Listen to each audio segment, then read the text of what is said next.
Hello and welcome to the D&D live stream for the Lore Masters deck.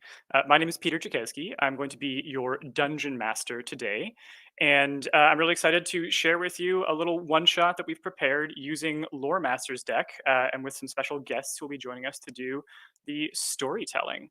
And I'll be bringing those folks up shortly. So I guess to start us off, let me just tell you a little bit, I guess, about the lore that we created together. So on Friday, we did about a 2.5 hour, 3 hour live stream, pulling cards and coming up with a bunch of fun lore and setting details using the Lore Masters deck. And I'm going to go ahead and pull up a little visual of the prompt here. For the players, I'm hoping there's no spoilers in this. There might be a couple details, so don't read the cards too closely. But I want to show you a little bit of what we concocted together with the audience. And if you don't know, by the way, the Lore Masters deck is live on BackerKit right now. It is a deck of cards for coming up with webs of lore, for world building, for story crafting. You can create factions and characters and locations and events and species and creatures and artifacts and materials and bind them all together in this big web of lore-based relationships with these cool, intricate details that make a world feel really real and fun. It's a hoot to use. It's been really fun to do some world building with you live on stream. And I thought I'd just recap what we ended up doing with our setting. So some of this prompt is being used exactly the way that it came out. Some of it is being used in a more like transformed relationship where I chose to reinterpret things after starting to see how the things came together. Some of the stuff we ended up changing as our cast members came in and gave some input on how they wanted their characters to work and what their relationships to the world were. So we got to add some like new materials that we didn't have that didn't come out from the cards. Some things I ignored because I'm like, I don't know how to fit that in. And then a few things were just cut for time where like I had a way that I wanted to use it in the story, but because we are trying to get through a pretty big story arc in 4 hours here, I decided to trim it just to make sure that we keep the story moving and not go down too many side paths. But some things to look out for as we're telling the story together. So we had a physician who's obsessed with a species of dragonfly and is desperately seeking to regain entry into a siblinghood, and they're known for divergent thinking. We have a very outspoken siblinghood who are very bad at public relations and were credited with resolving an extinction crisis, and who also keep or protect a visor, an object of great importance, like a visor. We have a blossoming undead species of dragonfly with a unique subspecies that exists at a certain location. We have a secure glacier that is full of beautiful tended gardens and nests or hives made from husks. We have an empathic, anti-authoritarian priest who's seeking to expose corruption within a faction, and that faction is a nonprofit. We have an opportunistic nonprofit foundation with a positive reputation, but who's caused a notable death. And finally, we have a whistling waterfall, which is experiencing a strange precipitation phenomenon or auditory phenomenon, and which is home to some kind of flying fish, and it has some unique defensive features. And it's actually under those cascading waters of a town called Whistling Falls that our story is set to begin. But before we get right into that, I'm going to just give you a high-level introduction to the world, or how I started pulling together some of these elements to create a world. So here is our little introduction to the world, and I guess to the groundwork for the story. Here we go. So on the northmost tip of the world of Rimeway sits Skycrown Glacier, a massive ice field with aeons of secrets and stories frozen within its icy depths. Skycrown has always been a place of mystery and intrigue, but even more so in recent years as factions and figureheads from across Rimeway turn their attention to biomancy, which is an experimental form of life and death magic that was first developed and discovered on the glacier's barren slopes. In the race to harness this new arcana, one opportunistic nonprofit has risen to power and now holds exclusive research rights over the glacier: the Biotaktica Foundation. They've locked down the region, but just outside of their control zone, in the village of Whistling Falls, one brave defector from the Foundation is assembling an expedition to journey into the heart of Skycrown and to drag the glacier's many deep and dark secrets into the light. And that's where our party comes into play. So I'm going to bring out our players who are going to be joining us. And I'll have you all introduce yourselves. You can say the name of the character that you're playing and maybe your class. And once we have our party assembled, we'll get right into the role play. As we're playing, by the way, this stream was a lot of fun to develop, and it was a way that we wanted to showcase what the Lore Masters deck can do, especially in collaboration with agile creative minds, people who like to think creatively and take cues and jump and run with them. If while we're doing the stream you have a chance to share the project, the link is storyenginedeck.com/lore. That's the short link that redirects to our campaign page, which is also where we're hosting this live stream. And if you would all like to share that link, that would be hugely appreciated. We would love to be able to see this project continue to grow. And speaking of growing, let's grow our party.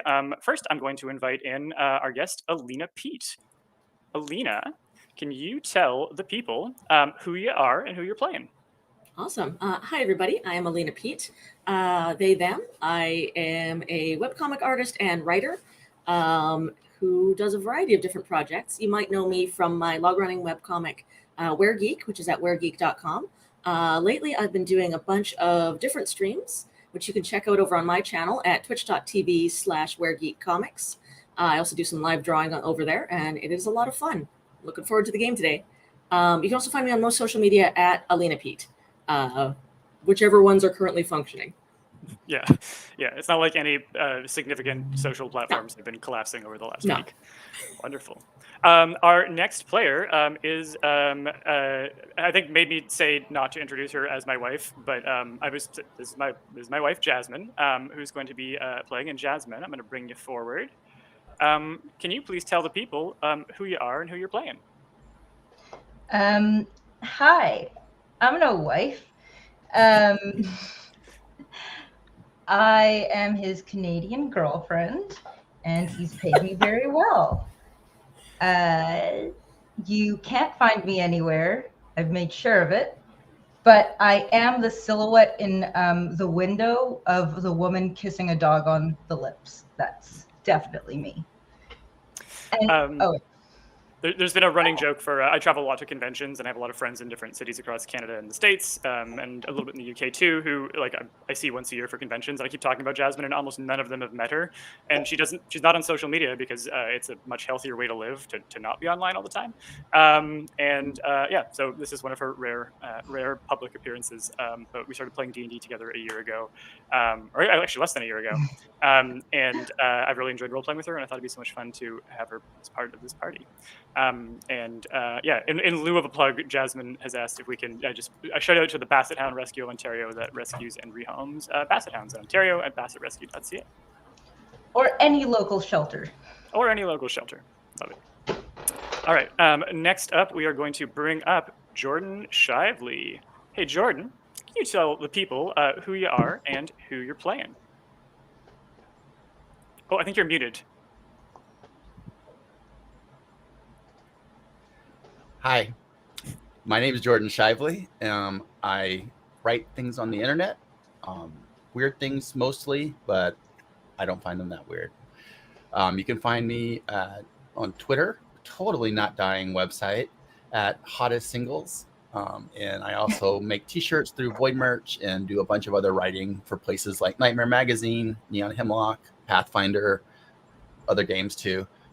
So that's me, and I'll be playing Phaedriel, who is they, them. Amazing. And lastly, I'm very excited to invite up Miroki Tong, who will tell you about how this is a very particular Dungeons & Dragons experience for her. Miroki, a very particular Dungeons & Dragons experience indeed. Hi, everyone. I'm Miroki. I think all of you know me by now. I am the newly minted CEO of the Story Engine, and but I have this whole other life by moonlight. I write and blog about wine. You can find me on Instagram at 9 ounces please. I also co-host a radio show called Tasting Together on 640 Toronto, where we talk about food and drink. And very excited to be playing. I don't know if excited is the right word. That was a very positive description. Probably nervous AF is the best way to describe it. I am playing my very first Dungeons & Dragons campaign, and I'm streaming it for all of you to see. So these are the things that I will do as CEO of the company to get you to pledge for the campaign. So if you love Lore Masters deck, obviously Peter's already shared with you that we used the deck last Friday to create the setting for this campaign, and we did a bang up job. I think this is going to be a really cool world to play in, and you too could also have cool worlds to play in. So please take a moment to, if you haven't pledged yet, if this is your first time joining us today, to check out our campaign. And if you have the means, and if this is something that you really, really like to have in your life, then please pledge or share with your friends, social share. I think we've said it many, many times. It is you guys, the community, that really makes us succeed and makes us sing with joy and keep doing all the cool things we do. So if this is something that you think your friends, your enemies, and your compatriots would enjoy, please do take a moment to share the campaign with them. You can do it at the top of the our pages screen. There's actually, like, if you scroll to the top of the page, at the bottom under the back button, there's like social shares, like Twitter, Facebook, and email. I like how I kind of like showed like my particular disdain for Twitter these days, but I'm like Twitter or Blue Sky, which apparently is the new thing. Be gentle on me, everyone. I do not know all the rules. I will probably break all of them instantaneously.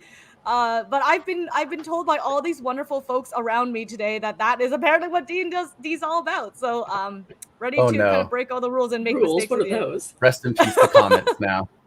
Oh no, I'm sorry. I outed everyone. I think Breaking D&D, news. Lore Master thinks the rules for D&D are bullshit. I think it's more that the rules of D&D, like the rules of Story Engine Deck, are guidelines to help you tell a creative story together, and don't let them get in the way of the story. Is what I mean. That's cool. my philosophy. If it's cool, let's do it. Yeah, if it's cool, let's do it. And the last character that I'm And gonna. if you kill a familiar, you die in real life. So don't do it. True facts. Don't look it up. Amazing. Okay, so this is our party who is assembling in the town of Whistling Falls. Actually, one last thing I wanted to add. Party members, each of you has 2 points of inspiration. Inspiration can be spent on a roll, even after you've rolled and found out the result, to make another roll and really try to use your character's like grit and determination and heroism to push through and achieve the result you want. So it basically gives you a free reroll even after seeing the roll. If we get 10 new pledges when we roll over, and I wrote down we're at 2,595 pledges right now. If we get 10 more pledges, y'all are going to get a bonus inspiration. After that, if we hit another 20, you'll get bonus. And if we keep hitting things, we'll see how those goals go.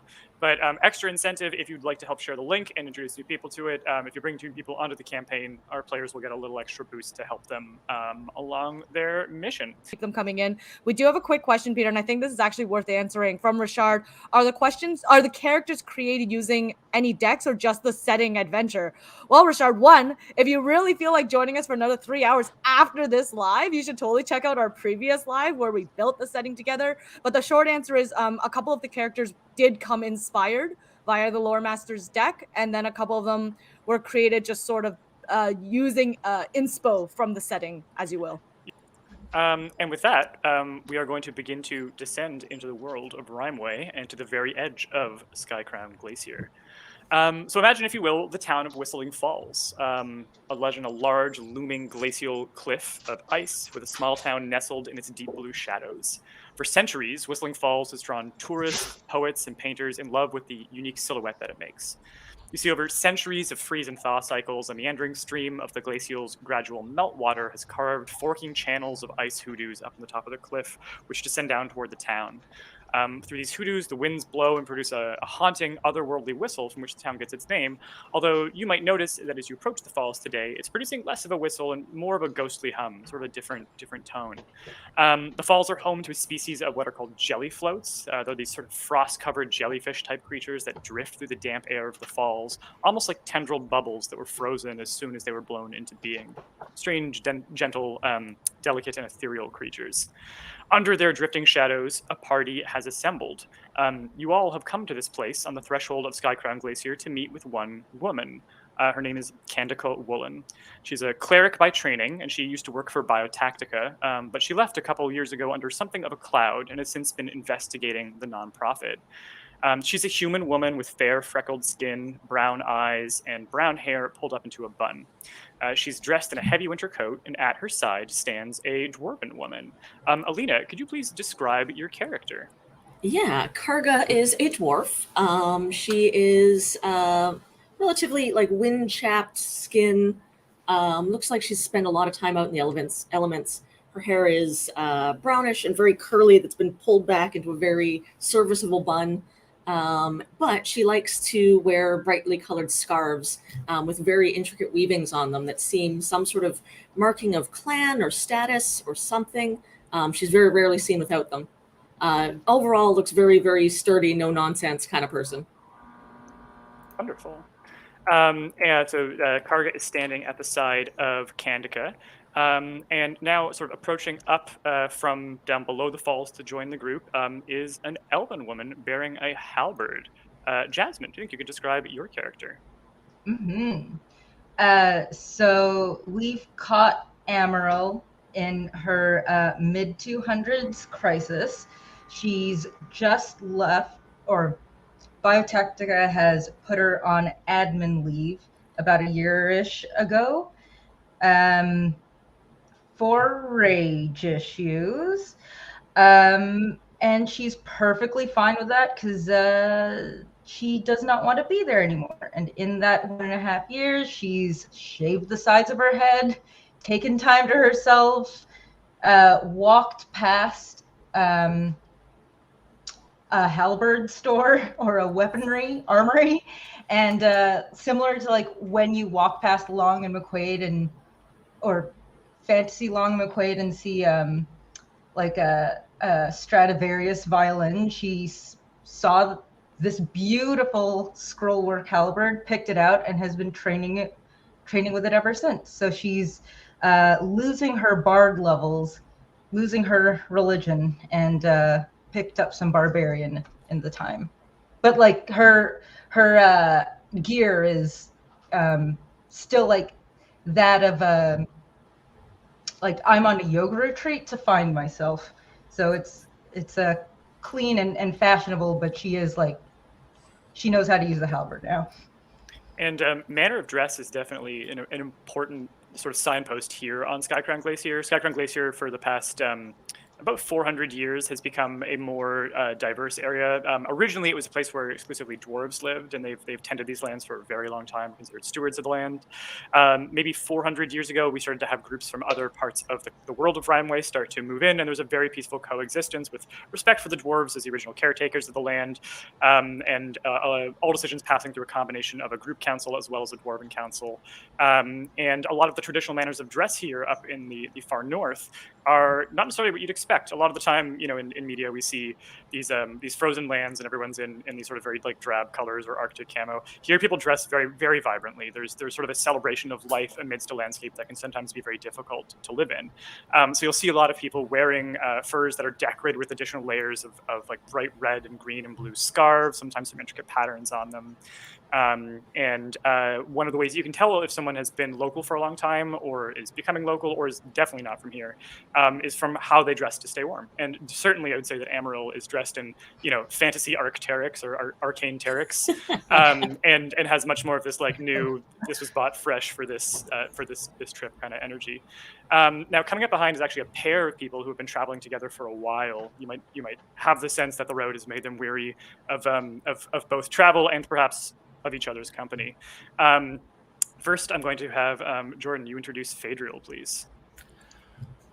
So walking up the hill is a gaunt, kind of rail-thin man dressed in what in non-fantasy terms would be Old West Undertaker's outfit, like a thin black suit with like a ribbon tie.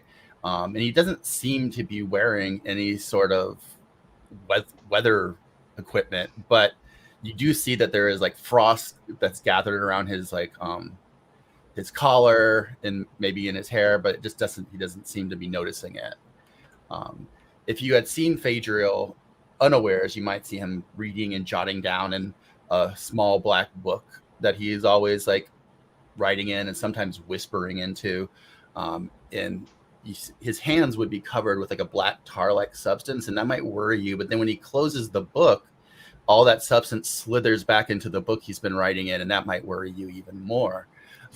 But he has dark hair that's always messy, but shot through with gray, and under his eyes, it looked like just like the bags of many nights spent not sleeping, but also there might be little dark veins that slither in and out of his eyes every once in a while.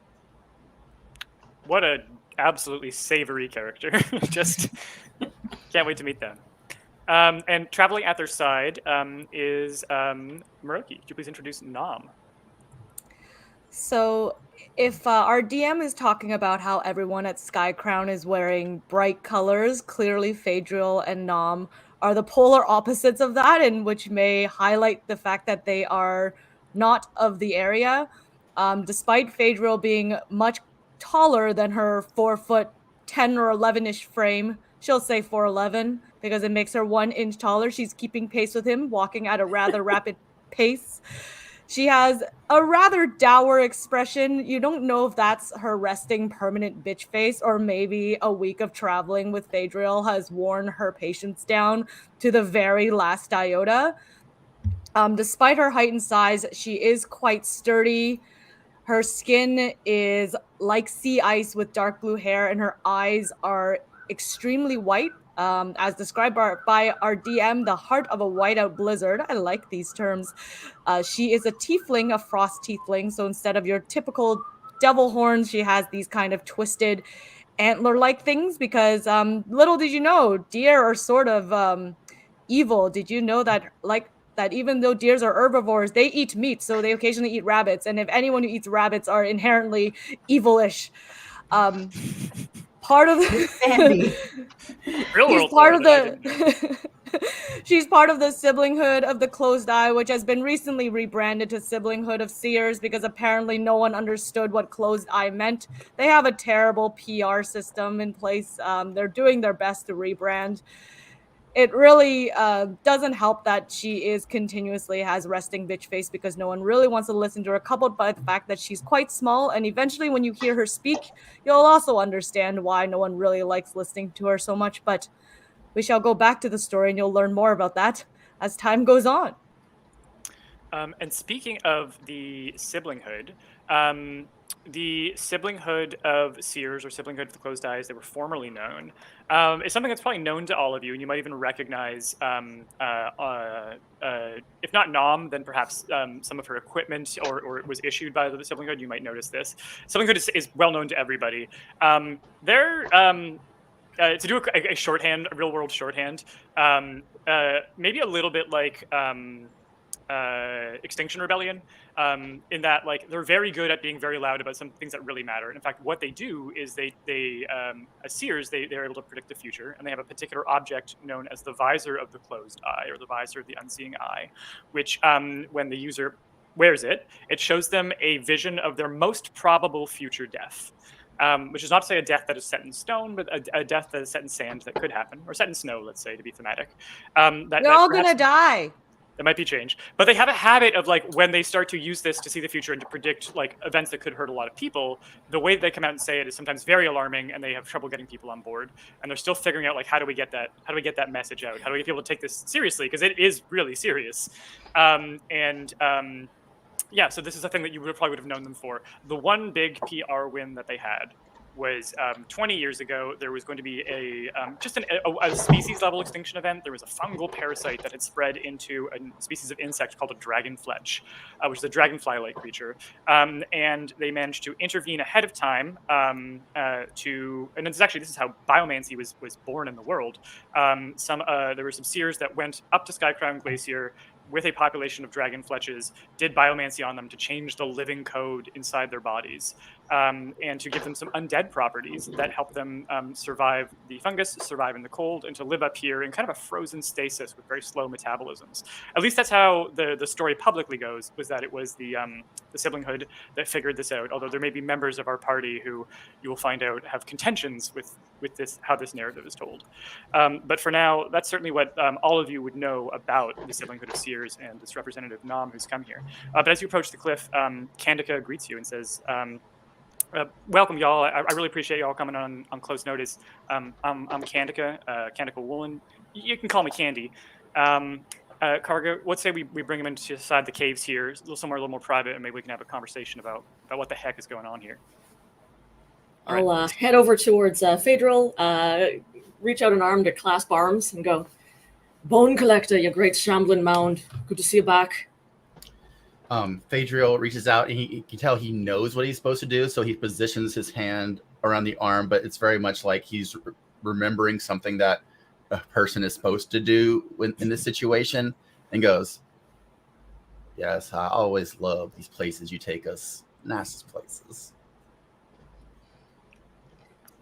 And for all of you who aren't part of this interaction, you definitely see there seems to be some familiarity or history between Karga and Phaedriel in this greeting. And I think, so other relations, Karga, I think you might recognize Amaril from, you had some interactions with Biotaktica. Amaril and Candica were actually co-workers. And you may have seen Amaril around before. Nom is from the Southlands. I don't think any of you besides Phaedriel have met her before. Yeah, so those are some of the relationships that are in time. But sorry, Amaril, you were about to say something. I think Amaril was like, "Candica, nice to see you again. And Karga, it's nice to finally meet you." Nice to formally meet you. I'll come over and do a little less formal version of or a more formal version of the handshake. And then, I think if it becomes a bit more formal, like she shifts her halberd hand to like, one second. Phaedriel, like when he sees this different type of handshake, kind of takes a notebook out and makes a little note. Yeah. Like he's like taking notes about this new thing he's seen humans do. I'll look you up and down to Amaril and be like, "You sure you're warm enough?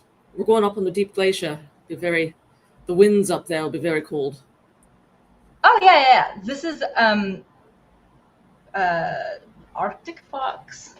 They assured me it was the warmest, and it's like 500 down. So yeah, well, it was also. I wouldn't trust nothing that wasn't made on the mountain, but suit yourself. It was. Look over it. I made sure. I went to the shops that are like only local. And they assured me that this would be good for like trekking and different levels of snowshoeing. So I got the snowshoes too. Karga looks skeptical and makes a mental note to like pack extra furs. But Phaedriel then we'll shift her attention over to Nom and be like, "Something tells me you don't need the extra furs though." Pleasure. Well, listen, Nom doesn't even answer. Oh. In fact, Nom shuffles a few steps back because she noticed that Karga was reaching out and shaking everyone's hand, and she'd rather like, just no. not. Yeah, I'll give you the nod then instead of a handshake. Just the nod, the shaking head. Nom kind of shuffles away and kind of busies herself trying to check out the surroundings and make sure no one's about to follow them for the conversation to have. In reality, she's just trying to avoid all conversation. I think I didn't catch your name, and I gesture to like Nom, but like not gesture because I think she might skitter away. I'm like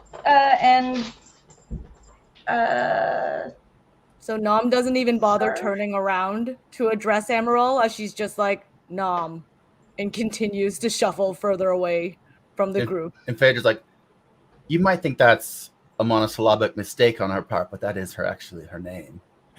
I thought she was hungry. Of which then you probably see the tiniest bristle on the back of her hairs and her antlers. And you'll see little flecks of frost sometimes like seize or like appear on the edge of the antlers, like on the edge of the velvet of them. Occasionally, whenever Nom gets frustrated, it's a sort of literal stiffening of the bristles. And it's at this time that Candica says, "Well, we should get inside. It's a little warmer in here anyway, a little more private. We can talk about what the plan is here, because we're going a long way up the glacier, and it is going to be up to Karga to keep us all safe. You know, she knows this place better than anyone. This thing is massive, and even underneath it, there's tunnels and tunnels and tunnels. Even she hasn't mapped them all out, but she's got the best knowledge that I know of anyone. So, you know, what she says goes in terms of how we get between spaces, how we navigate this space. You know, I'm going to ask y'all to listen to her because she is our expert here. All right, darling, you good to go? Always. It's a nod between them, and they head inside and lead you in. So yeah, inside, you're surrounded by the sound of trickling water as you actually travel under the waterfall and through. There's a number of tunnels and caves that have been carved through by different access points that the meltwater naturally carves through. But in recent years, specifically since Biotaktica has come here and started doing some of their research and work and experiments, the flow of meltwater has increased, and initially those thin passages that led to that whistling sound have expanded. It's become more of a low hum. It's still beautiful, but it's definitely like a significant change in the landscape that's come about through some of the operations and interventions that this foundation has brought with their work. But you go into some of these deeper tunnels, so you find a quieter spot. You can still see the mouth of the tunnel, so you can see if anyone's sort of coming in or listening or eavesdropping. But you find a quiet spot at the back of the cave, surrounded by sound of drip water, the feeling of cool air moving past you. There's a bit of an earthy smell in here too. There's ice, but even packed into the ice, you can see little bits of dirt and grit. Sometimes things that look almost like algae or fungus, sort of suspended, almost as if in water. And it's at the back that Karga turns to you all and says, "Well, I really appreciate y'all coming and bring together our little, I don't know what to call us. I feel like a conspiracy theorist most days, but if I'm being perfectly honest, I think we have really strong reason to believe that Biotaktica is, they're up to something that I would call an extinction level event. That's not where I thought this was going. You know, I've been researching them ever since I left, and you know they've been doing a lot of work researching biomancy, necromancy, whatever you want to call it. Wielding the powers of life and death, recoding the way that organisms.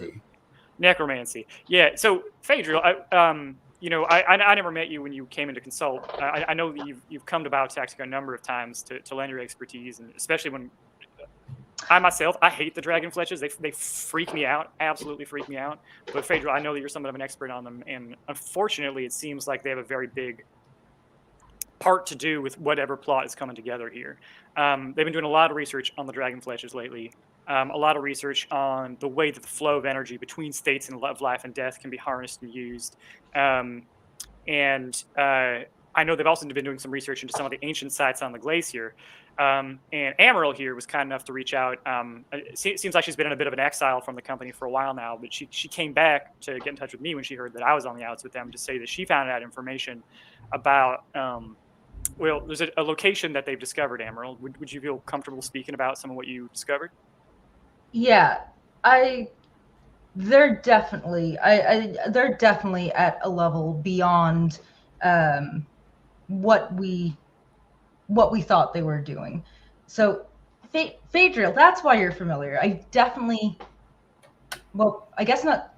I wouldn't have been able to put your face to your name, but I think I've definitely come across your papers and work at Biotaktica, because you leave a lot of ink. And I just looked down at his hands. I've read your work previously as well, and I don't think we were in the same departments. Karga and I certainly weren't, but I was more on the PR side of Biotaktica. And so what I went to this village thinking that I'd just be a simple write-up, get a happy story, send it out in the story mailer. with Biotechnica. Oh yeah, they were very often. so good. It happens all the time. Everything's happy when you can write about it in a happy way. And I thought that was going to be the same case. But then this village that we were supposedly helping to build a well wasn't a well for drinking water. There was no drinking whatsoever. Yeah, it looks like the Biotaktica did something to the water supply, and it affected. There's a tea crop that they grow there. Tea crop, it's a tea. It's used for kind of revitalizing people from the cold. Also, great source of nutrients and vitamins. And the intervention in the water led to the poisoning of the tea crop, and the whole village got sick. 4 people died. Yeah, it was something awful. The whole thing was awful, but you were there then. You couldn't get it. You saw the after effects. I didn't see the ones that had already passed, but I certainly saw ones on their way, and that was. I immediately brought it to, my superiors. and they did not seem surprised or worried, and that surprised and worried me. And I wish I had thought that this might be the case sooner, but The Glacier's talking about the tragedy of Blisterhold. I thought with a PR team like they have, they'd trying to be doing some, what do you call it? Spin?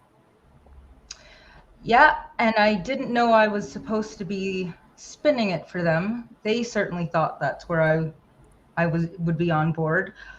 What they did cover, had I stayed, could have been better, but I'm glad that it wasn't. And now there's very few people leave Biotaktica, and I wasn't able to get that many people out with me.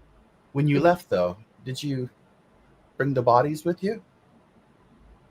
The village? Hey, the bodies are people, you know, like they got names. We knew some of these folks. I know. Phaedriel, And if you had the bodies, we could still talk to them.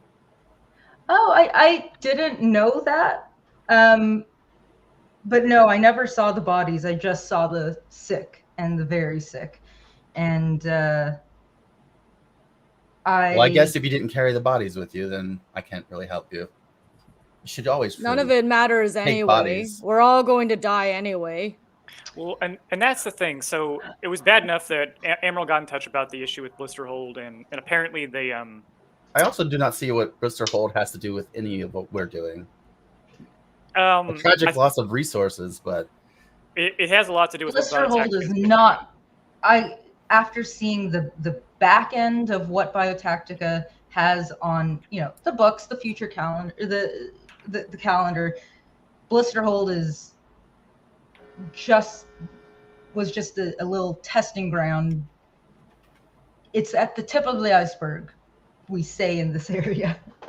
Yeah, tip of the iceberg indeed. I would hardly call this a tragedy. 4 deaths, that's nothing. Well, listen, for some of us, it's personal. You know, in Blisterhold, I don't think it's part of their master plan. I think it may have been where they did some of the research for whatever is going to happen. But for some of us, you know, this is, yeah. I'll not admit it. Blisterhold. It is pretty Blisterhold, short-sighted if you ask me. Well, it's Biotaktica's response to Blisterhold. All I'm trying to say is I'm they here don't for care about research. a lot. I'm here for research, and because you hired me, I'm not here for some type of revenge crusade to revenge the people of Blisterhold. Don't you want to see what else Biotaktica's poisoning? Oh yes, I'd be fascinated to see that. But what I'm just trying to tell all of you is I'm here to do what I was told to do. I'm not about to join some tear down Biotaktica crusade. Yeah, I think it's a joint mission. Main mission here. Headline is Biotaktica, I think, might be about to end the world. Nom was kind enough to make her way up from the Siblinghood, bringing news of that visor of theirs, the one that lets you see how you're going to die. Apparently, about a week ago, every person who put it on, seer, non-seer, every person who put it on started seeing the same death. And, you know, that's how sometimes they triangulate when there's going to be a big threat that could hurt a lot of people. They've never ever seen a threat that was going to kill everyone the same way. And that death is a horde of dragonflies descending on the world, biting, pecking people to death. But the visions they've been crackling through with static. There's some kind of interference. There's something wrong with the visions. For a while, they thought the visor was malfunctioning. It took a while to realize, like, oh no, that's not. That hardly seems likely based on my studies of the dragonflies. Oh, really? Well, he's our expert. They're our expert. Pardon me. And we they know more than anyone. So if we're going to figure out what's going on with them and how this could be a threat, we're going to need them to tell us what they can. And that is why I understand. They know anyone. They would have been a part of the Siblinghood a long time ago. Yeah, I understand you two got history. So what's going on exactly between the Siblinghood and you, Phaedriel? I'm sensing some tension here. I'm an open communicator. You know, I can be a bit annoying that way at times. I'm not. You know? Well, I respect. There's all kinds of communicate. Karga can sometimes be the stoic silent type too. You know, like we all got our ways of speaking. This whole time, Karga has basically like wandered over to the edge of the room and is going through her gear and like ignoring you, very pointedly. Actually, I'll get. Can I get a round of insight checks? First rolls of the game, friends. A round of insight checks from our party. And Karga, can I ask you? What to do I roll? If there's a deception, if there's something you're trying to hide, can I ask you to roll deception? And if you're being open about it, then you just tell me what you think the DC would be to recognize maybe what's going on with Karga in this moment. It is an 8, so not great deception. Okay, so go ahead and roll the insight skill check. So Miroki is a new player, Jasmine is a relatively new player, and I know that there's some folks in the comments who've talked about wanting to learn D&D, so I will describe a little bit how some of these things work. So an insight is a skill on your character sheet. Some characters are proficient in it, they get a bonus. Some characters aren't. They still get a bonus from their stats, because insight is a skill that's based on wisdom, which is one of a character's 6 main statistics or ability scores. And it's just your ability to read people's body language, to read vibes, read rooms. It's a perceptive skill that's really focused on like social situations and interpersonal interactions. So right now the players are going to go and look at their list of skills, go down the alphabetical order letters to I for insight, and then roll a 20-sided die and add the number that's their modifier to that skill. I rolled a 10. 10. So even Phaedriel picks up that since we that's started talking about Blisterhold, Karga I has rolled like rolled Karga's a emotions. 1. Oh, 1. Miroki's first roll is a You 1. notice nothing. Perfect. Get it out of the way early. You notice the, Yeah. the opposite of what's actually That seems happening. fine. Everything seems fine. Yeah, she seems super excited about the things that happened in Karga. Karga's just being really. Everything's chill. Everything's very And chill. you wonder why the Siblinghood has bad PR.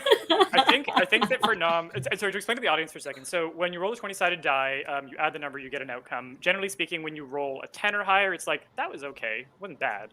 Below 10 is usually bad. 15 or higher is like good.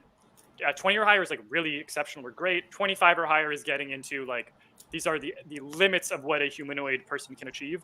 30 plus is actually godlike. Like humans cannot generally achieve these kinds of outcomes. However, when you roll the die, if you roll a natural 1, where the 1 appears in the die, or a natural 20, a natural 1 is very bad and very bad things happen. A natural 20 is exceptional, and in most cases, really exceptional outcomes can happen. So we've had a great example of a natural 1 for Miroki's first roll. And again, get it out of the way early. Failure is so much more interesting than success. In so many Do things. talk to Karga about At least it Blisterhold. wasn't a She seems objective. to love that. Yeah, but They'll like make jokes about it too. Yeah, it's good, it's good. She would love that.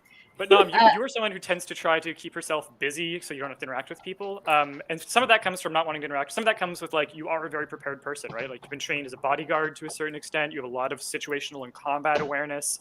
You just think that Karga is like you and just like wants to be ready to go. And none of this is personal. This is just like all purely tactical. That's what you read from her preparations. And Amaryl. I rolled a 17, so 16. Nice. Karga, can you give a little bit of insight to, even just from the back with the body language that Karga might be having, or if there's a moment where Amaryl sees your face, what she might read there? Yeah, Karga initially was sort of like standing there looking stoic when we first started talking about Blisterhold. And then as some of the comments got a little bit more flippant, her face sort of turned into a mask. And then she eventually had to just sort of turn her back and go over and start preparing some of the stuff in her bag. But you can tell from her movements that they're very like controlled rage. Like she's trying very, very, very hard not to let her actual true feelings show. But you seem to have touched a nerve. And here actually you see Candy sort of pivots the conversation and says, listen, I know we all have our reasons for being here, all right? And we agree. There's some personal stuff. We're going to try and keep that to the side, to the back as much as possible. We will be traveling past Blisterhold on our way up, but that is we understand that is not the mission today. The mission today is to figure out what's going on with Biotaktica, with the Dragonflies, and with the Hearth of the World. Any of y'all heard of the Hearth of the World? And scans the room. Anyone who wants to make a history check or an arcana check at this time can do so. That's another one of your skills. History, which is your knowledge of the past and also just general lore. And then arcana, which is your knowledge and practice and skill with understanding systems of magic. Peter, is this what Amaryl, did she identify? Yeah, so actually, it as the Amaryl, heart? I'll give you straight. Yeah, Amaryl has definitely heard of it because actually, probably Candy will pass. Or it can on I have if you want. advantage? I rolled Oh yeah, please roll with advantage. an 18 on Arcana. So, And to briefly explain advantage, sometimes a skill check or some kind of roll will happen under favorable circumstances. Maybe it's something that the character has a lot of personal experience in addition to their skills and training. They just happen to know something specific to the situation in which the skill is applied. Sometimes it's just something on your character sheet gives you a bonus. But when you roll with advantage, you roll twice and you take the better of the two rolls. So Emerald's going to get to roll twice and has a much higher chance of a good outcome here. I got 2 14s. 2 14s, and that's your total with modifier. Yeah, so I got 16. Okay, 16. Great. Nom. Could I get your This is where I'm check? gonna ask you questions because I know you told me I'm supposed to be knowledgeable about this stuff, but I don't know if that's just something you created for me and I like need the extra help of a roll still. So I'm supposed to roll once? Yeah, so you roll once on the 20-sided die, and then I can put your character sheet up here as well. But yeah, you are proficient in history, which means that you do have a higher bonus than you otherwise would when rolling. So I believe So I rolled a 9, but a history has +5, so 14 total. Yeah, and that +5 includes your proficiency from being trained in it, because you are very well versed in lore. Your time in the Siblinghood has exposed you to much of the world and much of its history. Okay, so 14, 16, and Phaedriel. Phaedriel, actually, when you rolled history, got a 25. A 25. Okay, so that is exceptional. So, Phaedriel, I'm going to give you your information separately, and I'm going to ask for players to hold the knowledge that I share with Phaedriel as though your character doesn't know it. That's what's called metagame knowledge, which is knowledge that your character would not have in the game. And that's just a little compartment in your brain where you put things that might be secrets. There'll be a little bit of that in this campaign. Sometime in another campaign, I might like pull Jordan aside and tell them this separately in like a little side chat, but I want the whole audience to be able to follow. This is hard. So we're not going to do that this time. For Amaryl and Nom, yes, you have heard of the Hearth of the World. Nom, only vaguely. You know it's a site under the glacier. You know it's some kind of like hearth or forge or something, and that has it's associated with magical power. That's about all you know. Amaryl, you know a little bit more because when you started sort of coming back from your obligatory and indefinite administrative leave, you had a lot of information. You've been cleaning up a lot of the messes for Biotaktica for just years and years and years. They were not able to fully cut off your access. A, because you know the inside systems very well, and B, because if they fully just fired you or tried to burn you, you know enough that you could make their lives very difficult. You could make the number of things they have to clean up very considerably more challenging. So you started going back to your emails, doing some investigating, and through a combination of getting into some email chains that you weren't CC'd on, but you found your way into, so through a combination of that, and also through actually just looking at the current head of Biotaktica is named Gallum Scoth. And his schedule is around so that you can book him for various media things. You looked at his schedule, saw the way that it had been cleared for the next while, and realized that like just something was up. So after snooping around some chains, you figured out that they had located something called the Hearth of the World, and seemed to be making plans to use it in some way. It seems like it's something they've been searching for a while. So on that 14. On that 16 rather. So you know that they have found it, and you did some research after that, which prepared you for this moment to know what it is, and that you found out that basically it's associated with some kind of crafting magic. It's used for hammering magic into like a physical, tangible shape. It's often described as a forge instead of a hearth. There's supposed to be a set of bellows that works it, and it is deep under the glacier. Phaedriel, you and only you know this. Oh, sorry, Amaryl, one more thing. Do I know the location of the hearth? No. You do not, but you think that if you could get idea of it. You think that if you could get access to your office, you could figure out from the systems where it is. And I left my favorite sweater on that chair. You did not get to go back to your office to pack up when you left. So you have like dead houseplants. You think the cacti are still good. There may have been a lemonading exit. Yeah, very much so. But Phaedriel, you have actually you learned about the Hearth of the World from Karga. Karga, something that is known to the two of you, but not to the rest of the players. When you were a younger person, Karga saved your life out there on the glacier. There was a big storm where you might have frozen to death. Karga, as a search and rescue guide, went out to get you, and when the sort of the checkpoints that you pass through, where you check in for like, I'll be gone for this many days researching. When you didn't come back, she went out. You didn't come back because you just wanted to keep researching. That had nothing to do with you worrying about dying in a storm, but a storm was happening.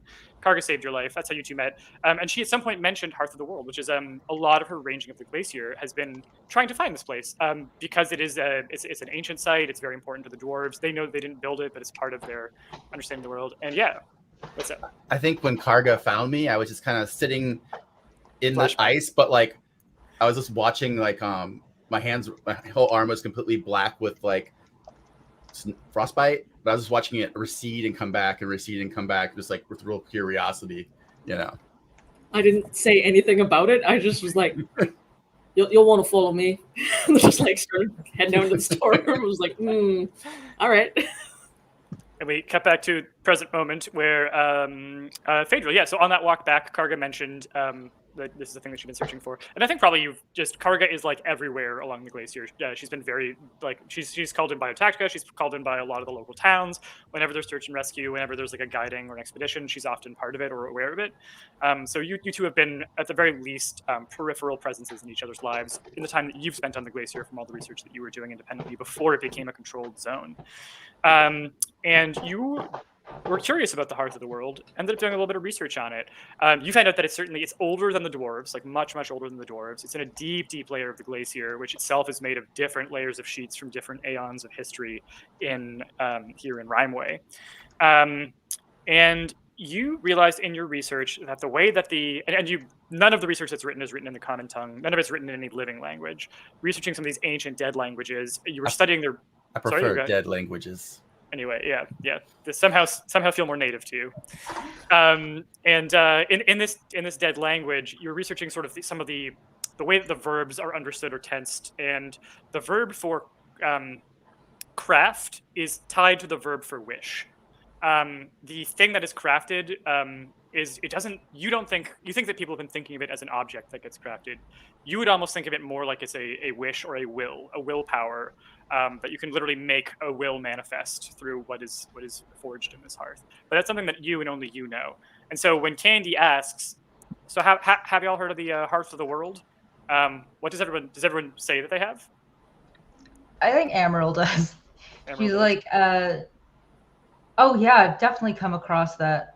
Definitely come across that in my notes and briefings. And I'll share what I know of it. Phaedriel From the Biotaktica side. Karga, isn't that thing you always talking about? Might be. But I mean, that's just wishful thinking. That doesn't actually exist. Karga just kind of shrugs. Well, I've got a feeling it exists, and I got a feeling that I don't think it's a coincidence that we're starting to see these visions the week that they locate it and seem to be making a move on it. So I think it's going to be up to us to figure out what's going on. So my thinking is, Amaryl, you mentioned that you might be able to find the map to it in the systems that Biotaktica has if we can get you to your office. So I'm thinking, hightail it out of here, get up the glacier, see if we can get you into your office. Karga should be able to take those maps, figure out a safe way in, maybe even avoid the tunnels that they know about, because there's tons that she doesn't. See if we can get to that hearth and shut down whatever the heck's going on. 5 of us. If we can on the way, pick up any evidence. Anything that can help destabilize Biotaktica's operations or their grip here on the glacier, that's something that I think will be helpful. But if that sounds good to y'all, I'm going to suggest and right as she's about to say, like, get moving, you start to hear commotion coming from the town. So your little tunnel deep into, or not so deep, but into some of the recesses of the cave behind the waterfall and the ice here, you can see out into daylight. You're in ice, but down below the glacier, it sort of fades from ice into like taiga. So there's smatterings of grass and wildflowers, and you can see the town just a little ways out from the shelter of the glacial cliff. And you can see Biotaktica goons. In terms of the monster manual, the monsters I've created there's goon level and then there's agent level. So the goons they have 1 HP, they die in 1 hit. If I talk about an agent or an operative, then it's someone who's a little bit tougher and you want to be careful how you go about them.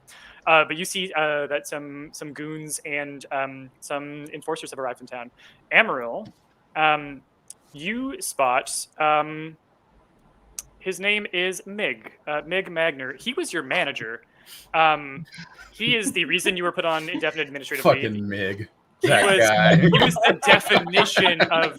He is Fucking Mig. He was his the classes with his definition magic of- TPS reports. he is his class is corporate paladin. Oh no, Oh, that's the worst middle combination. manager. Oh Yeah, no. And you can see him down in the town with a clipboard issuing orders, and they're starting to fan out and search the area. These goons, they're carrying truncheons. Some of them seem to be carrying what look like rifles of some kind, dressed How in lab goony coats. are there? Does 'Cause- Mig wear like a Yeah. fancy version of a Ralph Lauren polo, but instead of like the polo guy, it's a little white knight? Yeah, yeah, pretty much Yeah, exactly. what's the tundra version of boat shoes? Yeah. Yeah. Exactly right. You're reading the vibes exactly right. What's But his name? his Mig- party starts to sweep out, and you can see that Mig there's a cluster of Magerson them. or something, wasn't it? What was that? Mig What was his last name? Oh, Mig Magner. Mig Mager. Perfect. You- Well, Magner is think you can- only a few letters off of manager. I think you can probably see like Nom start animating, who's been sitting there with like arms crossed, super dour and like sulking the entire time because she was not here for a stealth mission. She thought they were just gonna like break in, and every minute that passes, you're getting closer to Armageddon, and does not understand why everyone's just sitting here and wasting time planning. Yep. And the opportunity for a fight, I think, is like allowing her to Exciting. finally maybe release some of the pent-up frustration that she's been holding on to for the last week. You're just Of going to imagine that agonizing every travel. one of these goons is Phaedriel when you hit them. Exactly. You've never seen her come so animated in her life, which is not very much. You're just some tiny twitching, but she's ready. Ho there, Nom. I know you are ready for bloodshed. I'm gonna recommend we try and. I think they're looking for us. I'm gonna recommend we try and get out of here. Make away from Exactly. out. They will catch up. I'm certain looking they're for gonna them find us on the too. road. You'll have your chance. I know a few tunnels that can get us out of here fast. I think we better give that a try. Can we, Karga?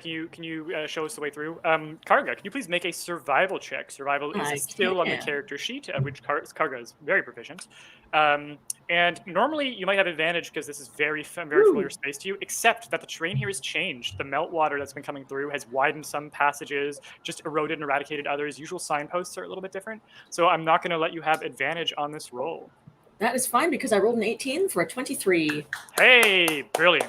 Okay, so I'm going to also ask for a group stealth check at this time, including Karga. boy. Stealth is another skill that uses dexterity and that people can be proficient in. I think Um, Emerald's gonna be. She's gonna looking at the general Oh, jeez. tagginess of this group. I think she's gonna take the back just so she also wants to like she's keeping her eye on Mig Magner, the mid maxer. Mid-manager, The mid-maxer. old Migster. Mig Magner, the mid-manager, min-maxer.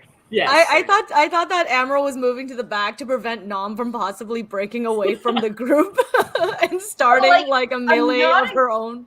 I think if I notice, because I don't have great insight, but if I notice that Nom is getting like excited, I think this is something that Amaryl's like excited to see too, because she also wants to just fight and open the door and like whack some people.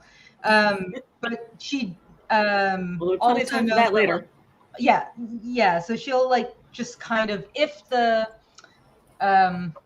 Biotaktica goons like catch anyone silhouette or back or something, it should be hers, just because she could talk them down or like get more information from them. So Gotcha. she's gonna like put her back to the window, so like she's covering the Nom's antlers and her halberd, and just like So Yeah, what I'll allow here, Amaryl, if you would like to take disadvantage on your stealth check to make yourself a little bit more obvious, I will allow another player to take advantage on their stealth check, especially if there's someone who's failed. I will let you take advantage Especially of if there's someone who rolled a 4.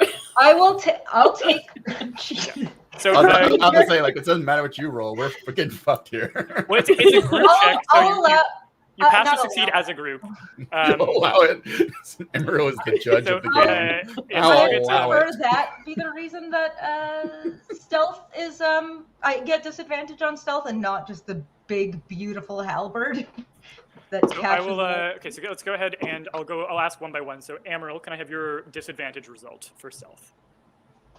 12. 12. Pretty Great. good. That is the exact DC that you're trying Nice. to beat. Karga, can I get your roll for 18. stealth? 18. Perfect. That's a success. Nam, can I get yours, please? I'm rolling a d20. You're rolling a d20, and you're going to add your stealth modifier, which I believe is +1. Oh, except Why is there's like a You have little a- disadvantage sign beside Oh, no. my because you're thing. wearing splint mail. Nam, you're trying to creep through these echoing caverns that are rigid, loud Clank, ice, clank, like ice that clank. just channels sound, and you're doing it in heavy metal armor. I'm gonna have to ask you to roll twice and tell me the worst number. I'm so sorry. I love okay. that the seers have never had to stealth because they're just like, yes. We know it's coming. Yeah. that I is- know it's coming. Meet it The head end on. isn't. The end is inevitable. The ending is nigh. It doesn't matter whether I approach it silently or loudly. It is coming. I You rolled should hear 17. me coming. Yeah, you should hear me coming because if I'm not dying today, if I saw my death and it's not today, it doesn't matter. Someone else might die though. It's not me. I rolled 17 twice. Nice. Amazing. Amazing. Okay, so that's another success, and then I held Phaedriel my is your splint mail close to my body. yeah, walking very carefully, not stepping in slippery puddles. Because if you fall, it's just gonna be like a clang. I'm 4'11". There's like less of it The on me or xylophone. something. Like somebody dropped the dishes. I rolled a 4. A 4, and then with that you get advantage from Amaryl. So Okay, Roll go ahead and again. roll again. Then I rolled a 15. Much Hey, better. everybody succeeds. So you managed to slip away into the darkness of the caves. And Karga, even though this place has changed and you're seeing the effects of Biotaktica's sort of interventions on the glacier as the meltwater increases, you're still able to find your way through. And it's like seeing a friend who has like aged, or that some part of them is maybe hollowed out a little bit. There's a familiarity there, but there's also a sadness in seeing the way that this place has changed and that some of the landscape is shifting. But you're able to find your way, navigate. And it's at this time that I'm going to introduce a mechanic that is not part of Dungeons and Dragons, but that I'm actually borrowing from Emberwind, the tabletop RPG, that I wrote for, and that Eric, who's our community manager, who's going to be in the comments with y'all, that he wrote for. Campaign Clock was a little mechanic we added to our first campaign, which is called the Skies of Axia, and it just represents time accruing as our heroes make their way. So if Karga had gotten a roll less than 20, for every 5 less than 20, you would have had extra campaign clock as time ticks by and Karga's backtracking and trying to figure out which way to go. 23, no penalties whatsoever. Or 25, sorry, no penalties whatsoever. Yep. You got straight shot out. You make it out into the ice. And because of your group stealth checks, the party that is waiting for you on the outside of goons and agents is relatively small. And in fact, because you all succeeded, Mig did not hear you moving through the caverns and did not find his way to the top. So as you emerge into Never sunlight, did. I think because of my double roll, Phaedriel he had his head in his book and he was like stepping onto like a huge pile of ice, but then out of like his cuff came a little like skull that grabbed his cuff and just like moved his foot over so it didn't step there. And he didn't even notice. He just kept reading. You're a Mr. Magoo. yeah. So I think Nam, you have a little bit. You work with a lot of people with Arcana. Karga, you're a spellcaster. Amaryl, you are not. So you're the only one who might not know that there's this little animated skull that tricks moves up my and then I sleeve. suppose vanishes again. You might recognize this as some kind of summoned creature. To some of you, it might be familiar, let's say. But it seems like it vanishes again. But you guys make your way out into glaring sunlight after the darkness of these caves. The bright of the glacier, with nothing to block the light, with only reflected light, is blinding. And I'll ask for. And Nom blinds everyone extra much because of the fact her skin is very white and frosty, so she's literally a giant reflector. Yeah, she's fine. Also, the armor is like reflecting sunlight, but it's inward upwards. There is a little literally gang. a tiny glowing 411 thing with And her. I There's was a little gang of Oh, they said it might be like this, and I put on like ski tinted, like polarized Beautiful. aviators. Karga also probably has a full set of goggles for everyone, assuming that Oh, yeah. none of you packed them. Yeah. But before we have a chance to hand them out, there is a gang of goons waiting. We have 5 goons and 2 agents. This is on a success, so imagine if you had more failures that are waiting as you come up. So we're going to run some combat, which we're going to start by making an initiative roll. So I will have everybody look at your character sheet. In the middle, just under the top line, under proficiency, there's a number for your initiative. So I'll get you to roll that. Don't tell it to me yet. I'm going to ask you for it one by one, and then I'm going to organize you in turn order here. Peter, how many pledges did we say we were going to give out inspo? At 10, and we are currently, let me refresh the page. There was 5 last time I checked. We're still, we're halfway there. So if just a reminder, you can pledge the project, even for just like the little $2 placeholder pledge, and that will give inspiration to the group if we get 10 players who add inspiration. You can pledge at... You have to give us more rolls so we can fail more and people will feel worse for us. And perhaps I'll be a little bit less generous with advantage. Fail harder. Yeah. But you can pledge at storyenginedeck.com/lore. If we get 10 pledges, everyone gets a little extra point of inspiration to help out. So give me one moment here. I forget, Peter, did we start with any inspiration? You start with, I was going to say 2, but now I think I'm going to make it 1. We're going to make this hard. Everyone gets 1 point of inspiration. You get extra if we hit that 10. Initiative from Amaryl, please. 6. Okay. Here, I thought I'd be going last. From... No, I was putting on my sunglasses, remember? Yeah. 8. Okay. From Nom. 19. Ooh. Nice. This is combat preparedness. This is someone who's been waiting for the fight and is just ready for it. Phaedriel. 10. Phaedriel, what's your dexterity modifier? My dexterity modifier is +0. Okay, so you're going to go just after Biotaktica. You guys are both So together. I had a -1 on the initiative for some reason, but I think you have... Oh, interesting. I'm going to take this moment to just duck off camera for a second and wake up my parents. They are still asleep. I'll be right back. Normal thing to say. Yeah, parents, not parents.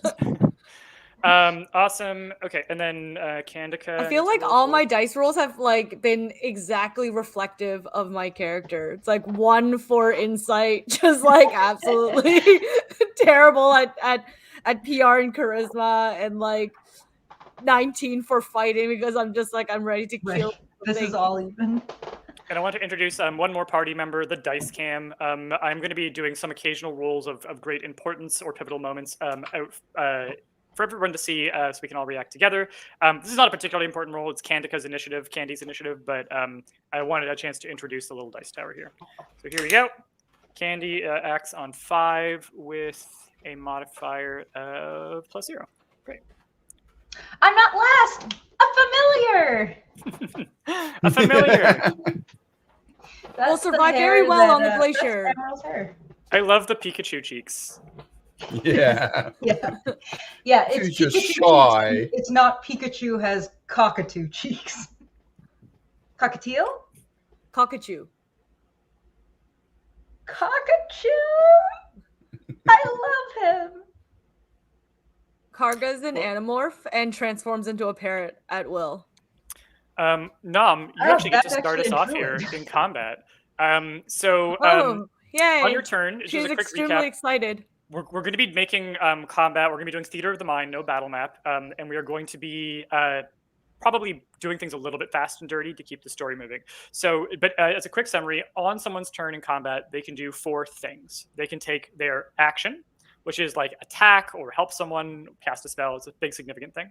They can take their action. They can take a bonus action, and anything that you can do as a bonus action, we'll say that on your character sheet. And for all of our players, your D&D Beyond character sheets have a little section where they list what your bonus actions are, so you can find those and see if you even have any. You can take your movement, so you can always move, and it'll say what your movement speed is. Nom, I believe yours is 30 feet, and you're 30 feet away, so you can get right into combat with these folks. And lastly, you can take a reaction. You can take that, usually it's not on your turn. Usually you react to something that happens. Reactions are a very specific type of ability or trait, so it may say in your character sheet if you have something that's a reaction. Nom has some reactions. that I'll let you know if a trigger for one of those comes up. But for now, I'm totally not seeing these things, so I'm just trusting you to tell me what I'm doing. Oh, I see a thing. It says reactions, opportunity, attack. Yeah. I don't see the movement bit, so I trust you. 30 feet. I'm just ready to go. yeah, And you can charge right in. They're 30 feet away, so you can close distance. Do you want to try and cut down some goons, or do you want to hit one of the more tough-looking agent operative enforcers? Yeah, agent operative enforcers are the ones holding rifles. Yeah, as a little tiefling, regularly trying to prove everyone that 4'11" is just as strong as 6'5", she is absolutely ready to take down an officer. You can tell that size matters to her, considering that she's wielding a longsword, which probably is a few sizes too big. No, but she can wield it like a champ. No, So, but yeah, it is a leg. Okay, so then you charge forward across your it's your first time probably walking on the glacier. It's slippery, but you keep your feet. You make a battle line charging towards your enemy here.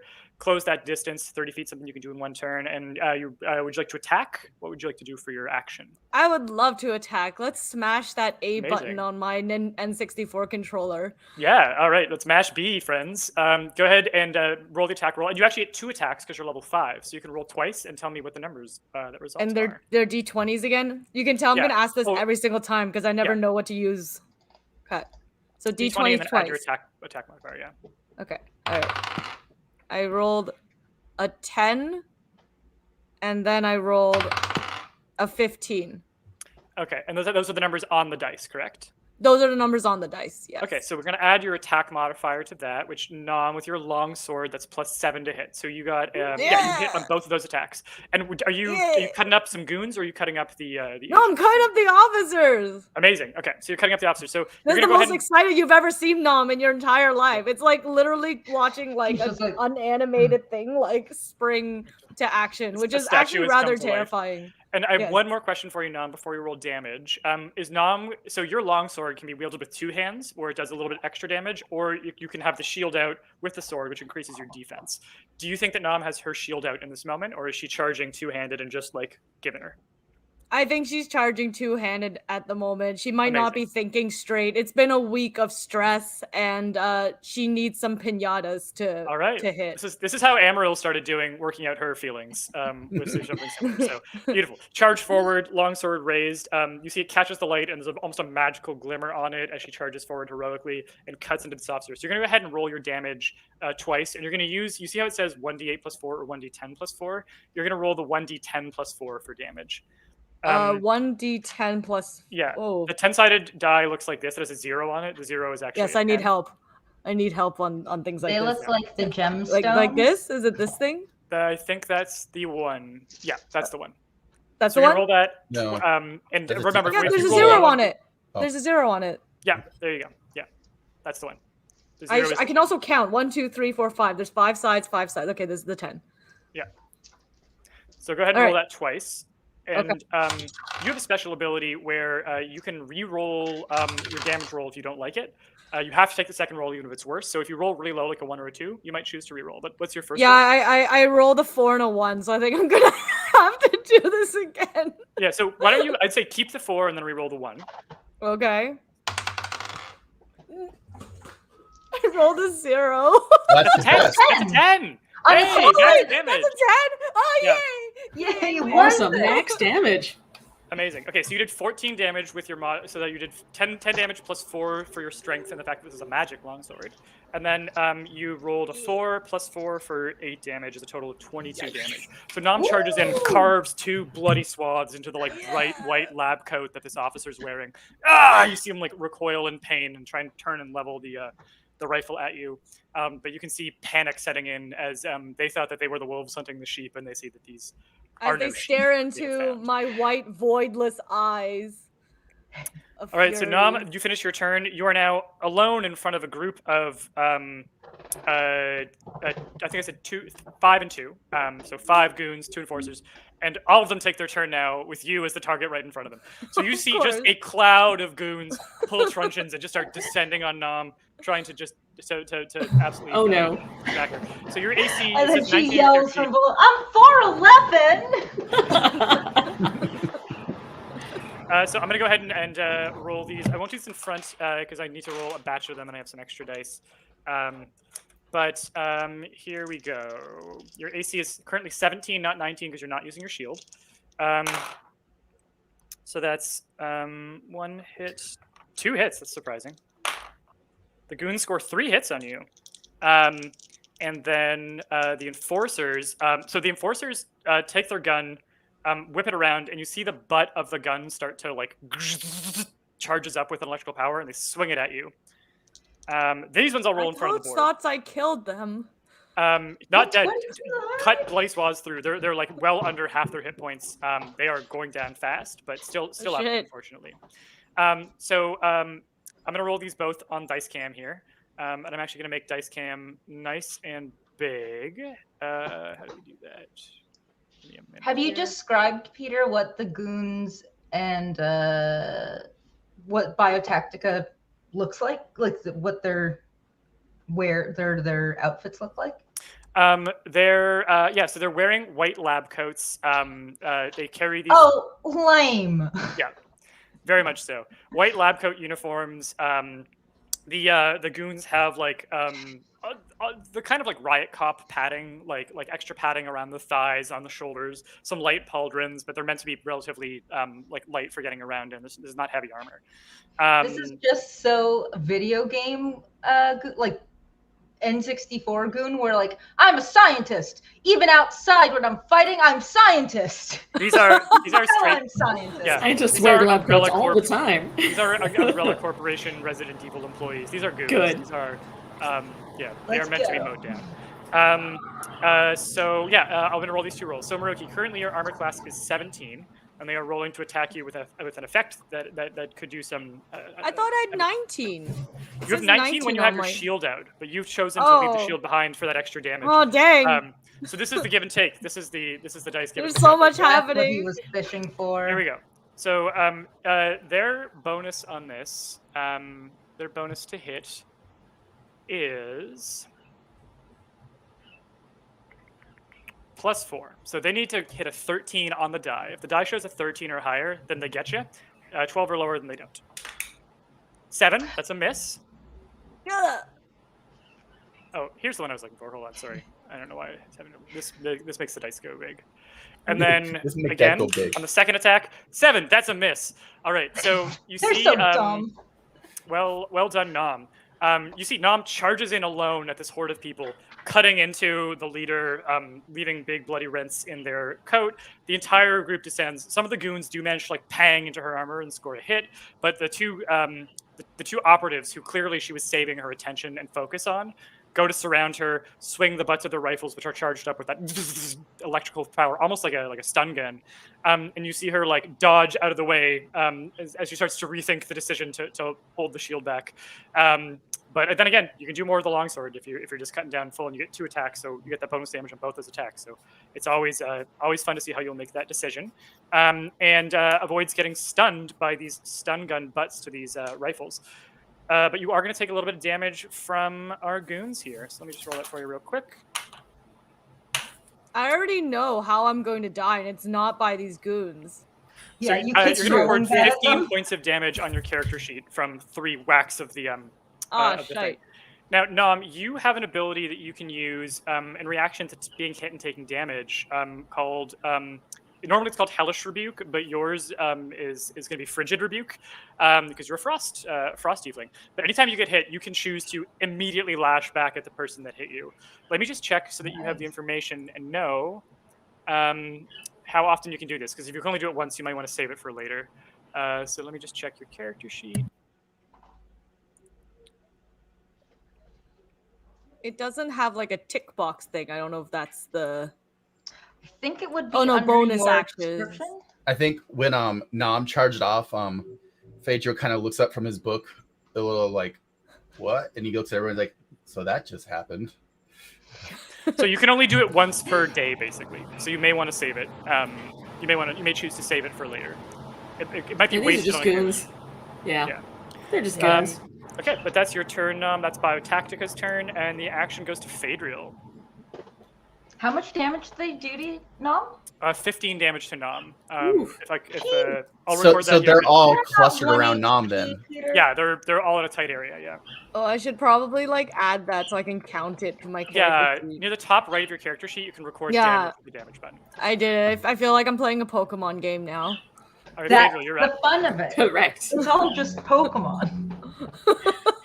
It's Pokemon all the way down.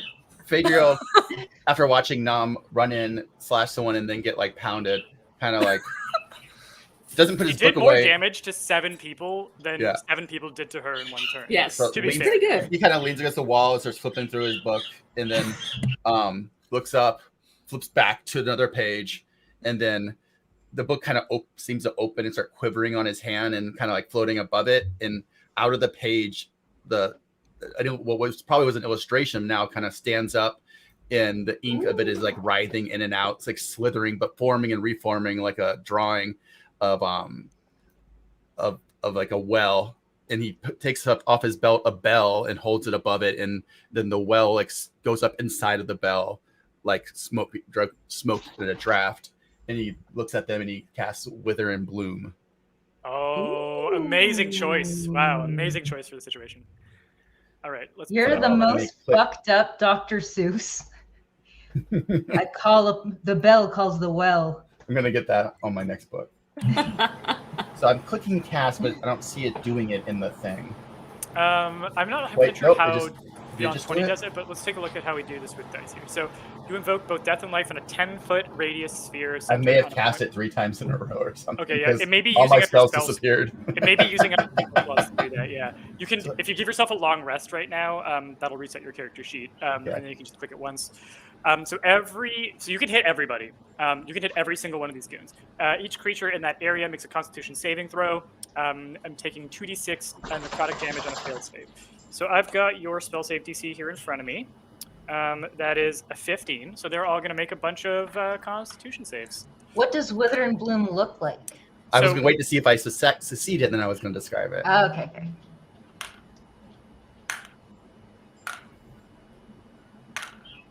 Peter rolls dice for a little bit. All right, so Blip, blip, blip. so three goons are going to die instantly, just wiped off the map. But the unaffected, or hold on, sorry, this is on a failed save, or half as much as this one. So goons don't die when they pass saves for the half damage is the rule that I have. But you are going to hit, so both of the leaders, both of the agents are going to take half damage, and you're going to instantly kill three goons. Okay.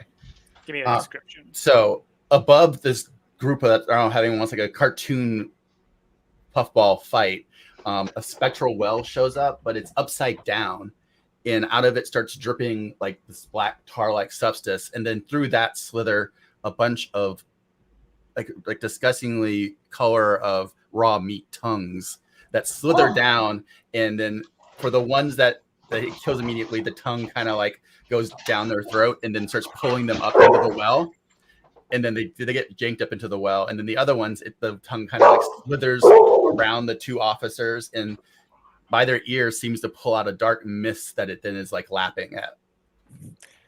Absolutely horrifying. Okay, Amazing. so let me just record the death roll here. Wait a second, go ahead and roll And damage. while Phaedriel's doing this, he's like leaning against the wall, kind of just watching it and just taking notes about what's happening. In amidst all of this, Nom turns around and spelled right behind her, I hope you aimed that thing. Actually, Nam, you may get healed by this. Do you Yeah. think Phaedriel will be willing to? Oh yeah, that's the whole point, is that he saw like all the slashes and stuff, and so the healing goes to Nam. Yeah. So as that's happening, Nam, you get like this weird irony taste in your mouth. Like kind of like it fills like with an irony thing that you like to swallow automatically. But even when it's swallowing, it seems like it slithers down your throat, whatever it was in your mouth. So for a brief moment, she totally thinks Phaedriel might have not been aiming at all, and in fact murked her. Yeah, but then Screeching in rage and betrayal in rage as she's realizing at the same time that she's feeling better as it's all like happening. some of the cuts are just like sealing up. Yeah. You know. So You're like, I feel better, but also worse. Yeah. Did they heal me with a You kiss? feel better, but definitely worse. Murky, if you Feeling roll, extremely violated while feeling better. If you could roll that 10-sided die Yeah. and take the result and add 2, that's how much you heal. You can record that on your character sheet. And I rolled 3 on the damage. 3 on the between the 2d6. Oh, there's 2. So let me roll it. Isn't it 2? I could be wrong. Hold on. Oh yeah, it says 2d6. Yeah. 2. Oh, it only shows it having rolled 1 though. Okay, I'm pretty sure it's 2d6 damage that it does. Okay, yeah, that's what it does. When I clicked it, it just says 2 + 1. Oh, okay. Oh, it probably rolled a 2 and a 1. Okay. So you probably rolled very poorly, unfortunately. Yeah. But that's still enough to you instant kill 3 goons. So we're down to 2 goons, 2 enforcers, and both the enforcers take half damage, which is going to be 1 point of damage. And okay. I rolled a 2 for healing, so you said add 2 to that, so I heal by 4? Yeah, you heal 4 points of damage. You feel your wounds closing up, strength returning to your body, and you felt But only halfway there. When It's you're halfway. It's like a scabbing. It's scabbing, Yeah. but I can't stretch it too much, or it'll open again. all right. Don't resist the tongue. Awesome. I'm gonna move on. Let me know if there's any Phaedriel gives bonus reactions you're doing, but otherwise I'll move on to That's just a Karga here. fact. Karga, you're up. All right, I am going to Hunter's Mark, the unwounded agent, Awesome. and then I have some darts headed his way. Are any of these going to be sharpshooter darts? Yeah, let's give that a shot. That's the -5 to hit for +10 damage, correct? Yeah. All right. You can do it on Hard to hit any 'em. number of them. Doesn't have to be all. Doesn't have to be Yeah. any. Yeah. I will do the first one. Okay. Well, no, that doesn't hit at all. I just chuck a dart at the ice. Doesn't go anywhere.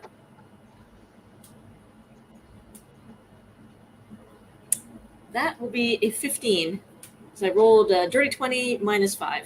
15 hits.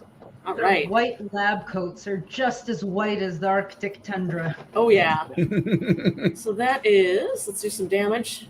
That's 4 damage from the one dice. I need to roll my d6 for the other dice. That's another 3. So that is 7 damage plus 10.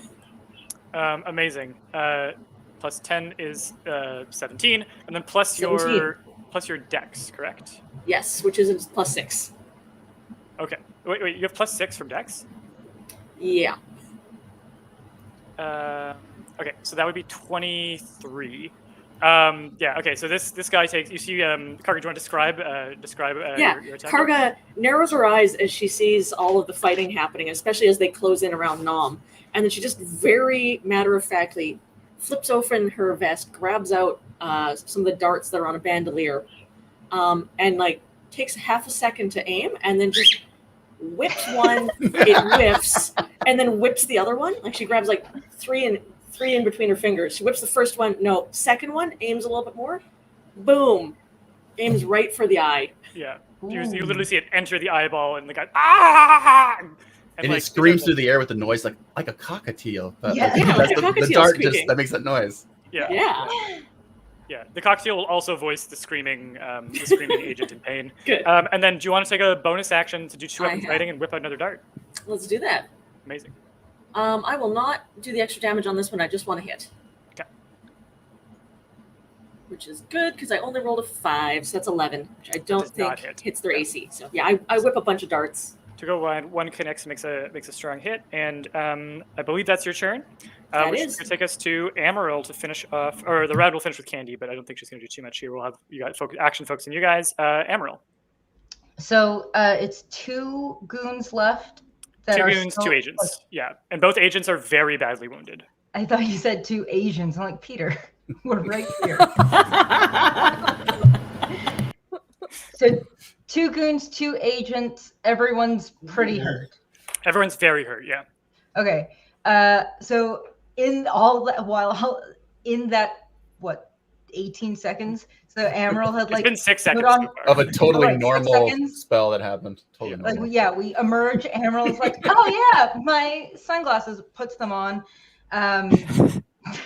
Blinks and what the? Yeah, blinks. But she's off there, and that like he hasn't moved, and she's a bit creeped out by Phaedriel, but A bit. likes the fact that he hasn't moved and then just like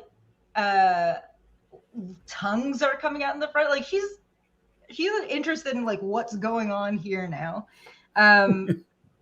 But you know she's gonna go into a rage.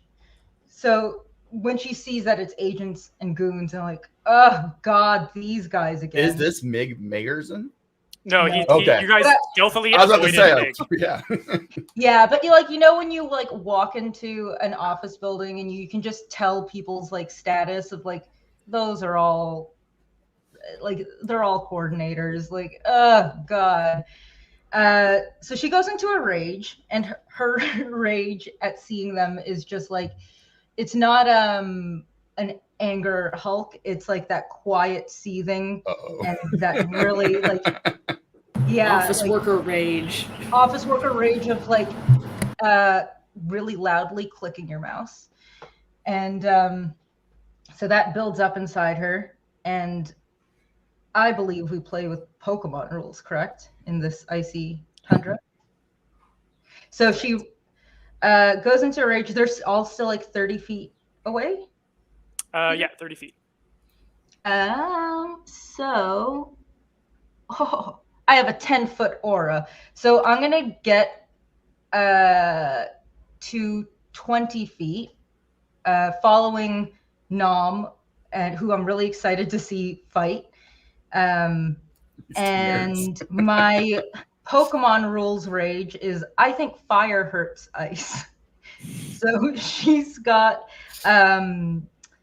like just motes of like flickering like candlelight around her that does damage once I get 10 feet in. Okay. 2 fire damage each. Okay. How are those goons looking? I'm going to revise my one-hit goon rule because we have a lot of small area effect damage. So goons are going to have 5 HP. They're going to have taken some of that damage from Phaedriel, which is going to put them at 1 HP with the fire damage. Oh yeah. I just want my motes to like singe them. Yeah, so you're seeing I don't even look at them. The lab coats, which have that black tar-like darkness that like got stuck on them by the tongues, are now starting those black splotches ignite with fire as you run in, and your fiery aura sets them on fire. People are slapping at the edge of their lab coats, trying to put fires out, trying to keep eyes on Nom, and then you come from the back with a halberd. And what are you doing? I think she looks over her shoulder as she passes them. She doesn't look at them, but I think she's like, little fires everywhere. And as a frost tiefling, Nom is a little bit disconcerted by this. And not the tongue slugs. Hey, they felt good in the end. Yeah. It's like going to a weird spa where like they use an animal in a really uncomfortable way, but when you leave, you're like, my skin has never looked better. Oh, I would like to say that I did not make the tongues go into Nom's mouth. Yeah, so everyone knows. Licking her little She's got like a mouthful of weird magic blood. Very pro consent. Yeah, I just want to say that I did not, exactly, without consent, make the tongues It was go the into fact anyone that else's it mouth. felt like things were slithering down my throat despite the metallic taste. You'll warn someone before you slip them tongue. Yeah, I would Go- always go warn slower. someone Go before I slower. magically swim them tongue. Emerald, what And then I'm going to so now it's just 2 agents. 2 agents, and there That are are still kind 2 of hurt. goons up. The goons are at 1 HP. They had 5. They took 2 from Oh, 1 from failing okay. Phaedriel's save and 2 from you. So they're at 2 HP. 2 HP.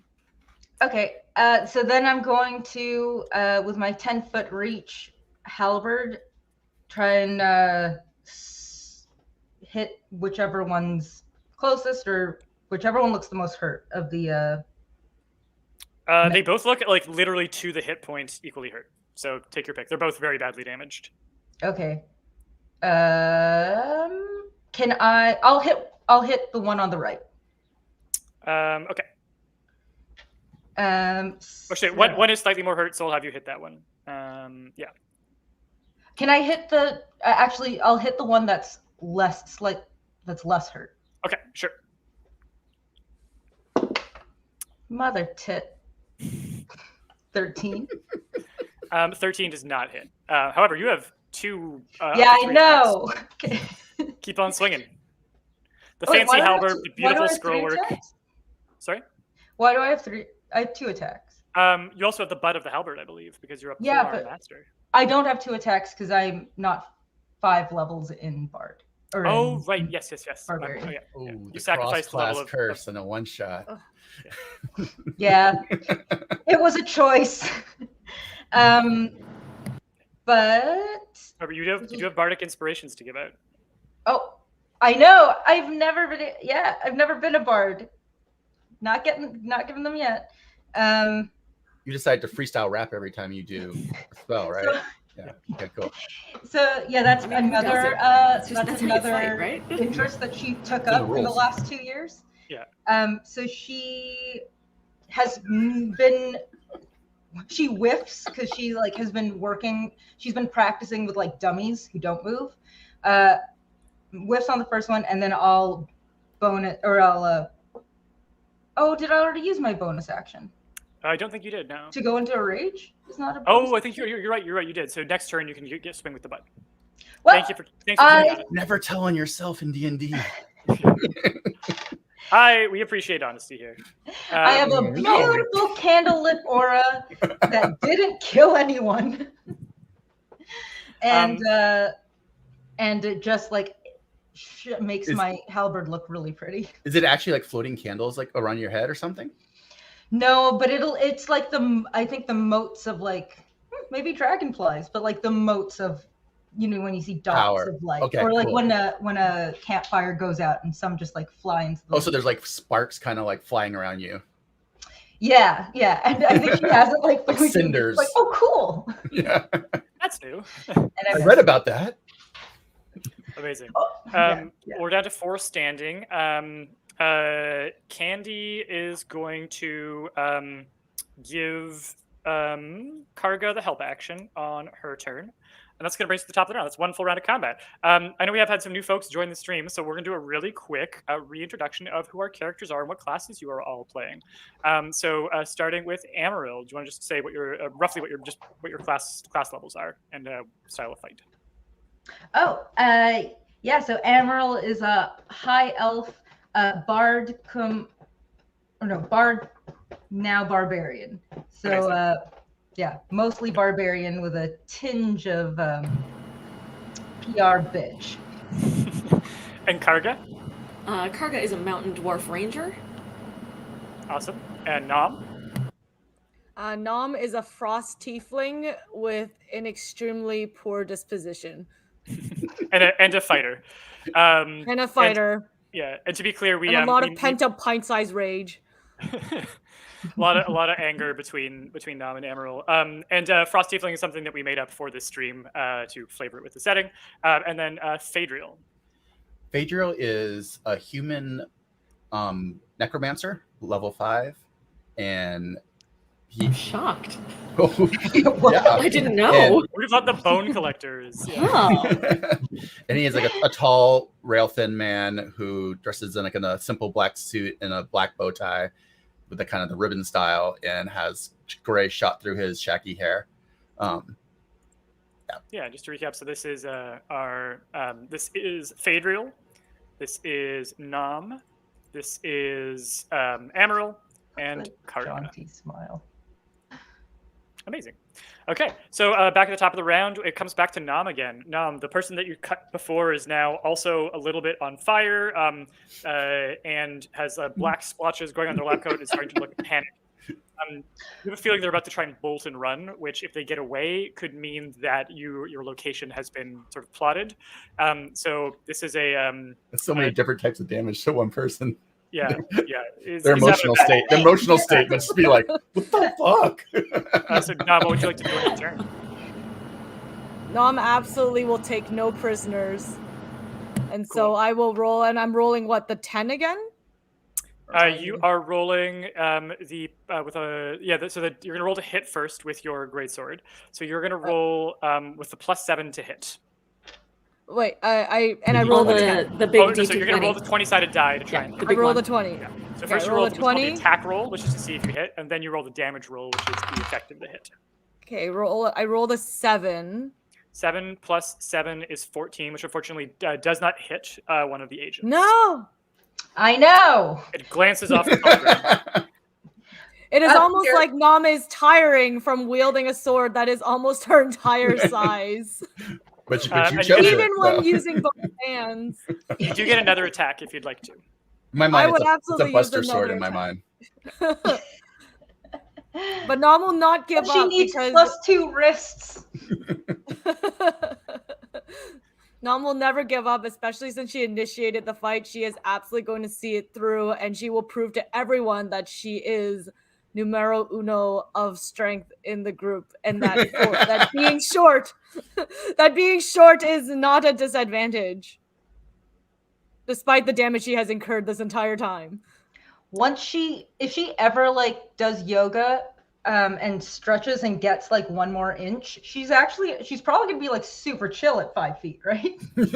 Probably. I think Nam also is a little bit irritated that Phaedriel has come in to aid her and has helped her, if not feeling mildly perturbed by the slithering healing, and is very bad at saying thank you, and so we'll resolve the situation by trying to end this fight instead. So wait, I roll again? Is that You're what I going to roll do? again on the 20-sided die, and we're going to add Okay. 7 to get your final number here.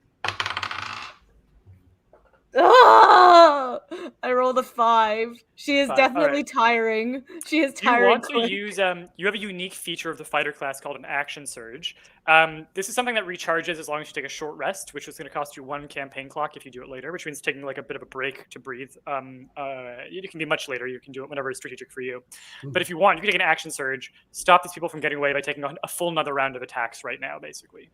Ooh, clocks. Absolutely. Love clocks. Let's do it. Absolutely. That sounds All like right. her. Rest All right, so later. you draw on Act this now. deep Rest well of- later. You drop on this deep well of inspiration inside you of like just that fighter spirit, like just keep going. Or And, like, spite. Yeah, spider. Pure spite. Inspiration, also known as Spite. Yeah. And you keep that blade swinging even though you should not be able to move this fast in combat. So go ahead and roll 2 more attacks, please. It is the adrenaline of a fight, the desire to win, and again, knowing that my death just will getting not come angry. today. Yeah. That you Yeah. missed. There's a lot that's been happening. I've been slithered at, I've been staring at horrors, and I'm being surrounded by fire. None Does of this the ice is okay. that's on you get Really like a little pretty spikier fire. now? Yeah, it's all spikier. goes, Her Yeah. antlers are trembling. If you look closely, they're probably even growing. I don't even know if tieflings do that, but I feel like that's just like naturally a thing that They demonic gotta come from things would happen. You somewhere. just become more demon-like as you get angrier. Oh, is she 4'11" with her antlers or with? Oh no! Oh I think it's 411 to the crown of her head. no! Okay. It's 5 feet if you count the antler. Yeah, Emerald, we gotta save the child. Do not call me Who child. gave that Don't child a hurt the longsword? baby. Yeah. The child is so cold. Alright, so go ahead and give me 2 more attack rolls. I now. rolled something good this time, guys. Let me. Oh, I rolled a 17 and then a 9. Ooh, On the die, both of those 17 hit. will do. So go ahead and roll that d10, the 10-sided die again for damage. You can roll that twice, and if you kill on the first blow, I won't make you use that up. You can transfer the second blow to the other target. Okay, I rolled a 4 and a 4. Do you want to re-roll either of those before I mark the damage here? I get like, didn't I get like a +2 or something on them? So they're like 6s or something? You get +4 to each of them, so that's going to be 8 damage to each target. Okay, let's do it. Let's just keep them. I'm going to play it safe. Give me a sec here to do the math. 8 seems reasonable, I think. They both go down. Amazing. You slash, Nice. the first target goes down, that extra well inspiration, slash, the next one goes down, they're dropped. There's now just 2 goons. Biotactica's turn. So the 2 goons, seeing that the fight is lost, try to turn and run back toward the town. Peter. Yep. Polearm Master. My opportunity of attack radius is 10 feet. Yep. So you and Nam both get attacks of opportunity here, or opportunity attacks. So you each get a bonus attack. If you both hit, no one gets away alive. If you don't, there's a chance that with ranged attacks you can take them down before they reach the town. But you could end this right here, right now. So I'll get an attack roll from Nam and from Amaryl. These guys are goons. They're much easier to hit. It's a 12 AC. So Nom, if you can roll a 5 or higher on the die, you kill your mark. Amaryl, if you can roll a 6 or higher on the die, you hit your mark. Well, I rolled a would 10. Karga, would they be exiting Karga's area of opportunity? Oh no, she's ranged. No, Yeah, you're I'm ranged. Okay. Come on. They won't get away. They're not getting away. You have two No. ranged people, two ranged people 21. behind you. All right, so Mhm. yeah, no need Shit. to roll damage. These guys had, I think, 2 hit points left. You cut the last 2 down as they turn to flee. There's no cry goes up as you exit and begin to make your way up the glacier. I'm going to say let's take a 5-minute break here, and we will come on back and continue the story as you head up the glacier and try to approach the Hearth of the World. And less time worrying about what to create, and more time coming up with rich, immersive lore for your world and stories.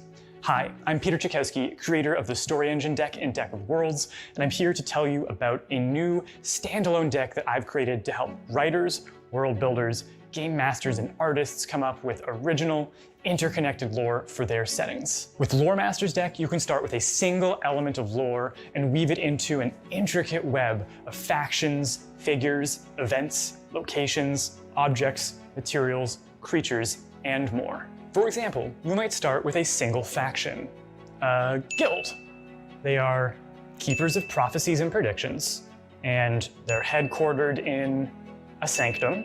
They have a private library and an eccentric leader. But who's this leader? They're a wayfinder, a tragic wayfinder. Perhaps they learned to read the stars to navigate not just the world, but the future.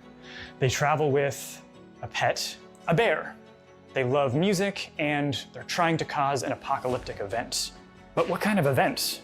A volatile tempest, a storm of fear and profiteering that leads to the abandonment of a metropolis of moving buildings that has already been the epicenter of a calamity, and where in its shifting depths is hidden a key, the key to the apocalypse, created by an ancient temple priesthood and covered in runes carved into crystal, a mesmerizing, chromatic material used as a battery for divination magic. It can only be harvested from a dragon, a species of living gemstone dragon with no eyes and a taste for sentient prey. Dragons that are hunted by the Guild of Prophecy Keepers that we started our prompt with. Every card you add offers opportunities to further expand your web, and the entire process of constructing it is fast, fun, intuitive, remixable, and completely driven by you and your creative choices. Lore Master's deck is the biggest deck system that we have created to date, with more cues than the Story Engine and Deck of Worlds combined. It is a completely standalone product that you do not need anything else to be able to use and enjoy, but if you're an existing fan of the Story Engine deck or Deck of Worlds, you can add some of those cards to your war prompts to expand the number of potential combinations exponentially. And we are releasing a limited number of focused expansions for adding new elements to your lore and world building. A set of deity cards for introducing gods, spirits, and supernatural entities. A set of emblem cards for introducing sigils, runes, iconography, and symbols to your setting. A set of namesake cards for giving unique and evocative nicknames to your factions, figures, events, locations, objects, materials, creatures, and deities. A set of bridging cards that create connections between Lore Master's deck and the Story Engine deck, and Lore Master's deck and Deck of Worlds. Plus, we have a line of add-ons that include some new collectibles and fan favorites that we are bringing back by popular demand. You can check out the add-on sections to find our collectible pins, sleeves, storage boxes, and more. Thank you for taking a look at Lore Master's deck with me, and I hope you will consider pledging the campaign. If you have any questions about the deck or about the Story Engine as a whole, you can find me in the comments, and I'm happy to discuss with you how our deck can help support your creative process and the lore that you're building. Thank you so much. To recap, you met with Candica Woolen, a defector from Biotaktica Foundation in a town at the base of the glacier called Whistling Falls. You've escaped the town as Biotaktica closed in, apparently aware that Candy is making some kind of move. You escaped from some tunnels through the ice under the town to get up onto the sort of foot of the glacier, and in doing so, just absolutely wiped out a party of waiting Biotaktica goons. Blood all across the ice.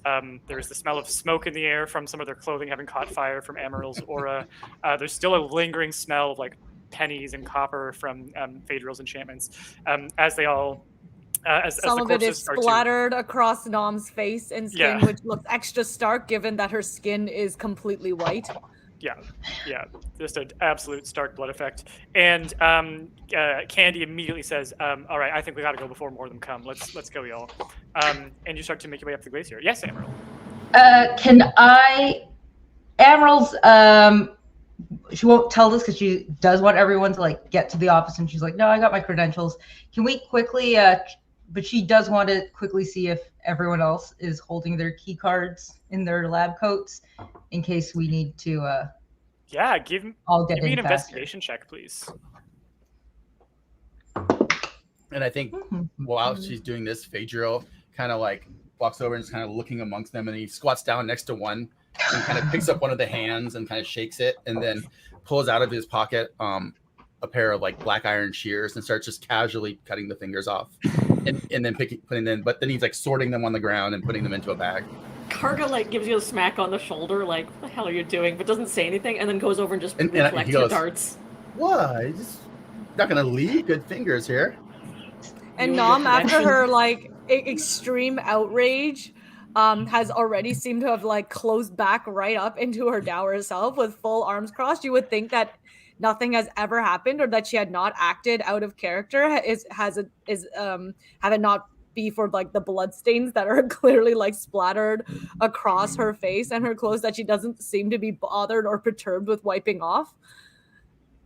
That is a grim countenance indeed. It's funny because like, is the blood making her sad, or was the blood the only thing making her happy? And now that it's cold, it's like, well, this blood's not good anymore. She's only happy when it rains blood. Yeah. She is most certainly also going through the internal struggle of knowing that she ought to be grateful for the healing that Phaedriel gave to her, yet absolutely refuses to thank him in any way, shape, or form, and is trying to rationalize that this is the very little that he owes her after a week of putting up with him. However, she sort of turns and gives Emerald like the curtest of nods and sort of mutters something along the lines of, "I'm glad you didn't miss with the fire," which is the closest to thank you you'll ever get from her. So Emerald's like, I think she'll like look up because she also wants to acknowledge that, like, oh no, she's just gonna say like, Dom, that was amazing. You really got them. You got them good. Of which you also get a curt nod because Nom is also terrible at taking compliments. In fact, given that the Siblinghood of Seers, formerly Closed Eye, is notoriously usually tends to receive nothing but criticism, a compliment is even harder to take. More alien. For criticism and bad press, you know how to answer with, which is anger always. However, a compliment is incredibly difficult. She literally does not know how to respond to that.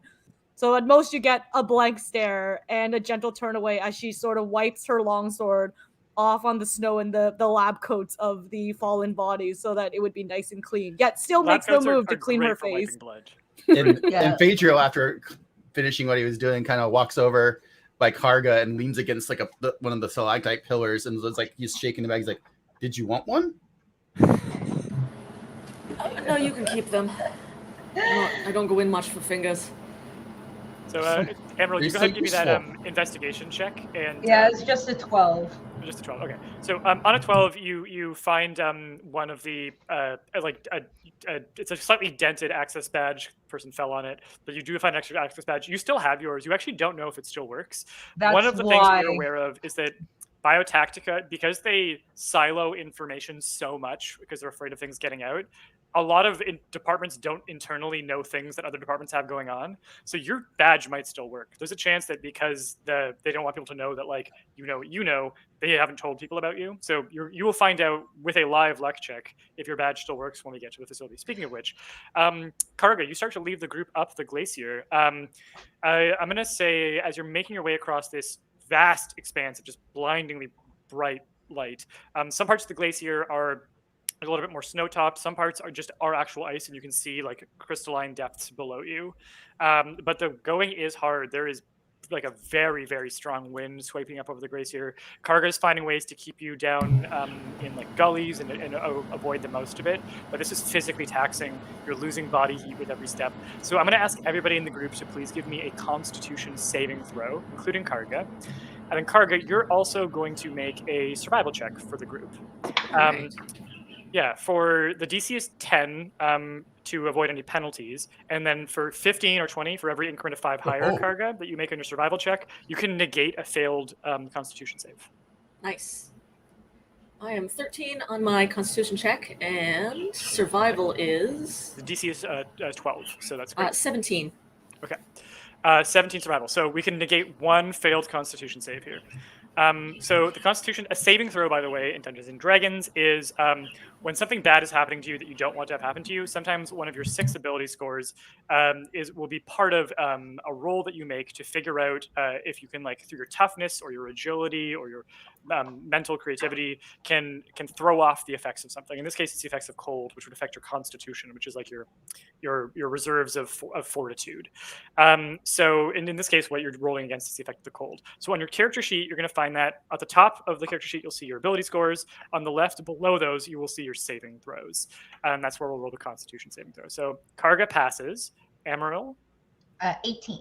18 is a pass. My jacket's so good. It's like merino line. You got the extra cold weather one. Oh yeah. Phaedriel, what are you rocking for Constitution? I rolled a 21. Ooh. So dang. I think continuing the theme of like Phaedriel looks like he's dressed for like an office instead of out in the frozen. But if you're watching him closely, like the side of his face and the skin, you can just watch it freezing over and the skin blackens, but then it recedes and goes back to normal. And that keeps happening back and forth like the tide at an ocean, but of like side of his face freezing and then unfreezing. Cool. Very Yeah. And long ago, learned not to ask about it. Yeah. Nope. Mm-mm. Nom, how are you doing? Nom rolled a 5. I have a +5, so I guess the total is 10, which is short of metal can gets cold. Yeah. Yeah, it's true. So, I can negate that. here. We're gonna put the dice. You cam would on think it. as a frost tiefling that this should just not be an issue, but apparently it Shouldn't is. Pokemon shouldn't it rules. be? My Maybe? fire, 'Cause- like. Oh, you have Yeah. resistance to frost. Yeah, because the other tieflings have it to fire, so she Yeah, should so have- actually, Nom, Yeah, you're gonna that's make this true. roll with advantage. Roll Candy passed again. her check or her save. So Nom, you can roll again and take the better roll of the 2 rolls that you make. Let's try it Because again. you're a frost tiefling. Great point. Thank you for keeping me honest, Jordan. Worse? Aren't normal tieflings just immune to the element, or is it They are resistant to fire. resistant? Okay. Yeah. I rolled a 1. Okay, so we keep your 5. We give you a 10. So unfortunately, you can see that Nam is struggling, but because Karga has managed to keep you to the gullies and you're keeping an eye on everyone's fortitude, Karga, you actually I believe you have like so you always keep hot tea on you. Yeah. And I believe you also might have Yeah. a still. I'll Might give be her able a to swig. administer some- Sorry. I'll give her a swig of heated cider out of a thermos at one point, and I'll just like fall back to your side, give you a bit of an elbow, hold up a horn that's got some technological things kind of carved in the side, and then just sort of grunt at you to drink it. I don't imagine the two of us speak a lot. Yeah. Non accepts the drink without any word back. As a frost tiefling, she is incredibly stubborn and wants to show the world that she's actually immune to all snow, but is really not. In spite of her appearance, she is cold. You are from The the heart Southland, yet so beats. you have Yep. you have like the frost is in your blood in many ways, but this is the coldest place in all of Rimeway, and you've never been here before. This is depths of cold that you haven't experienced. The wind tears at you; it almost feels like shark skin passing over you, rough and tearing. You can feel skin cells dying on your body as you move. And unlike but Phaedriel Amaryl, she underdressed for the weather, banking on her inherent Natural genetic resistance. toughness. yeah, Also, when to Karga carry offers her it to through. you, it's less like, oh, you're struggling and you need help, and more like, hey, I packed a secret flask. You want some? To kind of like soothe your pride. Yeah, so Nom, you're able to keep up without slowing down the group, which would have accrued campaign clock. But as it stands, you currently have a perfect score in the campaign clock. And Phaedriel, I saw a hand from you there. Oh yeah, I didn't know if we had covered it and I missed it. Like, there's this like a weird high technology along with the fantasy here? Yeah, Because I've so seen emails and stuff, so I'm imagining it kind of like that new Nimona show on where it's all like magic. Nimona's great. Yeah, I but have the not movie seen that it, came out, it's kind of like but high have not seen it, but I technology and wanna check it magic out. mashed together. Yeah, so there's definitely some like arcano magic going on that, or techno magic. So to give a bit more of an image, and we'll see this when we get to we get to the offices. But yeah, there are things that are like computers. It's a slab of runes that you touch in a certain sequence that would be much like a keyboard. There are information can be held across networks and stored inside devices and encoded in a way. The living code, which biomancy manipulates, is in many ways like genetic code. You can actually trade and move and swap the way that different creatures' parts work. So there's definitely there's meant to be a hint of almost like Dr. Frankenstein's science magic going on in this setting. Great question. By email, I think it's definitely more like a e-message or iMessage. Arcano Not Apple. message. A message. And what like it's not like working at a computer. It's holding a tablet and like rolling your eyes or something. Yeah, or actually, the way that some of the like tablet runes in Breath of the Wild work also would, I think, be not too far off here. Strong Zelda vibes. Yeah. But you make your way up the glacier, and you manage to avoid slowing down to have to rest. You may at some point want to do a short rest to recover HP, but so far your party's in pretty good nick here. So I think you're doing all right. So soon you start to approach the research base, which is on kind of a rise in the glacier overlooking Blisterhold. So you'll be able to visit both locations. We're going to move a little bit quickly through this section to keep the storyline going. But as you pass by, you see down below the town looks very welcoming. It's festooned with scarves tied to wooden posts that flap in the wind. There's fibrous ropes that are strung between these posts, which crisscross the surface of the area that almost seem to indicate or mark pathways and dwellings that are actually carved into the ice below. The dwarves that have lived on the glacier here for a long time, they don't carve into stone, they don't carve into mountain, they carve into ice and they make their homes there. There's also some surface roads you can see that have been paved with like packed sand or crushed stone. Sometimes that sandstone is dyed to give it this kind of brightness and visibility. In the section of the glacier where the town is constructed, much of the ice is clean and clear. You can actually see warped shadows of people inside the town moving through the tunnels because you can see them through the ice. Private areas and private dwellings are marked by blacking out the crystalline walls with ash-based paints or pigments, or sometimes just by hanging furs and cloth for privacy that can be like removed or drawn up the same way that window shutters can. On the surface of the town, you can see steam-filled geodesic domes that have been assembled from panes of what looks like kind of like a sheet crystal, like mica or something. And they've been made into these hothouses. Karga could tell you that these hothouses are built over hot springs or volcanic vents, often to hold in heat and to be able to grow food and other things that wouldn't be able to survive outside. There are also some beautifully tended frost gardens where hardy plants that can survive on frost and actually draw water from it are growing. It's here that actually the tea gardens that became part of the poisoning of the town of Blisterhold can be seen actually out and growing wild on the surface of the glacier. And just outside of the frost gardens on the edge of town, you can see what looks to be perhaps a little bit of a cemetery. The ice here is still also clear, so there's almost like a barrow that's been excavated from the ice, and you can see near the edge of this is an area where there's 4 relatively fresher bodies laid out in shrouds that have been laid to rest in almost this gem-like ice enclosure. And the shrouds, of course, like many of the fabrics and textiles that are used around this town and around the glacier, are very bright. They're not meant to be like a drab mourning thing. It's very much a celebration of life and the way that people are wrapped up and laid to rest. By contrast, overlooking this is the Biotaktica research station, which is very much the opposite of that kind of brightness and welcoming. It's a large, sleek, very impersonal building. It's crafted from magically fused white stone, so there's no gaps in the mortar, there's no faults in it. It's just like these sheer white walls with occasional windows. And the arrangement of it is a sprawling complex of labs and living quarters. And Amaryl, you see that they've actually expanded and added new parts to the building since you were last here. there are numerous entrances and exits. Amaryl, you don't know until you swipe if your rune key is going to grant you access. But you do know that the way that Biotaktica sort of contains information means that they may have forgotten to shut your badge down. You'll find out. You also have a slightly damaged badge that you could try to use. That said, you know there's kind of two ways to go into the building. There's a lot of side entrances which tend to require higher access badges to work.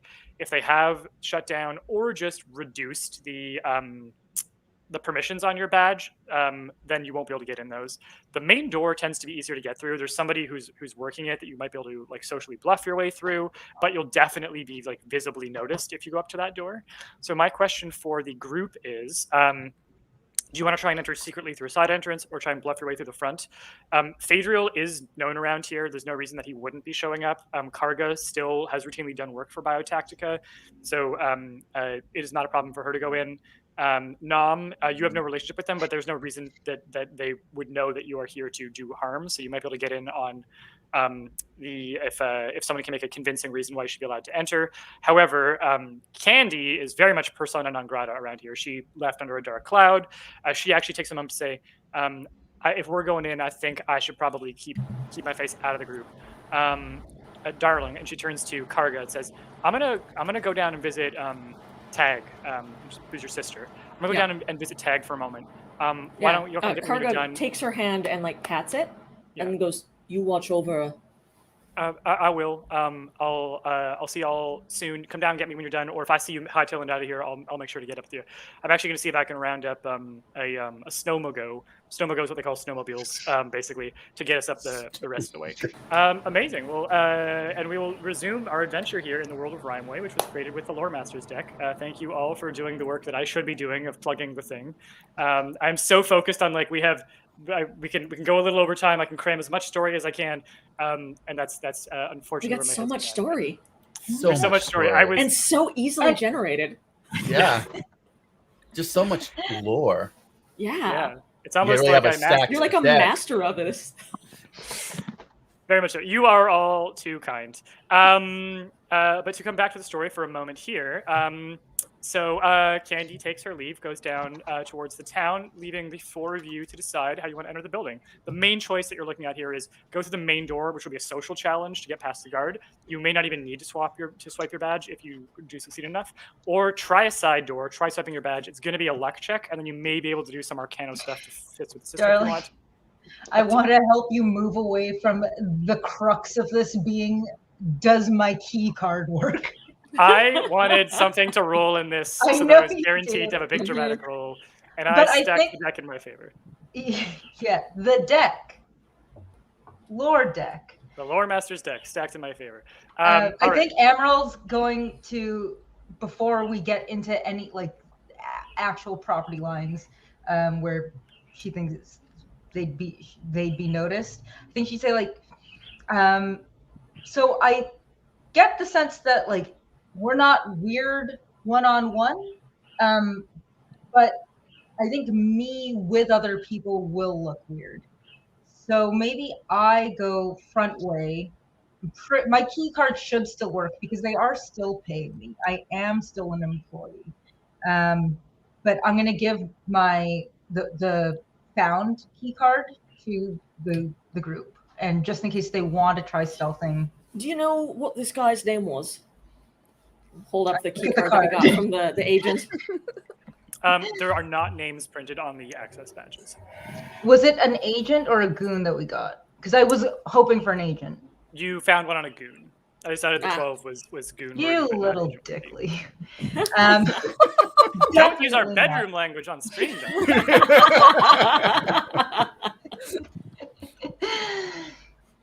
HR has things to say about this situation. Yeah, I'm HR. Shut your dickly. If you want to go through the front, we can definitely meet you. But I'm not familiar with the inside of that building overly. Phaedriel, have you been around inside the offices enough? Can you want to meet in the common room, or the what the common room would be for like scientists? If we're not going in with you.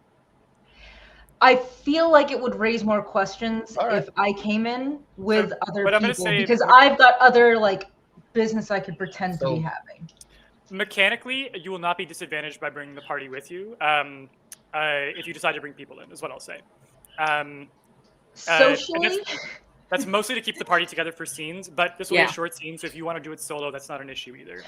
It's more so I don't want, because I figured if I came in and someone was gonna like, it's like seeing like a coworker that went on stress leave, and then like, oh, what are you doing with this All these people. angry-looking frost person, etc. You think that they might clock you with coming in just because you're not supposed to be there? You could come with us. If we're sneaking 3 in, we might as well sneak 4. That's true. I would have a lot of questions with my halberd, but they know I take up interest, so maybe not. Best not to be seen then. Give me a moment, and I'll bend down, grab some ice, some loose sort of packed ice and snow from the glacier, breathe on it, and then pat each of you on the arm in turn, and like put a little bit of snow on you. And you'll feel a little tingle of magic as we do Pass Without Trace. Yay! Okay, yeah. She's fully in now. She's all about jumping right into this new and not new, but like this learning more about this interest of like exploration and like outerwear. So she just wants to learn everything from you and is like, yeah. Okay, let's do this. You did this to all of us? Yes. So when you pat the snow onto Phaedriel, for a second, out of the dark of his jacket, like this black tendrils start to go around the ice and eat it. But then he kind of looks down at it, and I will actually give them a tap, like, get out of there. And then it like sinks back into him, and he's like, yeah. Doubly chastised. Yeah. Amazing. So you have the effect of Pass Without Trace, which for those who don't know is a spell, one of the best ranger spells in my opinion, that's going to give the entire group a +10 to their stealth checks for the next hour, and which also means they cannot be tracked except by magical means. So in standard D&D, tracking that's like won't work. 600 years. That's crazy. It's so good. That is it's such a good spell. So, and you all feel for a moment just a deeper attunement with the land here, with the glacier. You understand and feel how your footfalls do and don't mark it, and what types of pressure will leave a track or not. You can almost feel through that little patch of snow on you, like the that bright glare that like reflects across the glacier and makes like whiter things hard to see, that camouflages some things, starts to envelop you, so that when people like look out and see you across the glacier, they may not. They may just see more of that bright and blinding light. It's just a reflection. So, and are we going into the front or to the side? Probably the side. Probably the side. Now we can stealth. We're full stealth. Karga does, as Karga starts to do this, can I do a quick investigation just to clock the cameras that I know are in the area? I decided in advance that cameras don't exist in this world. Perfect. Right. Okay. Scryimras.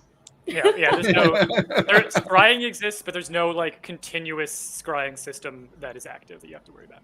So we can just sneak in. Yeah, you can sneak in. But yeah, you can go ahead and approach. So there's a little rune place where you'll place your rune key to see if it turns green or red. Do you want to use your rune key or the one that you took from the? I'm going to use the busted guys first, just because just to get in. Yeah. I'd rather. He's got current authorization. Yeah. And like get in and out. If anyone is passively being like, "Oh, who's on the property?" it would raise. I don't want that. I would like to get away without knowing that I'm there. Beautiful. Okay, so then what I will get you to do is first, actually, can I get you to roll a perception check for me? Or actually, no, I think we'll skip that. I think what I'm going to have you do, the thing is damaged. You don't know if that's going to affect its function or not. But if somebody wants to make, I think Arcana would be the most relevant skill here. And if anyone wants to pitch another skill they could try and see if they can like fix it or get the dings out or whatever, I would allow that before you swipe. Strength? I can do it Arcana. Yeah, do it. I'm gonna just quickly lower the dice camera here. Ooh, that'll do. Ooh. So I rolled a 22. Holy smokes. Okay. So 22 will do it. Smooth out the card. Yeah. So you smooth out the card. Some of the runes that were like, damaged by the impact, you like re-etch in. You fill in a little bit of the thing. Or is there any way that you think Phaedriel would do this with his? Yeah. So Phaedriel takes the card, looks at it, kind of has like a shoddy workmanship kind of look on his face, and then out of his this time out of the cuff of his sleeve, the little skull kind of like wiggles out, and he offers it to it, and the skull just eats the whole card, and then goes back into his sleeve, and then like he's like, oh, and then it comes out the other arm, and then it kind of like slides out of its mouth, and he takes it, and it's like brand new, and hands it to you. Good. Ooh, like a parking ticket. And she looks at it and she's like, oh, his name was Nimkus.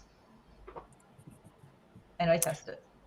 Nimkus P. Dickley. You bypass the DM's lovingly made dice tower camera rig. No need for a luck check. Ding. The He thing wants, goes to use green. he wants to use the dice cam so bad. But, Roll for Dickley!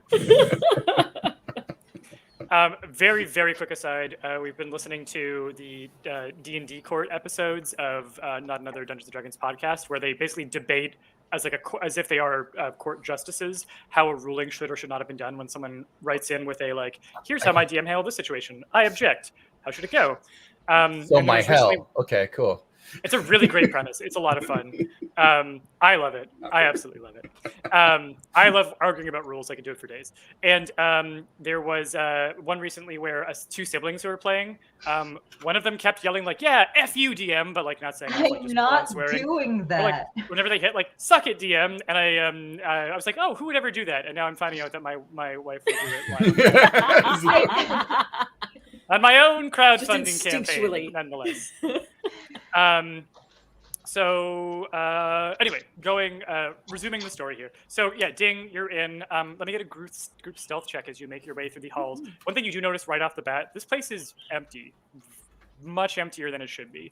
Normally the station is bustling. You think there's a lot of personnel have been relocated. It's probably a birthday party. And we could add a plus 10 to this roll. Yeah, so you're rolling this with your normal stealth 30. plus 10 on top of that. I cease to exist. Oh, and then Phaedriel rolls a 31. Woo! Holy smokes. All right, so that's a pass. Yep.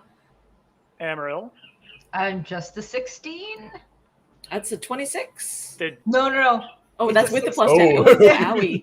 Ow. Yeah, DC was 15, so Owie. hair's breadth here. No. Yeah, my beautiful halberd. Given It's hitting the lights overhead.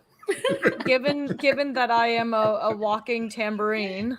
Oh yeah, we have disadvantage, please. I thought elves were supposed to be sneaky. But I only have a disadvantage of 1, so I rolled a 15, so plus 10, that's 24. Oh, so you actually have to roll twice. The disadvantage means you roll twice and you take the bad roll. Oh, your oh my first roll is God. a 25, which is great, and then you have to roll the second one that also has to pass for this to work. I rolled a 14. Oh, amazing. Okay, great. Yeah. Amazing, great. That's good. And then Karga. That was a 30. Even 30. Okay, yeah. So That's the Phaedriel reason and I thought Karga, mine was funny, because it was Yeah. 31. Yeah. Karga and I I Phaedriel keep vanish in a sticking my head competition. into It's rooms definitely a just to see competition. what things are like. Yeah. That's my 16. But you are ghosts in the halls. You make your way through to your old office, Amaryl. And It in looks like it has Phaedriel's not case, he been. occasionally it has is not been actually a taken over. ghost. Oh, sorry. I said in Phaedriel's case, he is actually Actual occasionally a ghost, ghost. yeah, Yeah. Yeah. Unwillingly a spirit trapped in meat. He just like phases in and out of existence every once in a while as the shadows get too dark. That's all But of Amaryl, us. you navigate to your office and get inside. Indeed, all of your houseplants are dead. They had added such a warm tone to it. When, I told them to disperse it. Add them around to the rooms. but it looks like Linda things was were supposed to relatively take care of untouched. them. She hasn't including left your- accounting. I go into a rage. Yeah. You gotta save some of those. I'm kidding. So We got our uh, inspo, Peter. Just I thought I'd take a moment since we've entered the office and we're about to probably engage in more things like probably stealing and taking items. That we got our inspo. We have our 10 pledges. Ooh. Hey, everybody goes from having Thank one you. inspiration. We all get Not that what? you've needed it. Thank you. You've been seeing my stealth rolls. Inspiration. All right. Congratulations to the party. And as a reminder, what we're doing here is for every 10 pledges we get during the live stream, the party gets an inspiration, a point of inspiration they can spend to overcome difficult circumstances and succeed in those pivotal heroic moments. I think they all promise to misuse it as irresponsibly as they can. Yeah, it's and really hide the halberd. and here's the link you can pledge at is down below. And Jordan, Can I have a ruling if I can slightly misuse a spell for flavor? Yeah, let's do it. All right. So as we come into this office, and there's like a jungle of dead, withered plants. God. Phaedriel kind of walks past them, and the tips of his fingers like start to like kind of like drip some black tar down that seems to be coming out from his nails actually. And as it hits each of the plants, he is kind of like rolling. He's not ringing it, but he's rolling the bell around so that the flapper goes, and then all of those plants start just coming back to life as he walks past them. Save the Emerald's house so plants. happy. So I'm misusing animate dead, but I'm sacrificing a 3rd level spell for flavor. So Between the Don't card punish him. trick and the plant strip, Nom is definitely at the point where she's muttering, "I am so over his magic tricks." Emerald gonna- just like goes to hug you. She's like and you can see on his face like the black stuff in his bell, and he immediately regrets what he's done so much. yeah, that the because of arm his hug. around the shoulder. He's like, "Oh my He's god, like- thank you." He's like, Can and he I- goes, "Oh, were those yours?" They are now, and I'm gonna take them with me. Didn't know you had a heart there, Bone Keep these Collector. plants. Thought you And sold I that had off one years ago. pot- I had one pot that Curious. was like forged. I regret it. At a local forgery. Yay. I'm going to actually ask for a group, except for Phaedriel. I'm going to ask for a group perception check as I narrate a little something that happens to Phaedriel here, casting the spell this high up on the glacier. Also, actually, insight or perception. Take your pick. Insight or perception. 15. 15 from Karga. It's a nat 1 because I'm happy about my plants. Yeah, you're just talking to them instead of paying attention. Yeah. Oh my god. Nom, you're your blooming favorite of better than insight or before. perception. Take whichever I'm one gonna you take like. Stakes in this. I'll take insight only because there's a +3 on it. I rolled a 6, so 9, so I get like purely average. Use an inspiration point. All right. So, Or this totally useless thing. Probably not a big deal. You So, see him smile. Karga, in a moment, Yeah. Phaedriel will explain what of this might show on Phaedriel's face or reaction. But Phaedriel, as you reach into the well of magic that you've been very used to drawing into for, since you've studied the magical gifts, which is decades now, you've always been able to reach into that pocket of magic and power it. And every now and then you reach into that well and you hear whispers come out, you hear voices. Sometimes you get visions. This is a thing that you've largely kept from people. Although definitely, one thing I will say, Nom, on the trip up, you noticed that Phaedriel would mutter in their sleep. Sometimes they would have you would audibly hear nightmares that they were having and visions. Sometimes the nightmares sounded good.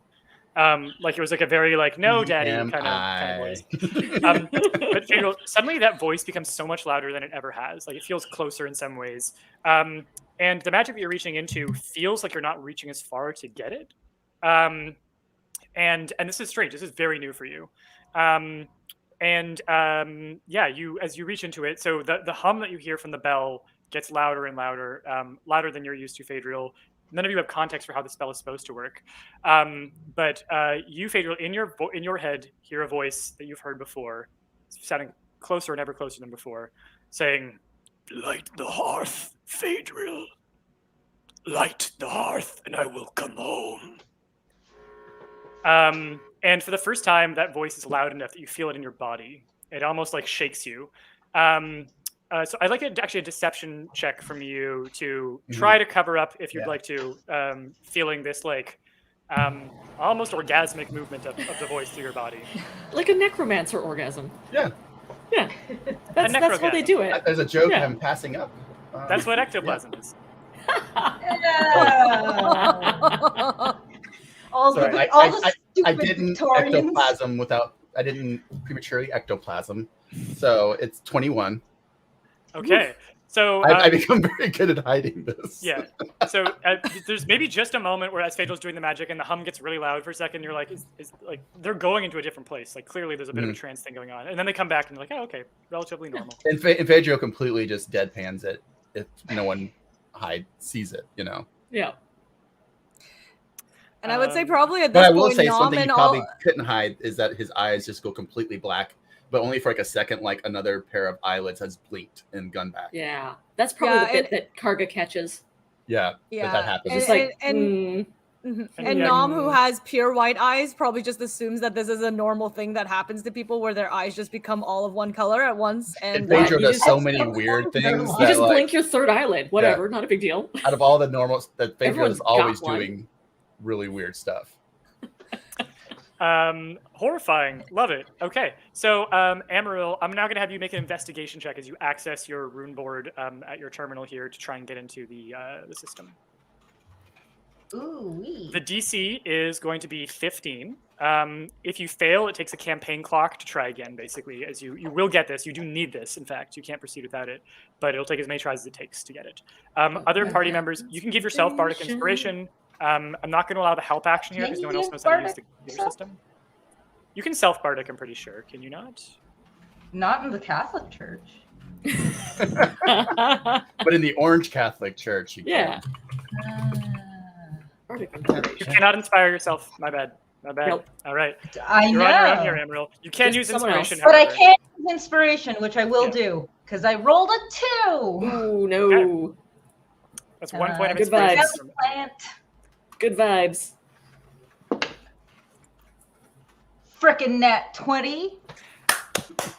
Okay, you're gonna get some Hell bonus yeah. stuff. You are gonna get some bonus stuff.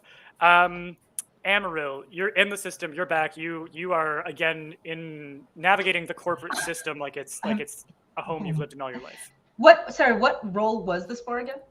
Investigation. Oh, so 22. If that Ooh. was there a 21 bar I had to leap over? The nat 20 is going to get you everything I had under research here. So And you more. access a map of the tunnels. And not only that, but you access a map of which tunnels they found out at which time. So you know which ones they've been using for primary access, which ones are secondary, which ones they're not using. So this is going to give Karga advantage on future survival checks to avoid using places that they already are patrolling or guarding when you enter the tunnels at the top of the glacier. You find out that Gallum Scoth, the current head of Biotaktica, completely cleared his schedule for there is nothing in his future calendar. It's all gone, which you've never seen before. You're finding memos about huge relocations of personnel to the glacier. There definitely is like a big thing going on. And the last one, which was going to be like my 25 or higher or on a nat 20, they have started making a rapid, like in the last week or two, a rapid series of hiring offers to hire, and all from the Southlands, sailors, seafarers, and navigators. Tons and tons and tons of them. There's also a memo about refitting the snowmobiles, the snowmobiles basically, to be ski-doos, to be water mogos, where they can go on water as well. They found an Awful ocean. Go-Go's. Yes, Yeah. I remember them Peter's a trying writer. to come up with a name. And Yeah, listen, and you're they either was gonna like, get Listen, he's a professional writer, guys. Like it's water magogos and ski magos.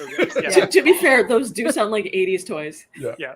I'm pretty Yeah. sure I had some schema for go-go's. for bathtubs, like it's just a thing, but then like a dog, but then their paws paddle. Yeah. Um, And they go brr. Yes. Amaryl sees this information and just like rolls her eyes because if she was still here, there'd be a better name than Schemagos. branding You'll just notice fell that off with when you left. the world building, anything that's related to the larger world got like names like Phaedriel Kane and Skycrown Glacier, and then anything related to the like the goofy evil foundation, research foundation, is like Like Mig the Beep Boops. Magner, like Yeah. just the dumbest names I could think of. I wanted them to feel like Scooby-Doo villain Oh, cartoons. they are. Excellent. It's great. Good. Amazing. And Okay, also, so- people name products dumb names. They don't name them good names usually. No, especially when you're like the Amazon of the Arctic. Yeah, Yeah. Oh, good. That's a good, like good description. Shakeway. It's like that's not the good name for that. That's just saying what it does. You know, like. So I'm saying with this information, with your existing stealth checks, you manage to exit the compound, make your way down towards Blisterhold, and meet back up with Candy. Karga, as you're approaching the town, do you have any way that you want to handle the group, or like, do you want them to come into the town with you? Do you want a moment to go catch up with Candy alone? How's Karga feeling as you approach the town? I would love a moment to catch up with Candy alone, but I also don't trust them not to wander off and die in a glacier. So I might see if they're willing to just cool their heels for a minute and then If not, I will lead them around the town and signal to Candy to come meet us just on the outskirts. Okay. Emerald wants to go to where Candy and she overheard it's your sister's house. She wants to leave these plants there. Oh, Well, And Phaedriel does this thing where you're one of the person in the group who like is in a book, but you're following everyone else just by like the sound of them. So like when these kind of decisions, he just is reading and writing and just kind of like following the sounds of other people. So he doesn't give a fuck. I would lead you to my sister's house then, because that is a quiet place to be. Well, actually, if you are calling Candy over, you'll see Candy leaves the cemetery when she comes to rejoin you. So she comes to rejoin you at the edge of town, and you can head to your sister's house, which is of course empty. So you make your way in. This might be a good moment to take a short rest if you want to recharge your. You get some spell slots back, Phaedriel, when you do this. You'll be back up at full HP. You'll get your second win back. There's actually on your character sheet at the top right a little button for taking rests that you can do to apply a short rest. It's a little bit confusing. It might just be better to just give yourself these things back. Or actually, I think the effect is going to be the same as a long rest at this point. So maybe this is a good question for me to ask a newbie question. Like, how do these short and long rests work? Like, does like a clock move when it's like? I was going to ask this at some point, and since we're about to try it, like, I'm trying to understand how this works. Yeah. Or how does it impact? How does it impact the campaign? So like how outside does it of our change anything? Outside of our campaign clock mechanic, normally what happens with a short rest is it takes an hour of in-game time, and it's the party like sitting and just resting, maybe having a bit of food. You can do light tasks, nothing heavy, for 1 hour's time. Having a magic power bar. Having a magic power bar. So that's it's 1 hour's time, and it lets you get back some of that like stamina, like kind of like a break in the middle of the day, kind of like a lunch break, that sort of thing. And different classes have specific things that they get back in those periods. You get your action surge back. Everybody can regain hit points in that time by spending hit dice. But for today, I don't think we need to get deep into those mechanics. This is probably gonna be the only rest that you take. So if everyone just does a full long rest, that's fine. A long rest normally is like a night's sleep. It's like 6 to 8 hours. You may need to set watches where different party members stay awake to protect the others. And that's where you get everything. Like all of your hit points come back, all of your abilities come back on spell slots. Yeah. Importantly. And right now you're gonna take one campaign clock to do a short rest. I did it wrong. I clicked long rest instead. That's fine. I'm going to suggest that just because the way you have to deal with hit dice is a little confusing, and long rest is it's just not easier. worth going through right now. But you've taken your short rest, sitting in this house under the ice, and Karga and Candy. There are like a little back area you can retreat to if you want to chat. Yeah. Mostly she just like is touching you on the arm and like doing that like thing where she looks in your eyes to just like get a sense without you saying anything of like where you're at or how it went.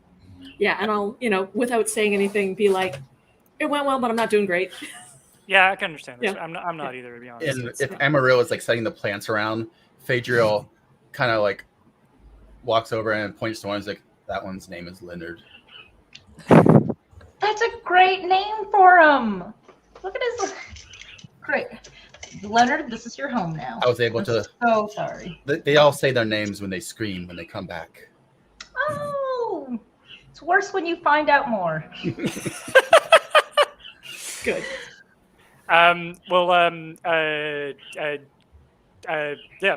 Candy takes a moment to say, "Well, I'm glad we've got the map that I think we can soldier on." I worry that I know what he's going to do with it. So what's that? What's that, sweetheart? I think I know what he's after. Who's he? I'm sure you do too. Oh, Gallum, the Yes. the head, yeah. And we can't let him do it. Yeah. You mind sharing with the rest of us? He's after the forge, obviously. What? Why? It won't be good if he uses it. About the forge. More than you think. Obviously, Blisterhold was not. Did you know anyone in Blisterhold? I'm going to try and have no expression for a moment. Deception, please. Yeah, that's everyone. I'm going to say we'll use your passive insights here. I can check this for you. I have a fucking poker face. My goodness, 18. So yeah, none of you pick up anything like that. Emerald, I'll allow you an active insight roll because you were the one asking the question, with a point. But everyone else, that beats your passive insight, which is I'll what your shrug and senses go. are when you're not actively searching for something. I'll shrug and Sorry. say, I know a lot of people on the mountain. Amaryl's not insightful, but I think just because she did see she saw Blisterhold, she got upset by it and enough to obviously leave and the town. She, I think, wants to know if it's not good. It's 5. It's okay. Then you believe me when I say I know everyone on the mountain. You're like, oh yeah, okay. Yeah, no, that makes sense. Do they all have such good footwear? You need good footwear up, yeah. You're living on the glacier. Where'd you get yours? I really like the spikes on them. The guy up from me makes them. Oh my god, a local seller.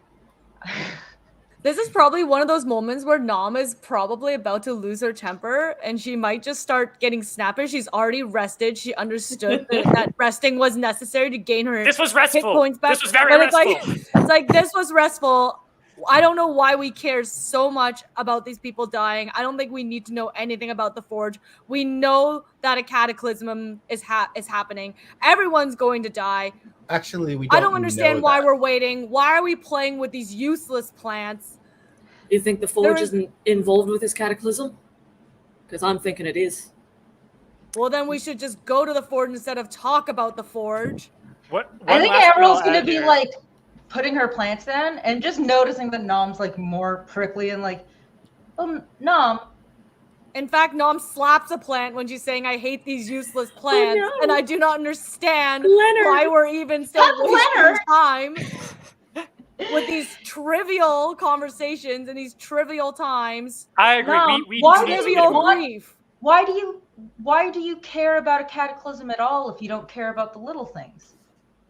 And the singular people that are dying. Because everyone else is going to die. Nice.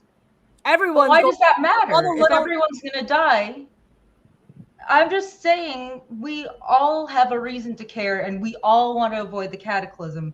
But the result of avoiding the cataclysm is that people who are hurt now or could be hurt in the future or were hurt by Biotaktica in the past won't feel what Leonard just felt. And I'm just putting You can probably see this go right over Nom's head. Nom, definitely as someone who already sees the future of everyone's death and has been staring into the void of dragonflies mauling people over and over, sort of sees the world the way an economist sees the world, where you just see everything in these macro numbers. And you're like, you just literally don't have emotional understanding about why a plant should bring anyone joy, or that one person's death somehow matters more than the deaths of millions, because it's all a calculation in the head. And literally the only time you see any sort of emotional come out of her is when she loses her temper and engages in a fight, which is probably some repressed, some barbarian. some repressed rage about being short, never taken seriously. Mm-hmm. And that's her only rage now. So it's Amaryl's explanation means absolutely nothing to her. And she probably just looks you dead in the face and is just like, no, it really doesn't matter. So it's here that Candy actually intervenes before things can escalate and is like, the Siblinghood came through quickly and came through with this information. I understand that their particular position and way of seeing the world, makes things so. I understand that deadens empathy. That's I'm the opposite of that. I feel a lot. I feel a lot about what happens here. But I do think that mission-mindedness might help us in the situation, because the clock is ticking and we got to go. But now, it's my understanding that you're the visor that the Siblinghood entrusted to you. It shows probable futures. Do you think it's worth, before we go, checking in on it, seeing if the vision that you're seeing of your death, or if one of us wants to try it, might have changed as a result of what we're doing? Would you be willing to let us use it or trial it and see if we can learn anything more about the course of action we're taking and if it's helping? You can see Nom's face. You can see Nom's face probably contort slightly, the tension in her antlers, because she doesn't really trust this group and doesn't like them and wishes they would just listen to her already if she says everyone's going to die, versus allowing them to see the visor. However, her impatience is wearing out. She can feel the weight of the world ending on her shoulders. So she just sort of huffs, sighs, and is like, fine, once. And if you do not believe me after all this, I'm leaving with or without you. No, so we she- believe you. That's why Oh, we're shut here. up and just put the damn visor on and see your own demise. When Namad I said, already know it's when from Namad said that stress. I'll leave with or without you, Phaedriel looks over at Karga and goes, Does anyone want to put on the visor before you go? Oh, It is not Oh, required. what if- yeah. What if not? Everyone- like, Like, what if everyone's not tries to approaching thrust- Nam is like, not with What- patronism, Patronizing. not this? patronizing. But that's the only way she's going to Patronization. read it. Yeah, that's fine. But how Amaryl's feeling is that like, I know what it's like to have that rage, and I actually feel more focused accepting that rage. And you can be mad that we're not going as fast as you want, but we also know all the different parts that are going to help mitigate the dragonflies. We agree that we see the dragonflies. We know how to get to the people who are doing stuff to the dragonflies. in the middle of this, and we're all moving that way. Phaedriel's long arm just reaches in, takes the visor, and puts it on. Phaedriel. Yoink. He's Go like, ahead. we're saying the same thing over and over again, basically. Like, no one even said we weren't going to the forge. He didn't say this, but in his mind, like, we're going to the forge. Why are we yelling about this? And he puts it on. Go ahead and make me a charisma saving throw, please. The DC Oh. is just 10.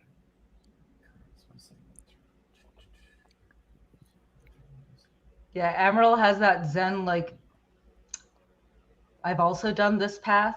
I've walked this path. Where on the sheet? This doesn't I piss off. accept death. Oh, Uh, I You see. so- did, you did I found yoga it. about it. Okay, It was awesome. great. You said- Yeah, you said exactly. charisma, right? Yeah. The thing I have +0 in. 3. 3. Okay. Oh, Do you want to put an inspiration on that, or are you happy to fail here? Sure, I'll do it again. Wait, are we still within our long? And what not is our this long roll for rest? how it affects me, or what is this roll for? You're going to see a vision of your future death. The way that your ego holds on to the importance of your life in the universe is going to affect whether or not this demoralizes you, basically. Okay, I'll roll it again. Why not? Are we did we finish a long rest, or are we still within it? So after this, I could have a long rest and get a bardic back. This is after the long rest. Oh. So now it's 8. Okay, so you fail either Not- way, not good. unfortunately. But we'll mark down that inspiration. There's no like Again, natural necromancer. you Like, can give the players more inspiration by I'm fine pledging with the death. project. Like bonuses. So you see a vision of these dragonflies that you have loved all your life. These have been an obsession for you. They were the really the thing that started the deepest veins that you've tapped of Arcana and of study started through this dragonfly. And you see a cloud of them descending on you. And this is not like, you're not seeing Cataclysm, you're seeing your death, and it does feel Mhm. very personal. As in a very like destroyed by your own creation kind of way. You're swarmed, you can feel thousands of little bites. You feel as they bite you, something pumping into your blood and changing and corrupting your blood. All the while, this is like, the vision will suddenly fade like you're dying and then crackle back in like you're not dead, and there's more dragonflies. And the thing that might be different from the visions that you heard described by Candy that people have been having when they put this visor on, in which with the Siblinghood reported to her, is behind them all, you see a massive, beautiful shadow, like a silhouette of something large and ancient, and to you anyway, absolutely beautiful. This complex folded shape that's almost like a Leviathan in the sky, just looming in the background, watching it all happen. And then the vision's gone, and as you come out of it, you feel that you've not been afraid of death, but something that you've been attached to in your sense of self has been that you are the smartest person in the room, that you're the most important person in the room, and you've never felt smaller. You have never felt like, what if you died and it didn't matter? Your death was always to you going to be like a gateway to something or not the end. But like, what if you just die and then that's it? And all that's happened is that you've produced some scribblings and scrolls that were work that was stolen from you anyway, and then you're just gone from the world. And that sense of smallness sort of hangs in your bones as you continue on. So you are going to have disadvantage on all charisma checks and charisma saving throws until you take a long rest. And that is the total effect of it for now. So if luckily, I known that, I wouldn't have spent the inspiration.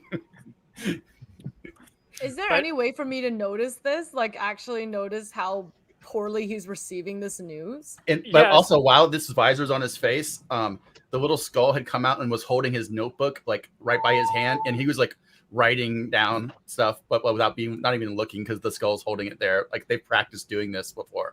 I love that they practice. Little baby What scribbles at necromancers first. do in their free time. yeah. Oh, Yeah, well, Dude. I think Phaedriel is visibly shaken enough that I don't think you'd be able to hide the like the Let's say impact he has more gray hair streaks too now. yeah for sure. Good. Ooh. Good. And do you think Phaedriel would explain the details of what they saw? Oh no, not at all. He would be like, as it comes off, it's kind of like, I think it's like smokes coming out of from the edges of his eyes a little bit, and he's like, yeah, just like they said. Okay. I'll give you a little bit of a pat on the arm and just be like, a little too much death in your vision there, Bone Collector. I want It's all right. Different sometimes. I think at this point, like, Nom's probably a little bit smug about being like, yes, I was right all along, you fools, and sort of like takes the visor and holds it out to Emerald and's like, you next. I love it. I want to put it on, and I'm like happy to. Mostly because I'm not like, sure, you can show me death, but I want to see if I notice anyone of Biotaktica in my death. Like, who, You want to see them die. yeah, like who's in the periphery? Yeah, hand me the VR goggles. All right. Go ahead and make your charisma saving throw.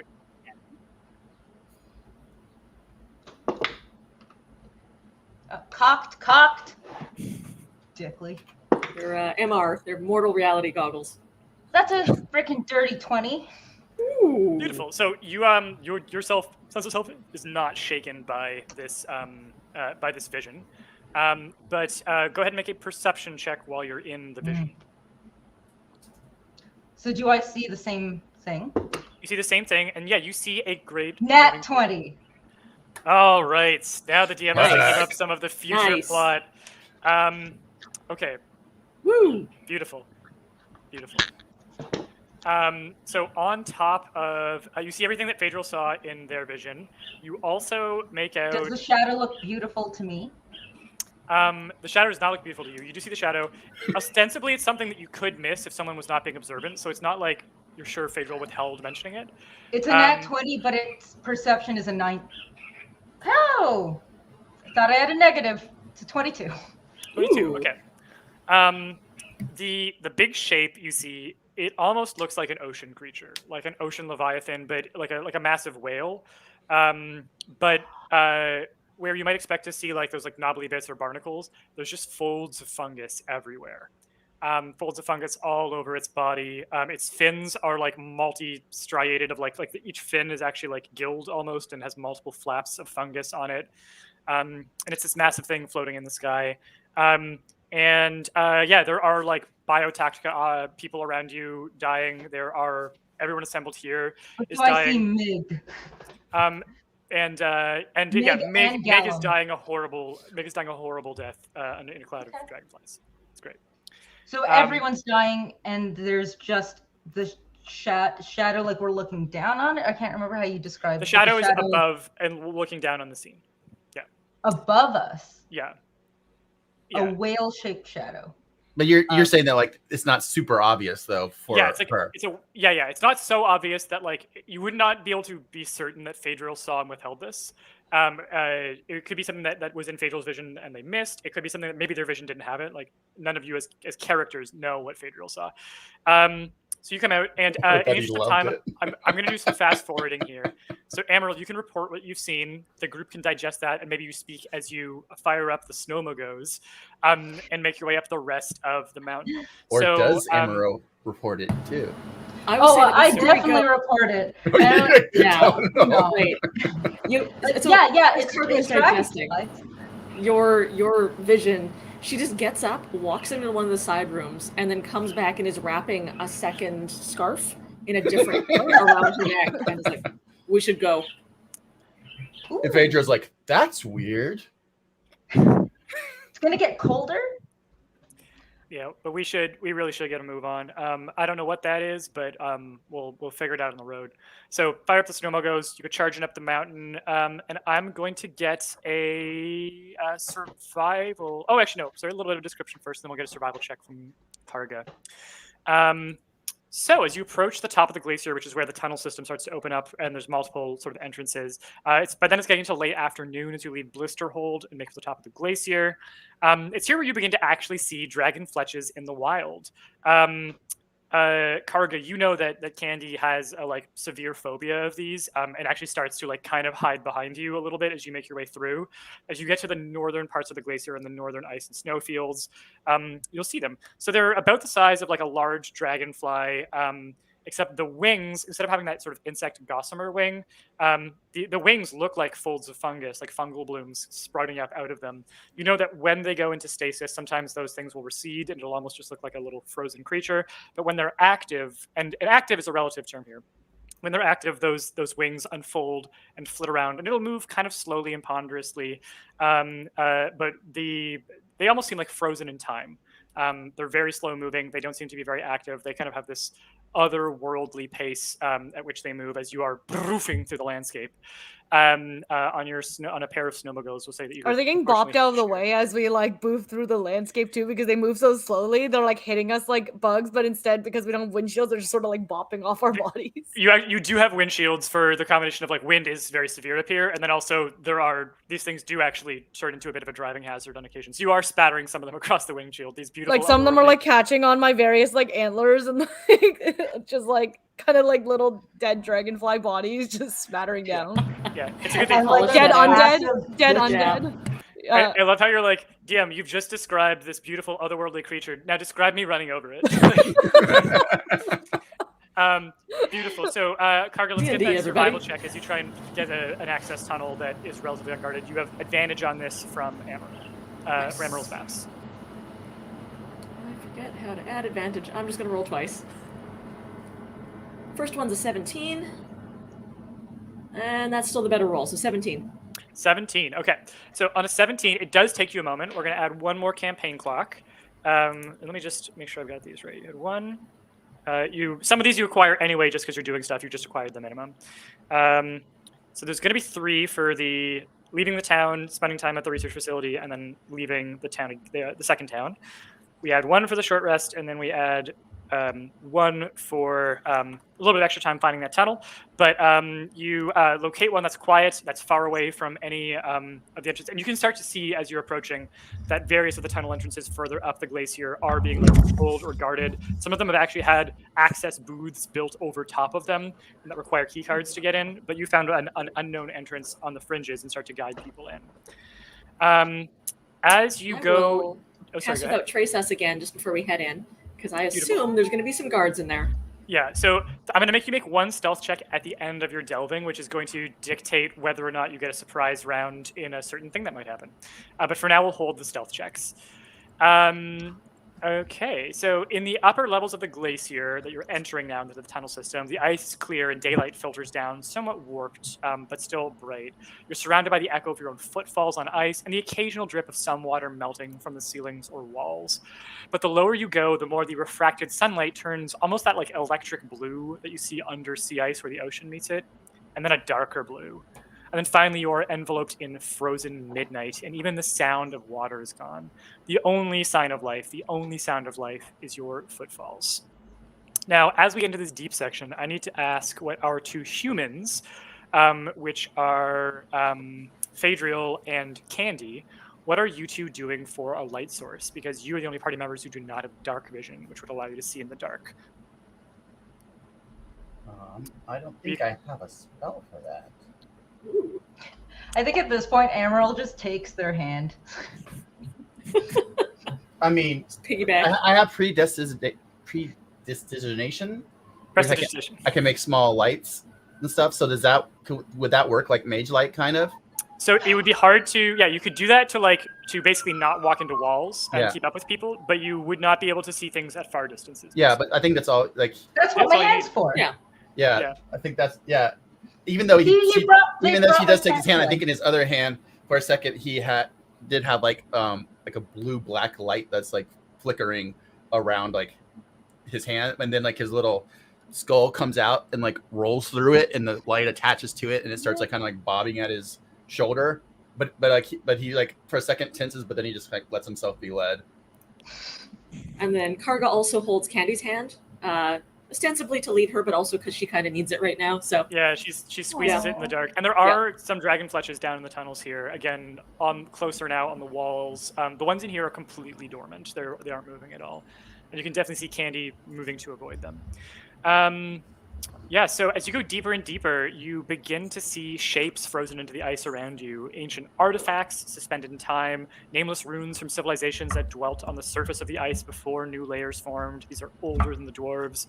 Eventually you get so deep that you begin to see actual old ships frozen into the ice. Massive creatures or dark silhouettes looming from the darkness and showing the dull gleam of scales or wrinkle fold of what looks like it might be algae. Every once in a while, Phaedriel tries to stop to look at these things, and then gets tugged along by if anyone Emerald. asks about like why are these here, Karga just shrugs and says that's normal. God, it's like walking anywhere within like the UK with a British person. Like that castle's always been there. Yeah, whatever. It's just always there. It's a freaking castle. A castle. How are you not excited? That's just the ice castle. Everyone's seen it. Can I cast Green Flame Blade on my halberd? Yeah, it's a cantrip. It's a cantrip, just for a little bit more light. If Yeah, for sure. I will allow that. Let me just see. You can make a. So pretty. Talk about a cockatoo. Oh. So we know that was Emerald talking about their own halberd as it lit up. Yeah, it works both ways. It works both ways. So I think you are supposed to hit something to activate the fire. So I'm just going to ask for an Arcana check, DC 10. If you do that, you basically hack the spell to do this by just swinging it around and getting it to like light up. You know how if you pull a log from a campfire and it goes whoosh, you're basically doing that to try and get it to flame. Okay. I could find something to hit too. That's not a castle. That's a 17. Beautiful. Yeah, you see you're waving around your halberd, and you have this is green light in addition to the little blue light from Phaedriel as you make your way through these tunnels. It is at this time that I'm going to cut off one of the pieces of Phaedriel's hair as she was doing that, and he's just like... It just grows back white. But there's like zero expression. He's like... And she's like, I have a little bit of magic too. Don't forget me. Yeah. Amazing. So I'm going to go ask for that group stealth check now. Everybody has a plus 10 on this. And it is going to be a graded system. It's not a strict DC. The better you do as a group, the better your result will be when you enter the next scene here. I'm going to go ahead and spend inspiration on that. Please do. But we got plus 10 though. Yeah, that's fine because I rolled a 1 and I don't want a 1. Oh. A 32 is much better. Holy smokes. All right, 32. I wrote a 20. 20, brilliant. 21. And do I roll twice because I'm technically at a disadvantage? You do, yeah. Oh my god, I'm learning. Well, It always starts with what you have disadvantage on. On everything. I rolled a 5 and a 10, so I guess I get a 5 for a total of 15. Okay, and do you have any modifiers to stealth just from the skill, or no? It's a +0 that you normally have. Where am I supposed to look for that? So we'll go to your character sheet. Look at that long, tall list of skills in kind of the middle left, and then we're going to scroll down to stealth. Oh, you do have a +1 just because you are a fairly dexterous person. Your combat training has made you very aware of your body and how to coordinate. So 16, great. So wonderful, actually. DC 15. Oh no, yeah. he says an aggregate. It's an aggregate one, but 15 is like where if everyone passes 15, it's very good news. So you're going to get a surprise round. You actually approach unnoticed as you come down to a section of tunnel that Karga, even you have not been to before. In fact, you've been searching for, never in like necessarily like this is your white whale way, but you've always been wanting to find the Hearth of the World. And if the maps are correct, and you're approaching that now, you see torchlight and some arcanolight emanating from down this corridor. From a distance, without being noticed, you sneak up and come close enough to see the following scene. Very much this part of the glacier has become almost like a hive of activity. There are Biotaktica goons and agents running around in lab coats, making preparations inside of a spacious ice cave, very much in the depths of the glacier. You can see in the center of the ice cave, there is a massive hearth. It's a large structure made of what almost looks like jade, perhaps, like a slightly mossy, glossy kind of stone. Staring at it with a fixed expression is someone who I think everybody here will recognize as Gallum Scoff, the current head of Biotaktica. Nom, you're probably the least familiar with him, but he was covered in your mission briefing, and you can put together from the description. He's a human with pale skin, black hair, a kind of chiseled jaw, lab coat, and very intense green eyes. He's currently issuing commands to people in the cave in a very like almost sports announcery voice, like, "You there, you will be manning the bellows, and over there, I'd like you to stack more crystals for the fire. This needs to burn hot." And he seems to be directing action. Mig is here as well. Mig Magner, standing at Gallum's side. All together, if you time things right, you can basically come in when there's 12 goons and 3 operatives, Gallum and Mig, that will be involved in this next scene or combat. It looks like they are starting to, you've gotten here before anything has happened with the forge, but they have just piled what looks to be some kind of crystal fuel inside the hearth. You can see that some goons are starting to grab this giant set of bellows that looks like it's made almost of folded sheet crystal. Like, it doesn't look like it's a cloth thing. It actually looks like it's like almost a crystalline structure, and are starting to like pump it. So you will get to have a surprise round where all of you can act and nobody else can. And then after that, we're going to go into initiative order regularly. I will, as we're seeing this, I'm going to scribble something down on like a little note and show it to the group. And it just says, forge overheats equals cataclysm. And the cataclysm is like underlined strongly. Okay. And I will whisper that to Phaedriel, because I'm assuming they can't read. Phaedriel, those voices? Well, it's not dark anymore, though, right? Yeah, you have light ahead. Yeah. Yeah. The internet just assumes Phaedriel can't read in general.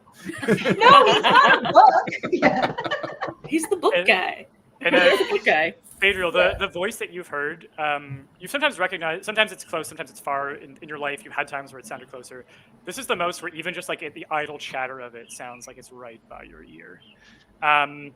If anyone wants to cast any spells to buff themselves up before combat, now's a good time. Phaedriel, I think you have mage armor. If you want to spend a spell slot on that, it's I actually optional. want to do a different spell. Can we do 2 spells or no? Yeah, you can do 2 spells. Yeah. Okay.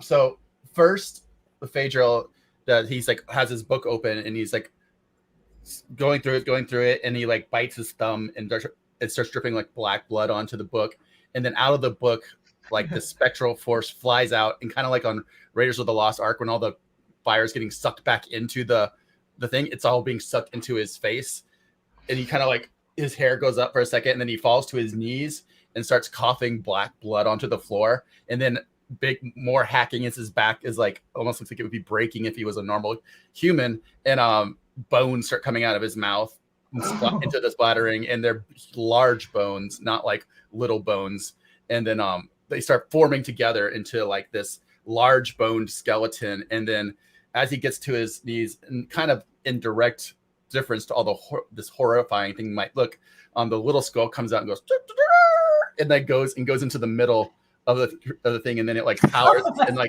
black runes appear on the bones, and it powers it up, and it's now inside of it. You made a little skelemecha. Yeah, so like I need to know how that you guys practice this too. Yeah, I know. Like Phaedriel tries to look so cool, but you know that they rehearsed this like 100 times. There were some awkward So he cast Animate Dead.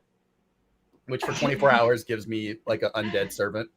Awesome. So I'll ask you to keep if you can look up Undead Servant and have that open I will. so that you've got all the stats handy. I'll appreciate that. And a then question from also- Michelle Vu. So the plan is to try and finish this in the next 45 minutes. We might run a little long. We've saved an hour of overrun time. We'd like to keep it under that if we absolutely can. But right now, about 45 minutes. And I think we'll take this moment before we spring into action and into combat here to do another round of just introductions about what we're doing here for folks who are joining the stream a little bit later. So we have created a setting using the Lore Masters deck, which is a deck of cards for creating lore for Dungeons and Dragons or for writing your own books. We did this live, and we did this as a collaboration with the audience, actually helping us choose prompts. I wove that into a one-shot adventure, which we are approaching the climax of here in Act 3 in a world called Rimeway. We're about to enter combat on Skycrown Glacier, which is a big ancient glacier with many layers of sheets collecting different levels of archaeological history from throughout time. Our heroes have approached a site called the Hearth of the World, which is a forge that is used for forging not just items, but in fact forging reality, making things real that are not real. And an evil, I would say that they're straight up evil. I was going to say corporation. Technically, they're a nonprofit, but an evil nonprofit research foundation called Biotaktica has seized the site and is about to fire the forge up. And it seems that it could be the source of some cataclysm. Just before entering combat, one of our party members, Karga, revealed that if the forge burns too hot, it is full cataclysm. And that is what the players know as they're going in. We'll have a quick round of introductions. You can say your name, the name of your character, and just a little bit about what we might see from them in this combat in terms of like what to expect from a barbarian, etc. We'll start with Alina. Oh, I think you're muted, Alina. Hey everybody, I am Alina Pete, and I am playing Karga. Karga is she, her, I am they, them. And Karga is our Dwarven Ranger, so she likes to strike from a distance. I think you'll see a lot of darts and knives if she has to get in close. Awesome. And Jasmine. Hi, I'm Jasmine, dog kisser, and Amaryl is Elven on a break, and in that break has gone from bard to barbarian. Amazing. With a little bit of bard, so her green flame blade is still going. Peter? Yeah. And I think it's a cantrip attack that you do, right? But we'll figure that in combat. Let's still going. Flip into Jordan. Tell the people where to find you.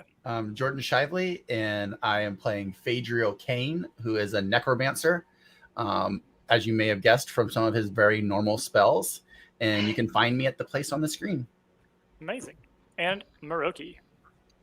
Hi, I'm Miroki. I'm the CEO of the Story Engine, and I also talk about wine in all my spare time. You can find me on Instagram at 9 ounces please, or on if you're in the GTA, on the show Takes Together, 6:40 Toronto, Saturdays at 5 p.m., where I will pair wine. And I actually will be shouting out the Story Engine and Lore Masters deck this weekend, and talking about pairing wine with iridescent croc tentacle land, and how that appeals to and the importance of that kind of lore in the importance of food and drink and lore. I am playing Nom, who is a very sour frost tiefling who somehow, despite being a frost tiefling, apparently does not handle the cold of Skycrown Glacier very well, amongst other things. As a fighter type and wielding a longsword that probably makes up more than half of her body, she is going to rush headlong into a fight without any sort of regard for her well-being, probably stemming from a need to prove herself by being as short as she is and not being taken seriously. She may or may not also be revealing all the secrets of the Siblinghood soon, giving the logistics of the timeline, and also because she's notoriously bad at doing things in a nuanced and insightful way. She's just gonna like unveil all the secrets right before going into battle, because that's just healthy for everyone's mental health. Well, then let's resume as we head into battle. Anything anyone wants to say or do before things begin? Yeah. So as the little guy got into his black-boned mecha, I also I'm going to cast Mage Armor, but I'm going to cast it on the skeleton.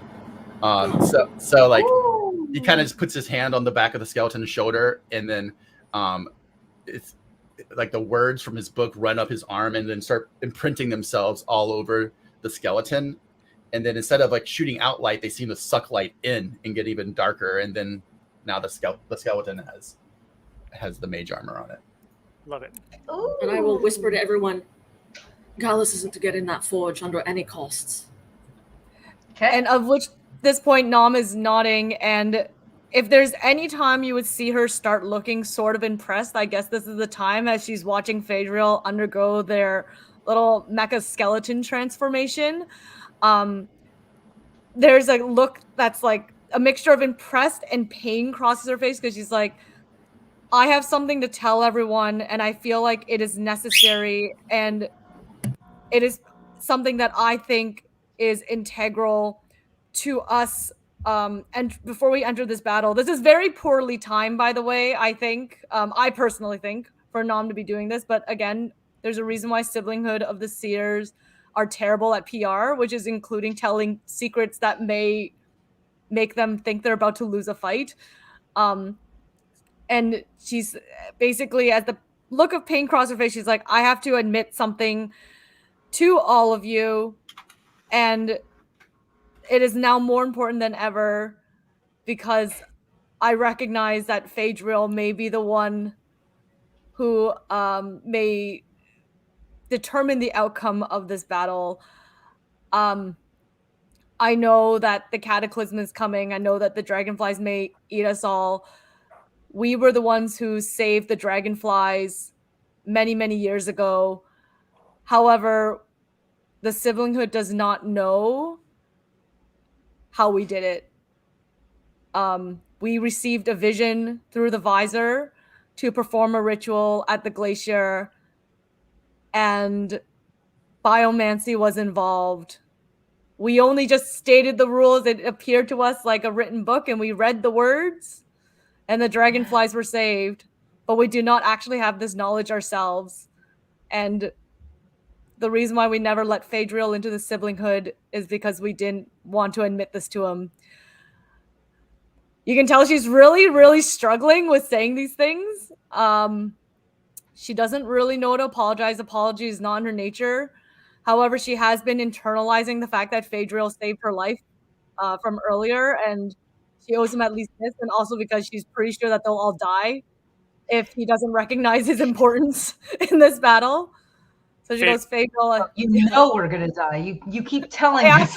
I know we're gonna die. We've seen it. We're We've all seen it gonna over die. and over. And if there's any chance of us all not dying in the macros, it is now resting on the shoulders of Phaedriel Cade. Everyone's like, Phaedriel, you tried to get in with the Seers? I only know tried that? to get them to admit that I had invented necromancy. And you absolutely will that's get so. into the Siblinghood now if you save us all. Look, we're sharing. I was Phaedriel. always planning on doing this, so thanks. And also, Phaedriel, while this is going on, like that voice has been babbling, he lets down as much of his psychic guards as he can because the forge is already lit, correct? No, they're just starting to like. So there's bring no torches. fire in it yet. No fire in it yet, but they're Okay. bringing torches. Like, well, that will be the moment at which combat. So he's starts. wanting to see if this voice will tell him how much is enough. Like, does it just need to be lit, or because if he can do listen to the voice without overloading it, like she says, you know. Okay. So I'm going to ask for the players to really segment their metagame knowledge here. We know nothing about this. As Nom was starting to talk, the voice, you could almost hear like deep, angry breathing in the voice, or what psychically comes across as almost like hearing someone who's getting angry start to. Do not listen. She lies. She lies, Phaedriel. You were the one. You brought biomancy. They stole your work. Always remember that. Light the forge, Phaedriel. Light the forge, and we will come home. It adds to the end when you ask that question. Make it burn hot. Make it burn so hot the world burns down. So, Phaedriel, I think this is probably the time where you start to feel a compulsion. And I think I'm going to zoom out and do a little bit of larger DM storytelling here. I spoke to Jordan separately about the potential of a heel turn for Phaedriel At which point, Phaedriel is surrendering their life and becomes a target that you're allowed to completely destroy. Phaedriel, you're allowed to fail. You're going to have to pass a wisdom saving throw. You can elect to fail it for story purposes if you would just like to straight up do the heel turn and have the party Well, what I think he's going to try to do is he's going to try to pretend like he's on the side of the group for as long as possible, like getting his skeleton over by the thing. And if anyone stops the person from bellowing, the skeleton's going to start pumping the bellows for them. You know. Amazing. I love it. None of you know this. I will let a round of insight checks happen, and Phaedriel, you can roll deception. The thing that I have a negative in now. Yeah. Because but you have that last point of inspiration. I am already After suspicious. I opened my heart question, and everything. I'm already very suspicious. When the heel turn happens, do I lose control of Phaedriel? No, you still control Phaedriel. Okay. So I'm going to save that inspiration for maybe something later. So what's Necromancers are nuts. Just when I thought I was getting a hold on. Phaedriel doesn't want to destroy the world, but also if it's a byproduct of getting what he's after, then maybe who cares? Oh my god! I just a dead world gave is still a moment cool world of vulnerability and everything. Actually, but y'all don't. But y'all don't know this that he's has this in his head. Yeah. No, but the person in me is upset. I actually am going to ask for Phaedriel to roll also an insight check while doing the deception. Here. Okay, so what was the result in the deception? I'm going to roll deception and then insight. Yeah. And we do perception? Yes, you do perception. I imagine we're all kind of looking insight. around at each other. You all do insight. Phaedriel does perception and insight. So my passive insight is better than his roll. My deception is only 11. Okay. And my insight is worse. It's 4. Okay. What I will say is you couldn't figure out why, but even on that 4, the voices never sounded urgent or scared or worried or like it's on the back foot. But for that moment where Nam was speaking about how the Siblinghood received a vision, it almost sounded nervous. Like it almost sounded like, oh shut up. Like it hadn't realized all this time that they knew that Phaedriel should be the one to stop it. Or there's something that the like voice a key can turn both ways, kind of thing. Yeah. Or there's something going on with what the voice was hearing Nam say that you think it was almost reacting to. But he didn't really get it because he's so intent on like opening the door he's been trying to get to for years. Yeah. Cool. Amazing. So that's going to be so that was a 7 you got on the deception. Is that right? Or 11? No, it was 11. 11. So who beat an 11 on their insight check? My passive is better. Should I still roll? I mean, I haven't rolled yet, but my passive is better than his deception. Yeah, you can take your passive. Yeah. All right. I mean, unless like a high roll would really beat it, That's true. Yeah. On a 20, you can see the heel turn coming better. On a nat 20 and on a 25,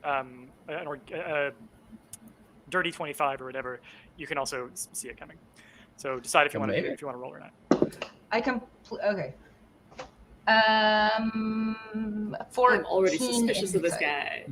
I thought we were friends all this time. So you all are finding Phaedriel being really sketchy. There's definitely the other thing is more than the usual sketchiness though. Like he's always a little weird. We just saw him like a dog that ate chicken bones, puked out bones that should not be in him, and then those turned black. Yeah. And one I think the thing that's so weird is that Phaedriel has been obsessed with the Siblinghood either to get in or to prove a point that like they came up with this type of magic first all their life. Nam comes and drops the truth bomb of like, yeah, we didn't come up with this ourselves, and Phaedriel ignores it and is just staring into the hearth, straight into the hearth. And there's something about that. Yeah. So Emerald's like, because he should have been like, all right, I'm going home. Like, how would I get for, Yeah, I'm out of here. Bye. All right. Let's go ahead and get some around. excitement, like something. Okay. And Nam, what was your insight? I rolled a 7. I have a +3 passive, so 10. So I think it's bad. Short. Okay. So I know. You have not. You've been so absorbed with the weight of sharing the secret with the group, which you weren't sure how you felt about that you're not really taking in the responses. Mostly, you're just still your heart's beating from like having spoken some very deep secrets of the siblings' business to this group that you don't fully trust, but now that you're sort of forced through your common purpose to share with. So let's go ahead and get some initiative rolls, and we're going to start this combat as you charge in. So I'll have you give me your initiative one Peter, by did one. you describe? Ooh. I can't remember. Could you describe, like, if we got above their 11? All you get on that is that we did- they are clearly obsessed with the forge and that Yeah. something's up. Yeah. Right. I'm a little suspicious, Because but you I'm would like, have to have gotten a we'll 20 or see. 25 to get more. Yeah, and that's 20 or Right, a dirty right. 25 to Yeah. to be like, that motherfucker's lighting that forge. Sorry. Because I'm just being Trying weird not to right now. Yeah. In your opinion. Okay, so let's start with Phaedriel. My initiative is 10. I have a Awesome. -1 for some reason. But For Karga. 23. Ooh. Good Amaryl. time to go early. Nat 20 for a 22. Nice. In the same fun bounce corner. Love it. And I don't think I said the spells that I cast in like the pre Oh yeah, round. please do. But I do want to have Green Flame Blade. Yeah, it is a turn or an act, like a turn thing. So if it doesn't go out, I'd like that. And I also want to cast True Strike if anyone's 30 or how far away are we? Maybe I won't cast it. Right now you're as far away as you want to be. Let's say about 70 feet. 30 feet? 60 feet from, at least 60 feet. If you're 30 feet away, there's a much higher chance to be spotted, I think, to give you the full Yeah. surprise round. What? My glowing halberd? You know what? Sure, 30 feet. Let's make the first turn easy and straightforward. It's gonna be, Or I could could say like I run up and You charge. Yeah, initiative starts when you're 30 feet away, is I think what we're going to say. okay. So then at that point I'll cast True Strike on Gallum to see what his Oh yeah, I've got a 100 mark on that guy for sure. brief insight into the target's defenses, and I gain advantage on my first attack against that target. Okay. So give me a second here to just make sure I understand True Strike.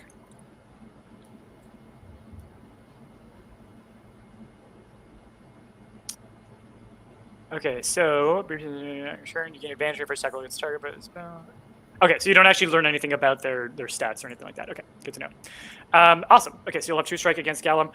One thing that'll pitch you, Meg is standing right there, and you have been wanting to tender your resignation since you were dismissed. You can definitely make Gallum the source of your True Strike, but I put into Amaryl's mind that this grudge that she's been carrying for a while. I've got other bard stuff for him. Perfect. and Okay. some other barbarian. So Gallum is your target. Awesome. And Nom, what was your initiative? He's the big guy. Miroki as Nom, what was your initiative roll? I rolled a 7 and +1, so 8. So I think I'm like happy to sit back and wallow in delivering my truth for a while, and especially since it clearly seems that we're about to deal with magic-y stuff, and Nom has just admitted that magic-y things is clearly not the Siblinghood's forte. I say the Siblinghood does have spellcasters. You have a little bit of magic in your blood yourself, but I yeah, know. they- I'm like that biomancy weirdo was- who has inherent magic, but just clearly would rather just fight and don't use my magic very well. I think Amaryl, as like her background in PR, didn't put and like knowing-ish about the Seers and like does not put that much stock in like future powers, even though I just use a divination spell. Like, so like this isn't. I'm not. Like I see that like Nom's kind of like shared something. It doesn't mean. I don't think she should feel as bad as she seems to be feeling. So, like, it's. Thanks for sharing that, Nom. It sounds like it was really hard. It was Let's go get him. very hard. Take it out. Is that a From bardic one inspiration I barbarian. Oh No, yeah. I only have one, and I don't know yet. Okay. But like, I'm just helping to prime like from one barbarian to. I feel someone that understands that. Take it out on those who deserve it. You can see Nom sort of give you like a glance and going like, maybe we should hire you for our PR team when this is all over. That was Amaryl's department. Yeah, and if all goes well, I'll actually need a job. Well, with that as your war cry, I might need a job. Karga, you're going to start the action for us. So as a reminder, we've got 12 goons. 6 are shoveling into the hearth. 6 are working the bellows. 3 operatives who are kind of patrolling, keeping an eye on things. Gallum and Mig. Everyone is within 30 feet for the purposes of making this combat easy. So you can get to a target pretty quickly, and just let me know if you're ready. Karga with the great stealth, I think. Because we're not really, we don't have cover. We're in the middle of the tunnel, right? Yeah, so if you go out into the main thing, you're definitely going to be visible. For now, you're in the little side tunnel. Right. Is there anywhere to hide in this room that's closer to the forge? Yeah, so if you want to enter this combat undetected, what I'd suggest is we'll delay your turn till there's a distraction, and then you could. There's definitely like different sets of. I mean, I'm imagining a very stereotypical crates the piles of crates and, piled up of like random magical gigas. So yeah, there's some crates and some other cover that you could use if you want to delay your turn a little further. Yeah, I will. I'll like pull three darts and have them in between my fingers, but then like kind of pull my hood up and like try and slip out towards the forge. And that means Amaryl's going to be up. Ooh. Sorry, haven't played a true spellcaster before. Where on the sheet where on D&D Beyond would we see our spell slots? So I just realized. Oh no, never mind. Cantrips. Yeah. They can trip you up. All right. I think just before Karga. He's giving me the death glare. No, I think just before Karga stealths off, I'm assuming do we need to stealth? Because I want to run. I think Karga's looking for a distraction. Perfect. So Definitely. I will run towards and you said Mig and Big. I want the main guy. What's his name? Gallum. Gallum. I have Mig Magner, the dig manager. And in my mind, Gallum is just like a Henry Cavill. He even like does like the cocks the fist when he like. He has to reload his fist. Yeah. Yeah, he has to reload his fist. So they're close-ish to each other. Yeah. I'm running straight towards them. Green halberd in hand, and just yell, "You should have watered my fucking plants!"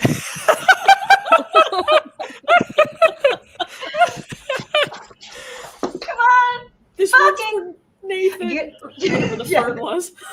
I'm using inspiration. Okay. Because I'm assuming an 11 doesn't hit. No, an 11's not going to hit.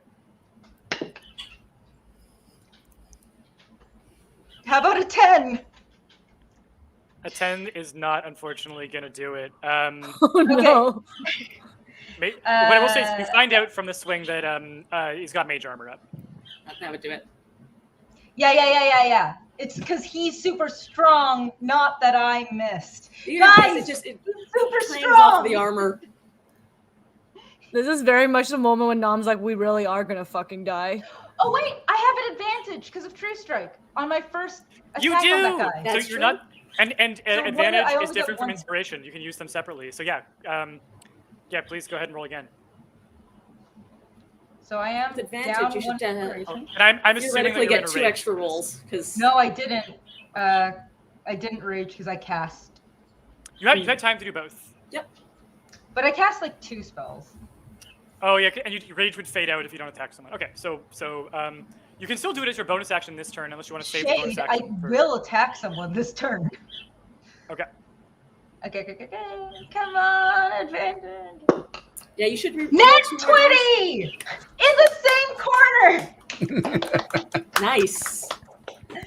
Yeah, have a crit. freaking nat 20. So you're gonna roll double the number of dice for calculating damage. Oh my god, this is the only reason I wanted to play a barbarian. Was to actually Dreams use are something coming higher true than a today. d6. Beautiful.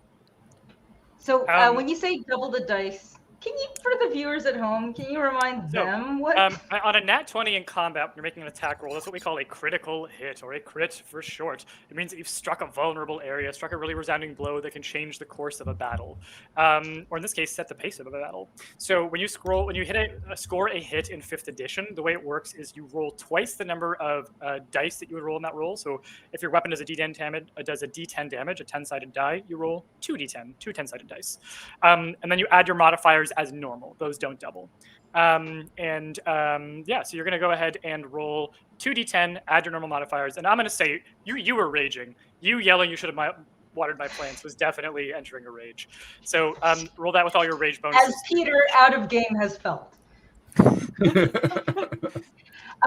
it's a 2d10 plus 2d8 for my green flame blade.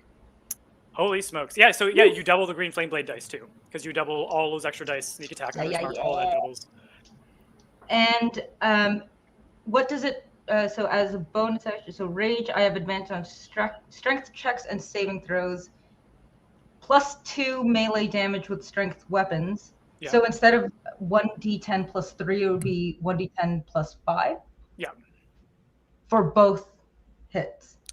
You only are hitting once, and the crit does not double. Yeah. It does not double that plus 5.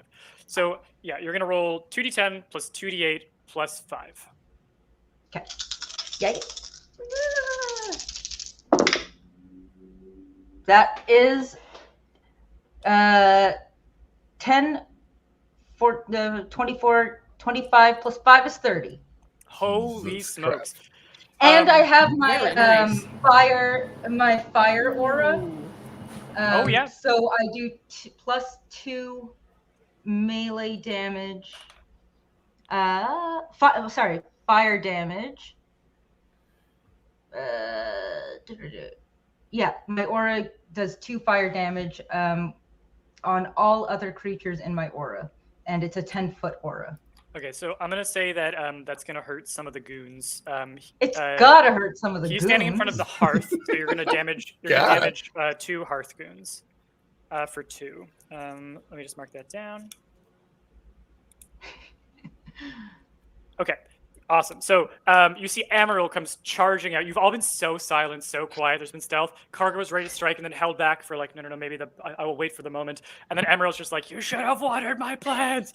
Charging in double-handed blow, brings it right into the neck. Gallum, who was like just turning to be like, what the is? Gets stabbed in the neck, bellows out, and again, he's still doing that kind that of employee down the hall. She's chopping me in my neck. Guards! And this like very like unflappable appearance of his is suddenly very flapped, as is the like skin and tissue around his neck. Did something go into Mig's mouth as we were like talking to each other? You definitely spatter Mig. Does Mig any of gets that side spatter. aura? Yeah, and Mig is hit by the aura too. Thank you for that reminder. Yeah, Mig's got to get hit by the aura. Cool. Big Ball's going down quick. How about this for a one-on-one? Amory has a lot of repressed rage, so I'll letting it out. And I think that's everything for you, Amaryl, which is going to mean. Oh, actually, you can. Oh no, you can't bonus action. And so Karga, you're up. Okay. I'm gonna continue to hold and just see what is happening with these goons. Awesome. And also, that was a hell of a thing. I'm sure, like, nice. Karga's just admiring at this point. Yeah, I'm just like, still like crouched. Critting on the big bad evil guy on the first round of combat as the first action is just. I'm like, I underestimated that one. I won't do it again. And it's clear. So the halberd is not just an ornamental thing. She clearly has spent time on her admin leave, picking up new hobbies, we'll call them. Biotaktica acts now, not Gallum or Mig who have their own initiative, but the rest of the goons and enforcers. So there's definitely a moment of what is going on. They start to go around and look. Karga, I'll get your stealth roll now as you try and fade back into the tunnel. They may take in the rest of the group, but you want to obviously avoid notice and stay off the radar. Poof. 25 plus 10 would be 35. 35. Okay, so you are. They have not no idea there. that you're there. Oh, you have No. almost forgotten that you are here. Yes. You are in the flow state of stealth. So Biotaktica group, they see you, and you see the goons on the forge continue to pump. You realize that the more people that are on it, or on the bellows, rather, the more people that are on it, the faster they are pumping. Right. So on their turn, they are going to add sort of 6 to the fire. The ones who are shoveling the hearth no longer have a purpose. They've already added the fuel. So if you take out goons who are loose, you stop taking damage. If you take out goons who are working the forge, you slow down the rate at which the forge is heating up. Don't give Right. us loose goons. So the forge isn't fired up yet, but it is in the process of being started. Yeah, I'm gonna say that like you're seeing the first flames go and crackle as they take their turn. Actually, literally as they take their turn now, you see the torch that was lowered into the crystals ignites. The bellows.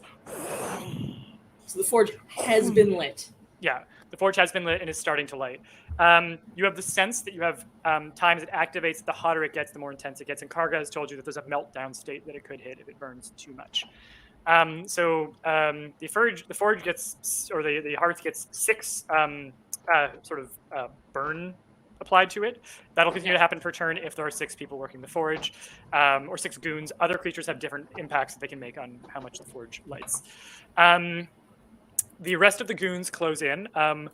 The MiG turns, or no, MiG doesn't get to act yet. So the goons close in on Amaryl, and some of them split off and come and attack the group. So you're going to have 2 attacks coming at Nom. At Nom, I didn't even fight yet. My God, coming for me before I even get a chance. They it hasn't split even up. run up yet. Amaryl, you actually get an attack of opportunity as they close in on her. You know I'm gonna. They're breaking off. It's very much Power Rangers rules, where the putties are like they evenly distribute themselves across the Rangers, so that we can have different cutaway scenes. In my mind, Amarilla is a little bit like Power from Chainsaw Man. Yes. Oh my God. Yes. like the excitement for the fights. I shaved my head for a freaking reason. And that's a lot of good cuts phrases. Good. It centered me, and I found that I don't need all this hair to be a good or nice high elf. So go ahead and give me He also has sick elven scroll work design cut into her like undercut. go ahead and give me that attack of opportunity on the 2 people charging at Nom. Did you get a tattoo of a halberd too at some point? Because like you're really into it. Yeah, yeah. There's no way it's the passing fade. I'm gonna love this forever. Eat, pray, halberd. Yeah. Eat, pray, lob. The early halberd gets the worm. Is your like little inspiration poster. Never mind. What is it? Just an attack with the halberd? Just an attack roll, yeah. 23. You wipe them. I don't think you can avoid killing this person. You Wasn't wipe gonna try. Yeah, there's just a smear on the ground as one of these goons running by gets cut. You catch the one. You catch one of them. The other one makes it to Nom and does strike a blow. Nom, you're taking 6 points of damage. Amaryl. I have some sort of deflecting thing. Can I like use this deflecting thing at this point? Yeah, what do you have? Is that a thing I'm allowed? Let's see, because like I think that was like, because I have like an interception style reaction. Yeah, is that so like a thing I'm allowed to use? You can intercept blows against anyone but yourself, unfortunately. Oh no! What? But people Wow, are coming I'm, at like, Phaedriel. So offended. people are coming at Phaedriel, and Phaedriel has very low AC and decided to neglect mage armoring themselves. So, yeah, you may want to hold on to that. Okay, so Amaryl cut down one attacks Nom, 4 close in on Amaryl. Amaryl, you get hit by 2. So you're in a rage. You're taking not very much damage from these. One of them does 3 points of damage halved to 1. If you could record that. And one of them does 5 points of damage halved to 2 as they smash their truncheons into you, and you barely feel it. You are just this locked is a really in. good new Arcana Teryx coat. You are just locked in on Mig and Gallum. Gallum, literally, you're kind of locked into him. You had to wrench your halberd out to be able to hit that goon as they. Oh, you're living the dream. You're fighting management and middle management. Yeah. I'm going for the pants next, just so I can hike them up. Ooh, brutal. Phaedriel, you've got 2 coming for you. Do they pass me? Yeah, but you only have 1 reaction per turn. Oh. So Phaedriel, they both hit you, and one of them is a crit. So, Oh no! Yeah, exactly. Wait, so I can't intercept for Phaedriel? I thought that was like a whole You can't intercept, but we roll the damage first, and then you reduce it.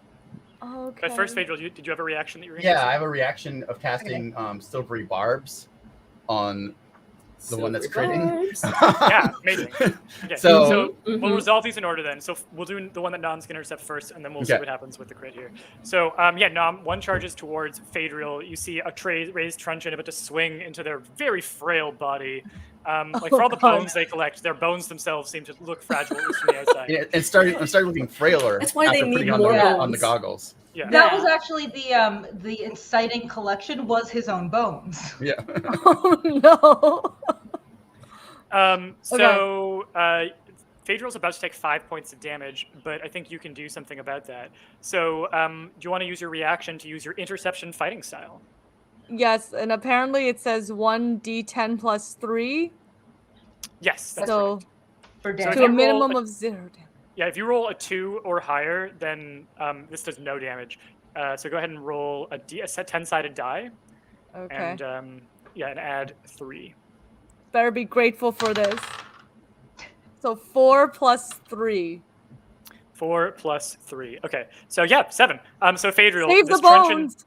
This truncheon's coming like right to like smack you in the cheek, and you see Nom, who again probably on some level would not mind to see you die.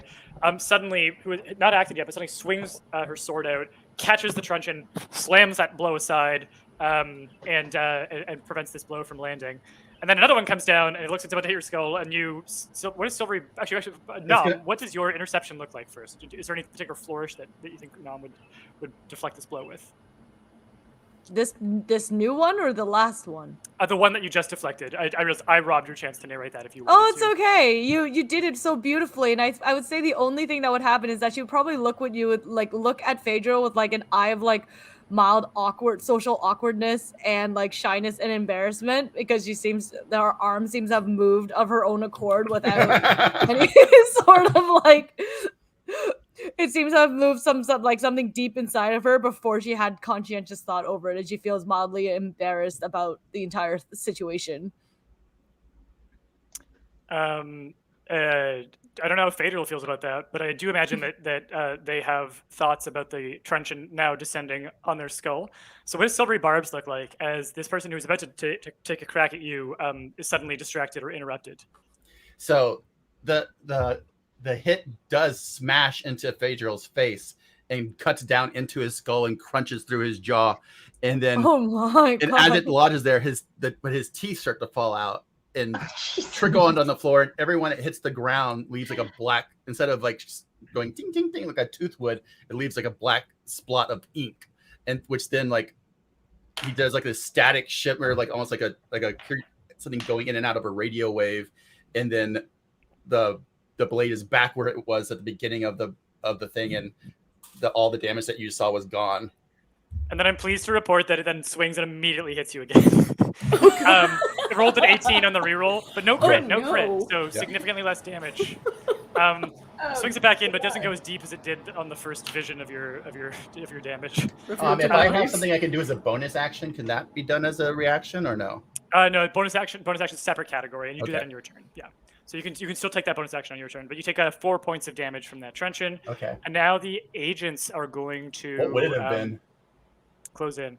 So 2 agents close in on Amaryl and take swings at you with their sort of stun gun. Actually, they're going to shoot you with the main gun part of the stun gun thing. So these kind of like lightning coils charge up, almost Tesla coil-y, and fire out at you. Yeah.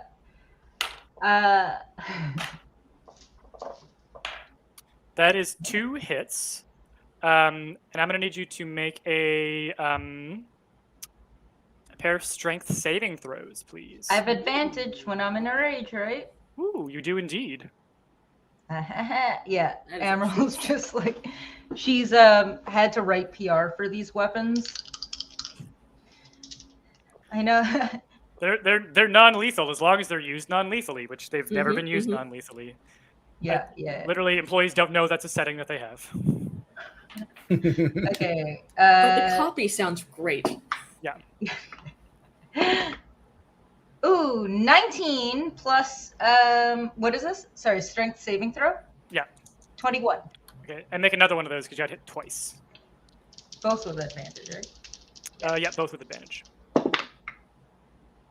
2 19s! Oh, wow. And one's with your die, darling. So you feel Nice. an electric surge pass through your body, and you literally flex through it. Yes. You're about to feel like you might end up being like partially paralyzed or lose nervous connection, but you flex through it. You're like, no. All of your yoga forms Namaste, come motherfuckers. Was there like a little prong that went into his skin, and when you flex, it pops back out? Yeah. And you spit a bit of the prong back out at him. You've been doing like electrotherapy to strengthen your muscles, and you're just like, I got this. Yeah, Oh. yeah. He's like, this fucking hurts. I wax. So this is already This is just reduced setting for you. 3. You're gonna take 5 One of points those of TAMS damage. machines. 5 points of damage from the first one, and 7 points of damage from the second one. 5 and 7, so 12. Yeah. And then we're gonna roll a little check here to see if the remaining one goes for Phaedriel or Nom. 1, 2, 3 is Phaedriel. 4, 5, 6. Nom, you have another friend coming at you. Of course. This one labels their gun and. This is all still the same reaction round? This is still their I turn. already Yeah. used my reaction. Yeah, so your reaction's used until your next turn. You get it back. Nom, one takes a shot at you and you duck, and it skims off the back of your armor. No damage, no effect on you. You're too quick for them to get. That is Biotactica's turn. I think we were supposed to Mig- get a surprise round, but that's fine. Oh shoot! I am so sorry. Yeah. You were supposed to get a surprise round. Yeah. Okay, so you get two action. You all get 2 actions on the next turn that you take in order, so that we don't have to retcon anything. Okay. So everyone gets 2 action, not 2 turns, but 2 actions on the turn that they have upcoming. And my apologies. That was completely mea culpa there. I just remembered. I was like, hey, wait a minute, because I was going through the rounds of combat. And I was like, wait a second. We did a sneak. We did a real good Hey. sneak. Yeah. Yeah. Okay, so Mig's gonna get his turn. So Mig Ooh. turns to you and says, "Aren't you supposed to be on administrative leave?" Asked you, you were supposed to check in. You're supposed to do a check-in first, and after the check-in, you can request a secondary check-in where we do a reassessment for fitness to return. Check this. I'm going Okay, for the you're being next. very hostile. You're being very hostile, and I don't appreciate it. I will write you up. Yeah, her rage is that like swallow it deep, and her eyes, her elven eyes, just like glow fiery, and Mig, shut the fuck up. Mig bristles, and you see. So he's actually an Aasimar, and that is. So many Oh times you can make out that. God, Aasimars are the worst. You see a pair of wings. You see he activates a pair of spectral wings that spreads out behind him, but rather than it being feathers or skeletal wings, it's paperwork. It's like a sheaf of papers spreads out behind him. And he says, I will write you up in like this Oh, he's the worst angel. commanding voice. And attacks you with a greatsword that he pulls out. PR beats HR, bitch. I call this the Great Demoter! Oh my God. He misses. No. He misses. Yeah, does he have because second he's a attack? freaking angel. No, he just straight misses. That's Mig's turn. Candy is going to run out and like brandishes her mace. Doesn't swing anywhere, but is providing cover and providing Karga with the help action for stealth. Oh yeah, Candy actually can fight too. Oh yeah. She's mostly going to be staying back to heal and help the party, just so that you She's all an get to be NPC. discarded. She's an NPC. We get to make the real action happen. He's Yeah, got yeah. plot armor. But in the event that you can deploy her as a resource in the event that things get sticky near the end here. Phaedriel on 10, that's you. All right. So But what did Candy do? Gave the help action to Karga, so Karga's gonna have advantage on. Oh, okay. Well, I'm advantage- still. You have no idea where I am. I'm Yeah. sneaked. I'm sneaked So- very hard. after Phaedriel gets hit, he like the reverse, and it comes back and it hits him again. So he does like a spray of blood comes out of his face as like he gets hit sideways, and he kind of just stops there for a second, his head lolling back, and he lolls forward, and more blood starts coming out, and more, and then out of that blood, like bones start to rise up as if they were being drawn out of like a black pond, dripping, and he's cast Animate Dead again. So now there is a second skeleton. This one, it's the black bones shiver and turn into like normal yellow aged bones. And in the middle of this one, instead of a skull, it's just like a black orb that's just dripping like black ink as it like pilots itself. So he has, because with Animate Dead, you can have multiple skeletons and then they all do the same thing as your bonus move. Okay. So, and then as he like stumbles, he kind of like stumbles away from that, wiping his mouth. And in this area, where are the walls? Are there pillars? Are there any structures around this forge? So you're in like a pretty simply shaped like hemisphere of a hollowed out ice cave. There are the things that are around you are things like piles of crates and pieces of large equipment that could be hide behind. But I'm going to say we're now at the 4 hour mark, which is when we're going to end. We have about a 1 hour overrun time, which I would love to dip into a little bit. But Phaedriel, I think this is probably the time for your heal turn. Okay. If you feel ready, I think this is when you and your so what he was going to do was was like the skeletons were going to go start helping pump the forge, and he was going to cast Spider Climb to try to get up. I was hoping he wouldn't turn. I'm so hurt. Up the wall, away from all these like. I got a thing. I'm sure you do. Away from all these people with melee weapons, you know. Yeah. Okay, so Phaedriel literally starts to walk up the wall and onto the ceiling of the cavern, standing like upside down, but his jacket isn't falling down; it's staying up, which is very unnatural. And That's are you taking him over now? Natural part. Yeah, I think this is the moment, and you hear louder than you've ever heard before. Light the forge, Phaedriel. Now is the time. Now is the homecoming. Okay, so yeah, the skeletons like look to the forge and start like doing helping the people. All right, so on your turn, they're going to add. They each add 2, so they add 10 points to the forge. You do not want this to hit 20. No. Actually, at 4, the forge now is burning hot enough that if you on your turn want to interact with it through Arcana, or if you have any Tinker's tools or you have any crafting skills, you can start to forge wishes in the forge. So it is now active for wishing. These are low level. They're not like the biggest full wish spell wishes, but you can certainly forge things into existence now. I still had another action, so like you still have another action, yeah. Yeah. So, but in the heal turn, are you taking him over, or am I no? still This is you. him? You get to stay Phaedriel. As long as you want to play, I would love to have you. Okay. So, yeah, he's up the wall, standing upside down, and like since he's been sensing this, how does a wish work? So you're gonna roll an Arcana check and tell me what you want to do, and then we're gonna make some stuff up. I just want to. We need to be in the forge for it to happen, though. You need to be. I think what I happened. Yeah. Yep. Yeah. All right. It's now a race. You have to be inside the forge. No, next to it. Yep. So if I'm on the ceiling right above it, then this is a small dome. Is that close enough? You would need to drop down. Okay. Yeah. Karga has been angling towards the forge. Yeah. I will allow Phaedriel for you to because we're making stuff up anyway here. Your spider climb is going to give you spider silk. If you want to like dangle down so that you have an escape to get back up, I will allow you to dangle from a silken thread of like ghostly ice. Okay.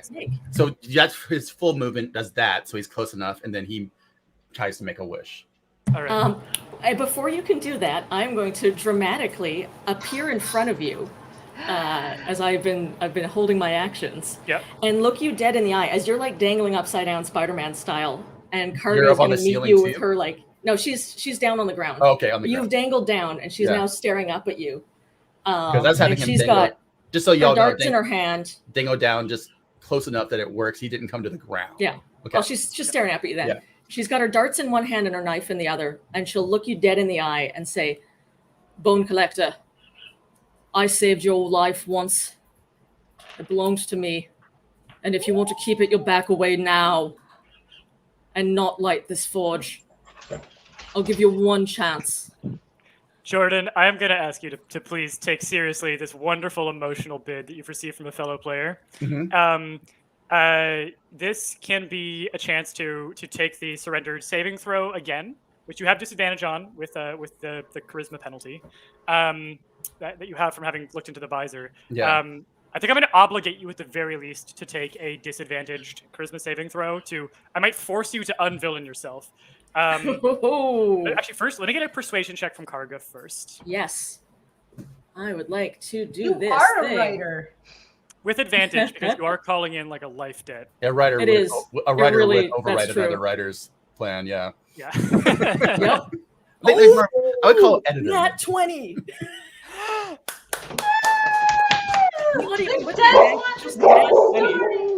Our dog is celebrating. That is Luck is on incredible. my That is side. absolutely incredible. Jordan, Karga, like I'm- from her soul, is imploring you. Phaedriel, I'll let you decide how you handle this. At the very least, I think that Phaedriel might, if you want to stay fully turned, I would say that Phaedriel might wait for one turn and be like, "This has bought you. Yes. You Okay. puny mortals have bought yourself one turn of time." Otherwise, I think a saving throw to convert back would be an option here if you felt that, but I don't want to. I don't want to over-edit. How about this?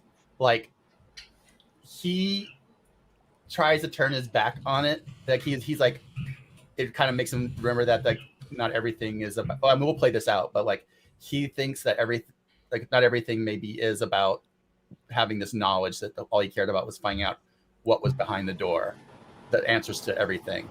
But in doing that, the door's already come open a little, so like he has to like try to slam it close himself again, and then in that maybe he gets taken over, but by like a smaller shard of the thing. Okay. And then he becomes someone you control then. Okay. I would love to still have you role play Okay. that if you feel comfortable doing so. Yeah. If But you prefer you'll to hand pause over, for a round. if you prefer to hand over, then I can take over for a bit. But So As the Phaedriel human parts of kind of like Phaedriel stares at you, resist. and you can see that he's been staring past you this whole time.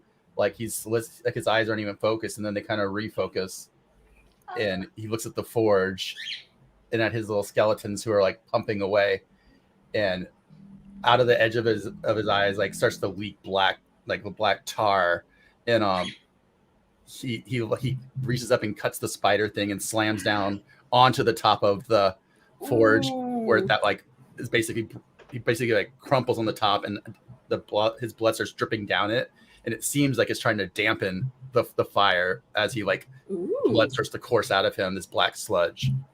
Nice. And then with my second saved action, as Phaedriel's blood is like a sacrifice to the forge, I'm going to step back and put my hand on it and let the wish that is in my heart come out. But yeah, it is not the wish that you had given to me in your write-up, Peter. yeah, The of course. wish that Karga has been holding in her soul since the start of this mission was that those who died in Blisterhold would come back to life. But something about dealing with Phaedriel and Nom and the rest of them has made her see that the balance between life and death can't be so idly stepped over without invoking very dark things. So her wish is instead, let the dead stay dead, let the living carry on. Take the forge back into the depths to be hidden until it is needed next. Beautiful. Okay, so Arcana's one of the because of the special relationship that you have with this wish. I'm going to let this be. Let's see what else we have on your character sheet here to pick from. That'll be a fair way to frame this.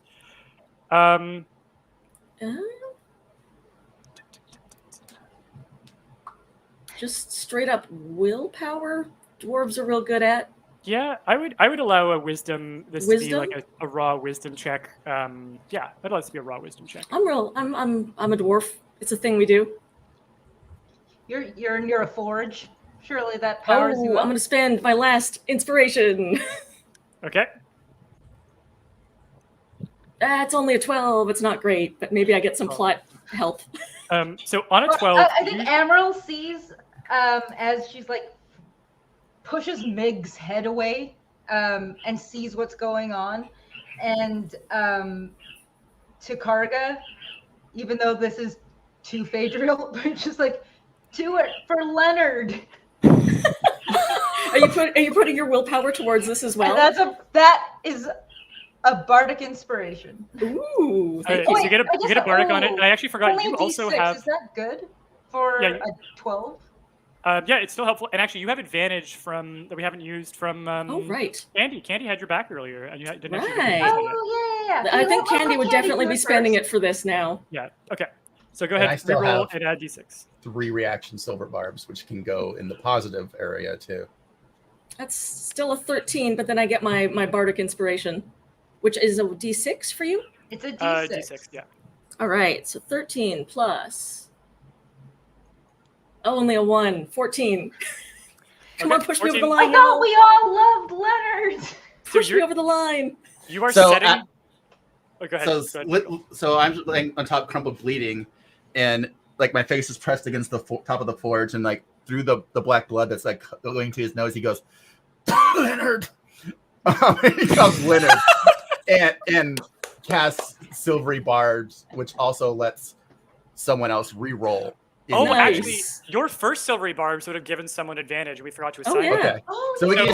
just say that gives that's where that went. Yeah, So, so that's yeah. a full fudge, and we're gonna do it. And that's just Nice. that's Let's just do it. Let's just that's redo the this flavor. That's the from the flavor start. of how Yeah, the flavor Karga, of how that happened. Karga, Yeah. you get another Leonard. another roll Leonard. for Leonard because of Leonard.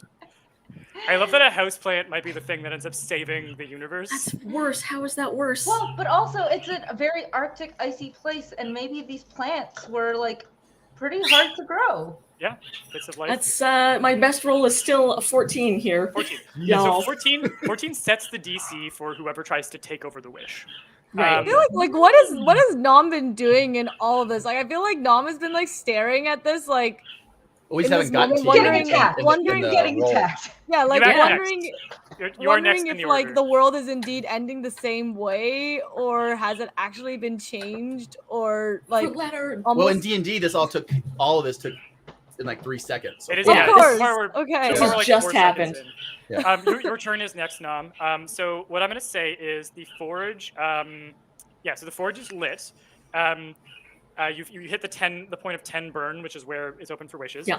Karga makes her wish, which is set at a DC 14 for someone else to try and take over and exert their will over top of that. This can be done through Arcana or through a raw wisdom check. The forge is going to lose 4 burn points from Phaedriel's blood, quenching the fire. It's still going to stay active and up, but that's going to keep you away from meltdown, which is what happens if you hit Good. 20. Good. At 20, the forge cannot be turned off. At 20, the forge starts to burn and burn and burn, and stopping it will require some very special storytelling if it's possible at all. So that's going to be we're at 6 burn out of 20. The wishes that are still active, they are not deactivated by it dropping down. And Phaedriel, you can have a second action because we did say that, and Karga, you can have a second action as well. Great. Phaedriel, you're up. Was not expecting you. Oh yeah, and I'm gonna have you take some hit points here from falling. All right. You're gonna take a 5 falling damage. You fall 20 feet onto the top of the forge. 5. How's Phaedriel looking? He's just like he's on top and just kind of like crumpled face down onto the top of it, and just kind of like blood drip, like more blood than there should be, is kind of Like- flowing out. Also, your skeletons have stopped like mid pump and are looking Yeah. at you like, "What do we do, boss?" Yeah.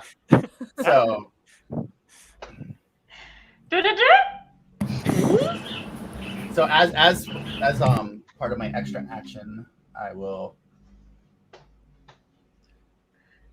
cast Wither and Bloom. Yeah, do it.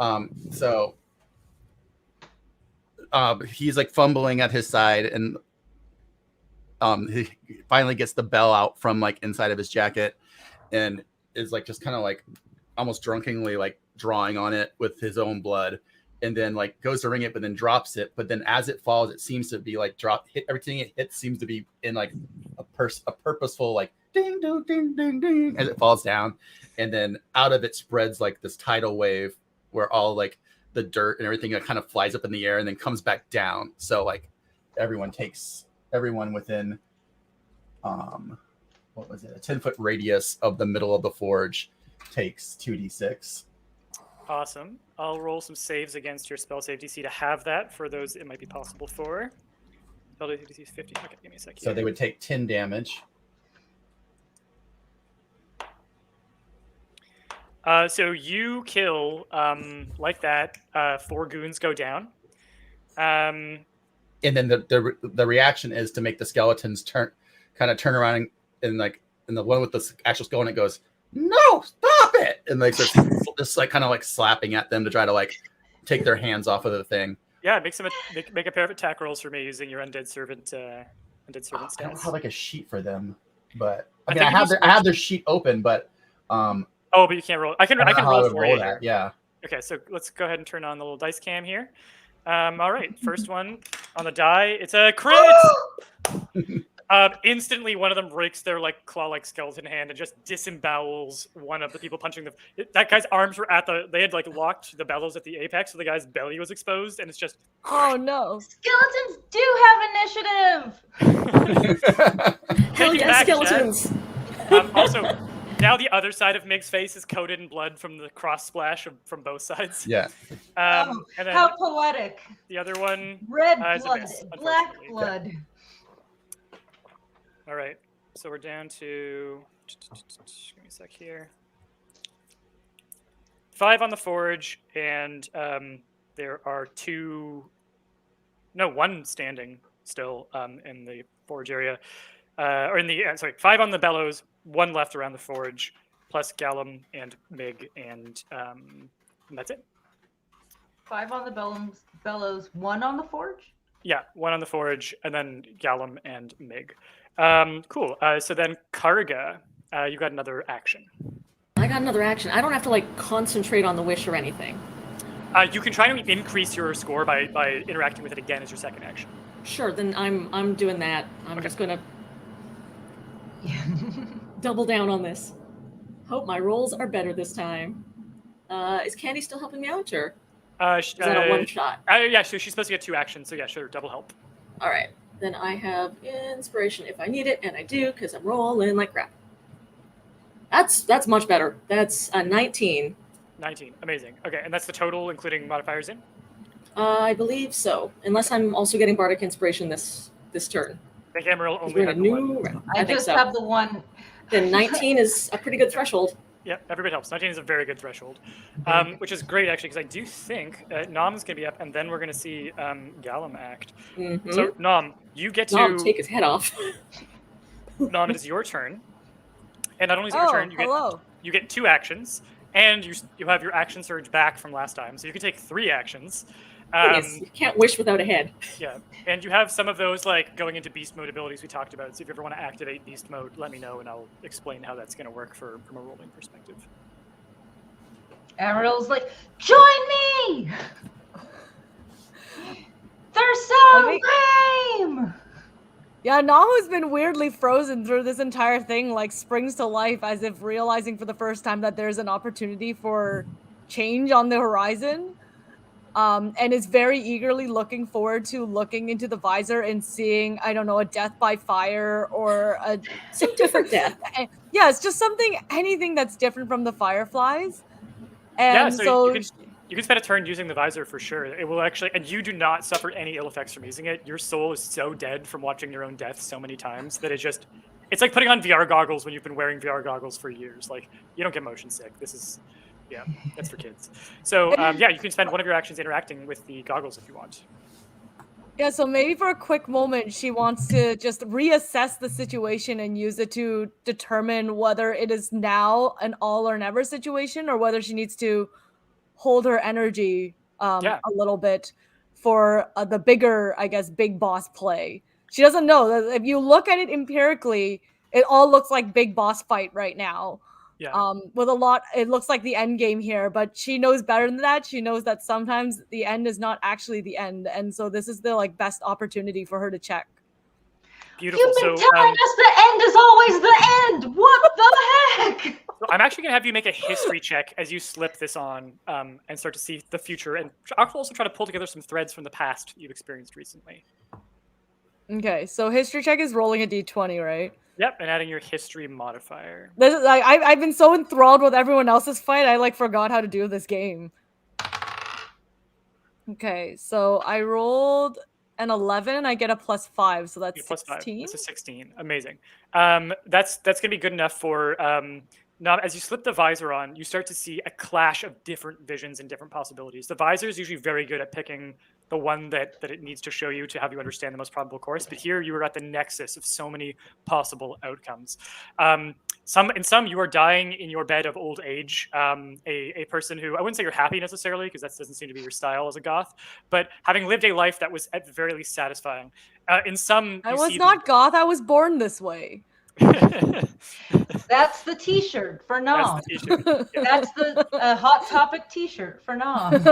I'm not goth. I was born this way. Yeah. But you see some visions that start to get that tactician brain, that strategy brain that you have. You start to see activating and starting to piece together some of these visions. In some, the world is swarmed by dragonflies. In some, it's drowning in a melting glacier. In some, you see this forge light up so hot that the entire glacier melts, and ages of civilization come washing out. Giant chunks of rubble, ships that have been trapped in the ice. Also, immense creatures that have been trapped in the ice.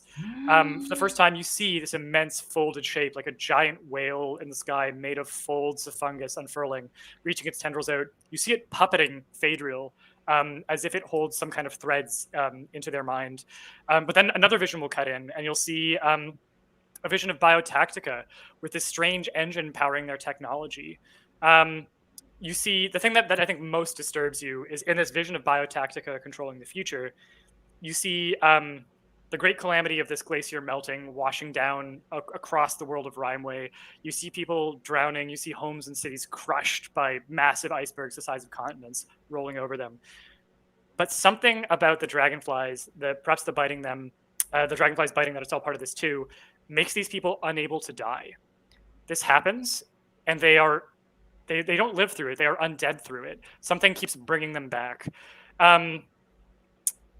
Something that you remember Candy talking about on the journey up was some of the research that Biotaktica was doing on using undeath as a fuel source. Apparently, when a soul crosses the boundary between life and death, there's almost a discharge of energy. It's almost like tidal movement. The massive waves of the tides coming and going can be used to create power and charge power. And the same thing can be done with the migration of souls to and from unlife. There's a moment where your tactician brain puts together and plugs in. If Biotaktica releases the dragonflies, it seems somehow they have a plan to spread whatever makes the dragonflies undead, to spread that. And if the entire world has that, the entire world becomes a source of undead energy, of people dying and undying and dying and undying in an endless cataclysm. Keywords from the Lore Masters deck created through our prompt for the event that is the center of much of this prompt. An endless cataclysm in which people can never be released from death truly, in which they become an infinite battery of suffering for Biotaktica to use to fuel their future experiments. Which Phaedriel thought was pretty cool. There may have been a draft. It feels like I have to pick the cataclysm that I want. No, so the thing that you can do, so you like Karga's wish seems like it's a pretty safe one. If Karga holds the lead for one more round on the forge, that wish takes shape, and then all you have to do is shut down the forge. In fact, if you shut down the forge now, it probably will just lock that wish in. So at this point, if you guys want to shut down the forge, if figuring out how to stop it is the thing you want to do, then go for that. So and it seems like one of the ends you die old in bed and it's fine. Yeah, that's maybe the one. That could be the one. True. So in terms of shutting down the forge, basically, so you have two options here. One is try to make sure that no one beats Karga's wish on the forge for a full turn. The other is damage the forge to the point that it does not work anymore, and no one can wish, and then Karga's wish doesn't happen, but also just the thing never melts, it just never gets used. Karga's wish is like the happy ending. Breaking the thing to bits is the safe ending. And you are fully those paths are both ending. I mean, some of them are very interesting endings, though. Yeah. Let's take moralization out of the equation. Yeah, exactly. I think this is where the tactician. We could study so much with endless death energy. Yes, like when you have a brain to study and not a mindless zombie zombification. So yeah, if you're aiming for the happy ending, the thing that you probably want to do is go cut down Gallum or Mig, because they are the biggest threats on the battlefield. They're the ones who are being able wish. to hold the forge. If you're like, no, I just want to shut this down, then just go take your sword to the forge and just start cutting into that crystal and hacking away bits of it. I think this is where like the economist in Nom versus like Nom's past life, where she was a little bit more. This is like the backstory that we never shared throughout this entire thing, where she used to be a gambler. A chessmaster gambler, which probably was like the only time she felt really alive and taking risks, would want to feel that again by aiding Karga and its battling against the economist in Nom, which thinks the safer option is just to attack the forge because that's like one and done situation. And she's probably feeling a little bit of like conflict, especially the fact that the last time she tried to give a little bit of herself and be vulnerable, and it resulted in Phaedriel turning into a black goopy mess. and didn't she's know that wondering was if a she bad should like thing go at the back. And I think like in the moment of kind of experiencing Amaril's vigor and the fierce love that she had for Leonard and everything that she was willing to do for that, and almost like inspired by that rage, and seeing Karga, who up until this point has been rather stoic, suddenly like give out this huge wish, start something in her frosty little heart, I think, is like beginning to twitch with emotion, remembering that there was a more exciting life before the siblinghood. And I think given the vision of old age, which was something she never thought she would die by, she really did think she was going to die in a fiery death. Again, she's not sure if she's happy with that outcome, but it's new and it's different, and perhaps she wants to explore it, has decided to lean into uncertainty, given that especially uncertainty has already led to Phaedriel turning into black skeletal goo. So she's like, I will. She's so looking at Mig and Gallum, she also is like, I don't know, down with middle management it is then. Always the And way. decides to go attack the humans. Besides, they're tall, and she really doesn't like tall people. Yeah. But beyond all that. Yeah, I just want to call it here. I love this turn. This is so good. This is warming my heart. It also reminds me of the decision to do this stream at all. We were going to try and keep things small and simple. I completely overblew this project. It took way more time. And Miroki is the economist being like, Peter, we're in the middle of a crowdfunding campaign, spending like 5 days dedicated to 1 4-hour stream that we don't know people will watch. Like, how much best use of your time? But like, we got more and more excited, and the economist was taken over by the artist, who was like, yeah, let's do something. Storytellers. And I love that Miroki did like have the charge moment. Let's do something lively and fun and creative, and not a very advisable use of time in the middle of a crowdfunding campaign. And I love that we're doing it. Also, I invited Jordan here to like, the world's gonna end. It's gonna be a grim apocalypse. You'll be the horrible. It's gonna be all terrible. And like this really happy ending is coming together, where like characters trust each other and are working together, and it's the opposite. And I love it. I just love it so much. I'm both sorry and not sorry, Jordan. Oh no, it was a natural 20. Yeah, you gotta honor the dice. Yeah. Like, you gotta honor the dice. Let's see some attack rolls. Give me 2 attack rolls as you carve up. Are you going for Gallum or Mig? Gallum's the big boss. I think Mig, because at this point, Nom is feeling a lot of kinship towards Amaral, even though it's not showing on her face. And given that we all want to knock Mig's smug face off his body, this is like the one to go. I'm getting big Mighty Ducks 2 Bash Brothers vibes. Hell from yes. you two. Hell yes. I will say We have to hold either side of the halberd and try and just trick like, people. Hi, together. schoolyard them. okay. Although it almost ended very poorly, because my first roll was 3, but my second roll was 15. 15 is 15 on the die. 15 on the die. And then what? Brilliant. That's definitely a hit. Yay! Now what? And now you're gonna roll damage. Did you want to go into beast mode, by the way? Yeah, I'm gonna do all the things. Go we have to end this soon. All the things. Tell me Go what I ahead. need to do. Okay, so you actually get to re-roll that attack you missed. So you're activating your incredible warrior's focus. Every strike that you're striking, you're measuring twice, cutting once. So you actually pre-calculated that missed blade, and you can like reposition it with your mind before you. It was a feint. Yeah, brilliant. Yeah.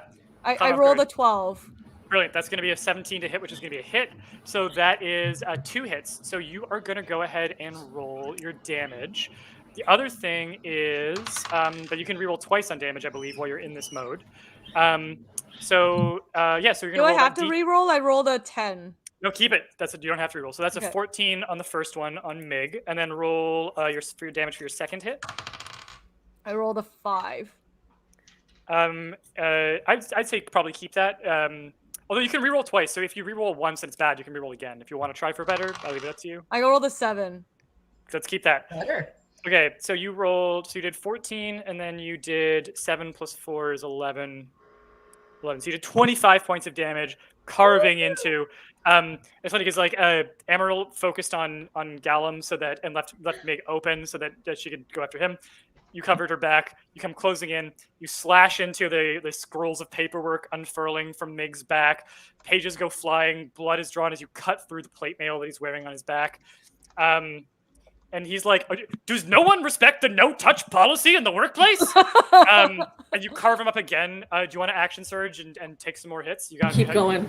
Yeah. Keep going. I'm gonna kill everything. I I love Tiefling versus Asimar. From activating. So yeah, go ahead. In our time limit, we should start killing everything. Yeah. Okay. What am I supposed to do? Keep rolling d20s and 10s? You have to meet with Backer Kit in 30 minutes and explain what this whole thing was. Yeah. So yes, you're gonna go ahead and so make an attack roll with the d20. Okay. 12. That's another hit, and then make another attack roll with the d20. Oh, another attack roll with the d20. Yeah. 7. No. Oh, I gotta check that one. Hold on. Oh no! You might not have that. Oh, you can re-roll it. Okay. 19. That's a hit. Okay. There we go. So There you go. this is incredible. So roll 2d10. Okay. That's a 9 and Jesus. a 10. 9.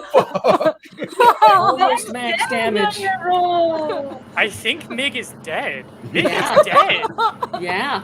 That's not supposed to be possible. For Yeah. wishes! Like male Wishes for wishes mediocrity. to come true. Or wishes. Some could say that I secretly hit a pun in that Biotaktica is the Make-A-Wish Foundation. And, Oh! and somewhere, like up on top of No. the thing, Phaedriel's like, oh, you only get one. Not four. But yeah, so forced 4 blows. You moved blindly. You waited. You held it all back. And the moment, I think what you were waiting is for the chessboard to set itself, right? All the pieces moved, and then you at the end of the turn, looking at the battlefield later before you, looking at each of the zones people could strike in, assessing the gambit, and deciding like, now we strike. Queen takes and we- bishop. Yes. Yeah. You see the math board or the chessboard. Your queen's gambiting in your. Yeah. And then just enforce Swift strikes. And Mig drops pieces of paperwork and armor clattering to the floor around him. Pool of You blood. would think Not that the looking so sword is fancy, moving, but and I'm just like a tiny 4-foot being floating behind it. he rolls onto his back. The huge Buster sword, Brought yeah. down the Yeah. celestial. Yeah, this was Or the very much a Asimar. limit break. Yep. He curls onto his back, and as he's dying, the last thing he does when he looks up to you, he says, "Take my card, punch me out," and then. Okay, so that's Mig. No turn for Mig, but it is now Gallum's turn. Okay, he's not gonna f around. He is going to drop a fireball on all of you and his own people. I thought he was gonna die. Yeah, Mig died. Gallum is still So on his upset. feet. Oh my god. All right, so that's gonna be a level 4 fireball. Is that an attack roll? It is not an attack. It's gonna be a saving throw.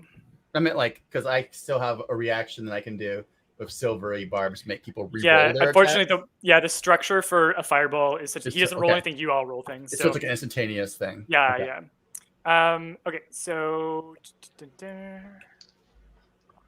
so I'm gonna roll 8d6 and 9d6, and you are all going to roll Jesus Christ, I forgot how much fireballs do. You're gonna roll a dexterity saving throw, all of you. Amazing. Oh boy. The DC here for pass or fail is, which I can close Mig's window. It's gonna make it a little easier to navigate.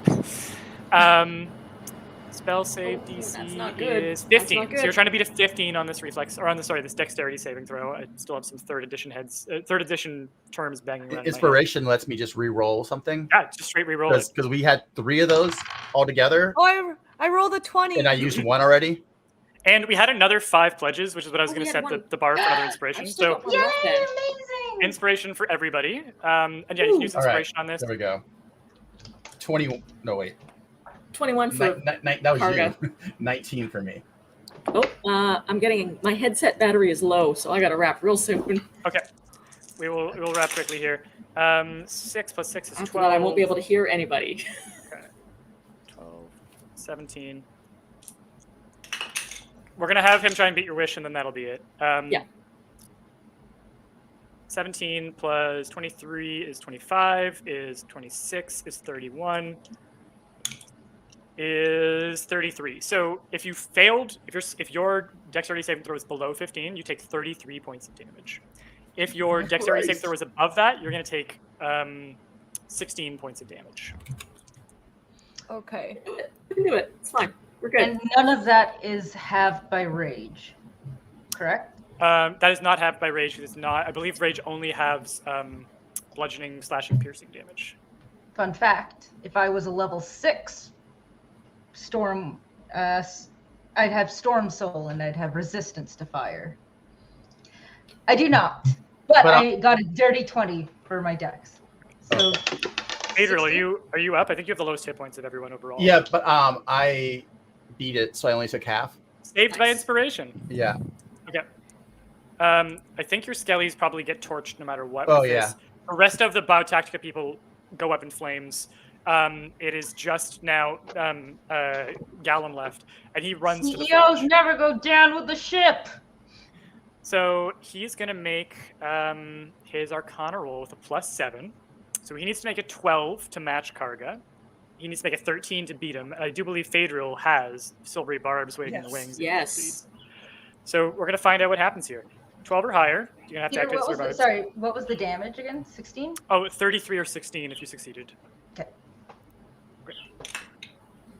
15. Oh. So that's a silvery barbs from Phaedriel. Interrupts. So Yeah, the so narr- Phaedriel up top, as he sees this, he goes, "Publish it or perish!" and like blood spitting over the edge, and that's like flying towards him, like spattering, Nice. and like a mist in front of him. he tries to shake it off and focus again. That's a 6. That's a failure.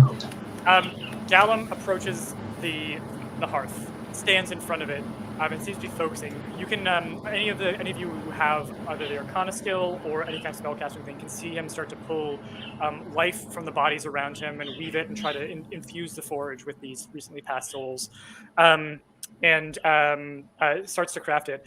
But inside that forge, you can already see a shape. Like it's somewhere between, like, it feels like a physical thing, but it's more of a vision. Karga's vision of the dead, that the dead stay dead, the living live, and the forge will sink deeper. And you can see that Gallum is trying to like push this out using this magical energy force, trying to craft his own vision in its place. But the heat from the fire, the strength of Karga's vision coming together, the dwarven stoutness of the way that she's like pieced this together is holding true. And eventually his concentration fades, and you can see that Karga, in the heart of the flames, this happy vision from Karga holds. And Gallum's concentration is not able to force through it. He has no chance to survive the coming barrage. It is now all of you against him. I think it's just going to be... Let us whack them. I think for the sake of time, because we're now into 40 minutes into overrun with 20 minutes of hard limit out, his end comes swiftly. Amaril's halberd descends, slashing massive blows. Nom's sword swings up. This is taking the king in chess. This is the end game that Nom has been training for. Karga's flurry of quill-like darts flying out and piercing him in his most sensitive organs. Phaedriel, as you sit here atop the hearth, the fire is about to burn out, and with it, there will be a solid wish left over. You feel like if you crawled through this doorway now, you could still go be with whatever this thing that has been calling you. If Phaedriel wants to forsake the land of the living and crawl through into this other sort of dimension where this being is, if that's Phaedriel's end, you're welcome to, in this last moment, try and crawl through. Or if you'd like to stay and see what happens, that's allowed as well. And Nom's like, Phaedriel, you are welcome in the Siblinghood. Phaedriel like kind of like gets to the side, and he's sitting on the edge of, he's kind of sitting with his legs hanging off the edge of the forge. And when she says that, he just rolls his eyes and he's like, as if. But then out of like the side of the well, like these tongues start sneaking out and like hitting the dude too. But then, So you're all just beating on Gallum. Yeah, but instead of like, because he looks down and he sees the door, like he thinks about it for a long time, and instead he just starts writing in his book as he's sitting there like teetering on the edge, covered in blood. Nice. Okay. So Gallum gets just the tar beaten out of him. By the end, there's no face visible. He's still yelling in that like This isn't supposed to happen. I'm supposed to win. Stop this. Blades in my back. Halberd. What are these tongues doing? And then eventually, mercifully, he dies. And Mercifully. Hey, he's the bad guy, not us. and you see Are you this sure? wish in the forge takes shape. For a moment, it just looks almost like a vision etched into glass, etched into crystal, held in the heart of the forge. And then it dissipates, and you feel something in the world shifting in small ways. The wish that the forge can do when it's not overheated is a relatively small one. So you're not seeing like suddenly the world is rewritten, the future is rewritten, but definitely you feel the forge itself starts to shake and sink, and you feel some of these deep tunnels start to shake and destabilize. And there's a moment of, we do still have to get out, as the glacier, this sort of hole opens at the heart of it and swallows the forge deeper. But you have a sense of certainty. Phaedriel still Yeah, on I was like, the it floor? disappears and Someone Phaedriel just like not- falls down. Is not reaching over in her little 4 foot 11 might and just like grab, like setting down the sword, is able to use that incredible strength to just sort of lift Phaedriel's like little bone rag like body off the forge as it's sinking away. You haul Phaedriel up and out. I don't know if there's any hint of longing in Phaedriel's eyes. Yeah. He's doing nothing to save himself. He's like, he was almost just still writing, looking down, like he's just gonna like, this will be interesting, you know, as he like goes into it. You're counting on your familiar to knock you out of it if you need to do something, but your familiar has evaporated. Yeah. So you don't have your little reminder alarm going off. But Nom pulls you up onto the safe zone. You feel the glacier start to shake. And I think at this point, Kane is like, well, I don't know about you, but I got the feeling we should probably get the hell out of here and try and get some stable ground. I think that just about did it. You have a moment to grab some, pull some documents off of Gallum. I'm going to say in the summary here that you get enough information on Biotaktica such that you give their PR team at least 5 years of very hard work ahead of them to try and salvage bits of reputation as the information you have about they tried to end the world credibly comes out. Phaedriel, as you see sort of the plan that Biotaktica had come together, start to piece together some things that you've been figuring out in your research. You knew from your research after the dragonflies were saved and from their extinction, you knew pretty quickly looking at it that the Siblinghood didn't know what they were doing. You didn't know how they did what they did without knowing what they were doing. But something you realize is that when they used biomancy to give an undead nature to these dragonflies, they never actually killed the parasite, that fungal parasite that was in them. They just made that undead as well. So the dragonflies were trapped in this sort of northern stasis where their biology had slowed down, their metabolism had slowed down, and where there was nothing really developing. The parasite was not winning the war against them. They were not winning the war against the parasite. But if the world had warmed up, if they were brought out of that stasis, they would have become these living, contagious things that can spread undeath through their little dragonfly parasite. I can see that the private chat unread message counter is ticking up, and I can see you're all laughing. And I know you're laughing about something that I can't see at the moment because I'm trying to do my little DM thing. Just about the amount of Phaedriel and fan fiction that the watchers are going to start writing. Yeah. Write us some slash, please. And Phaedriel knew all that and he was just really curious to see what would happen when everything became undead. But the dragonflies would have been able to spread the same virus that they had. Now it was now an undead fungal virus that would be able to spread, and maybe connected to some creature deep within the glacier that has been able to speak through those fungal networks and perhaps had a little bit of its claw in you. Something from behind. You make a run for the surface and find yourself emerging onto. It's so strange because you know that the world almost ended, but as you emerge up top of the glacier and you look out, it is mostly unchanged. And as is the way with victories, they are very rarely as resounding as we hope that they'd be. Biotaktica stays, you know, they don't just vanish overnight. Their hulls don't all crumble to dust, but you've struck a decisive blow. They scale down operations here because the forge is no longer accessible to them. The hearth is no longer accessible. It was part of their plan. They still have some interest in biomancy, but a lot of it moves out, and so much more of the custodianship and stewardship of this land returns to the Dwarf Council and the allied council of other peoples who have moved into this area. The dwarves say land back. Yeah, hashtag land back. Hashtag Orange Shirt Day. There is there's a little bit of them having to do reparations because things actually look bad enough that for the first time they have to put real resources and not just PR stories into salvaging their reputation. They know that they've lost their relationships with the people in the glacier, but mostly they're just trying to save face for the Southlands. But you find yourselves, yeah, Emerald. Oh, just can Emerald turn her PR skills against them to like bring out the story and to work on the side of taking land back and of the dwarves? Yeah. And of I was gonna say Skyrim. Rhyme? Skycrown Glacier. Yeah, I'm going to call for what will be the last roll of the game, and then I'm going to have everybody go around and just say, as your character walks away from this, perhaps changed by the experiences, perhaps not, what do you think they do in the coming years on their own? But first, last roll of the game, Emerald, you can roll a persuasion check. You have inspiration, and if anyone wants to help with Emerald's mission here to launch a counter PR campaign for a land back campaign here, I would love to see a help roll from anyone. Persuasion to who? Karga. Karga is giving you the help action on this, so you get to roll twice. You're rolling persuasion on PR. You're persuading the people. Okay. Phaedriel sues the Siblinghood.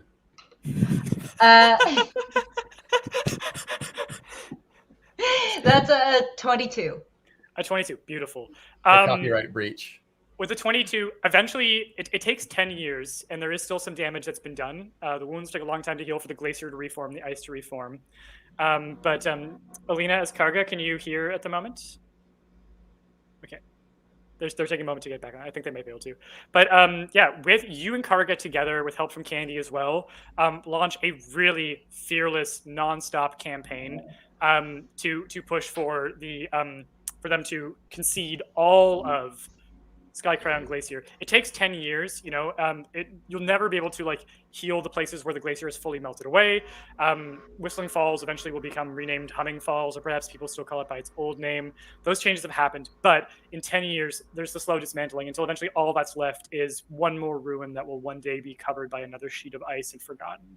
That is all that's left of Biotaktica's presence here. So Amaryl, that's your story. Is going to the sunset. You've joined the other side, PR for the side of Skycrown Glacier. You've made that significant change. And as the camera cuts away, she's got a potted plant.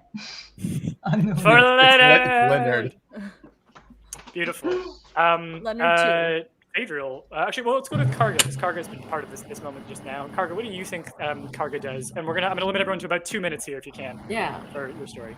So there is a montage for Karga of coming out of the disaster that happened down there and coming back to her sister's grave, laying the scarf that she took from her sister's house on the grave, and then like a funeral scene as she does the dwarvish rites over the grave of those who died because of Biotaktica's poisoning.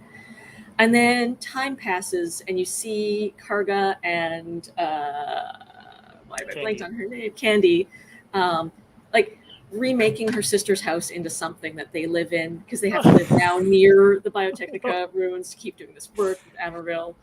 And then, you know, years pass, a couple years as this campaign happens, and then we cut to a scene where out on the glacier there is a little park full of newly planted tea plants and other plants in this little garden that's been walled off with ice. And there is a little adopted child playing and laughing and like coming over and hugging Candy, and Karga's sitting there smoking a pipe and just watching over it. And then the camera pans back, and the park is named after her sister. Oh, It's so cute because your sister's name is Tag, and I bet you they play tag there. Yeah. Oh, I didn't plan this. I didn't expect to cry. There you go. There you go. Beautiful, beautiful. I'm bringing the feels. That's what I do. Phaedriel or Nom, does either one of you want to go next for your wrap up here? I can go.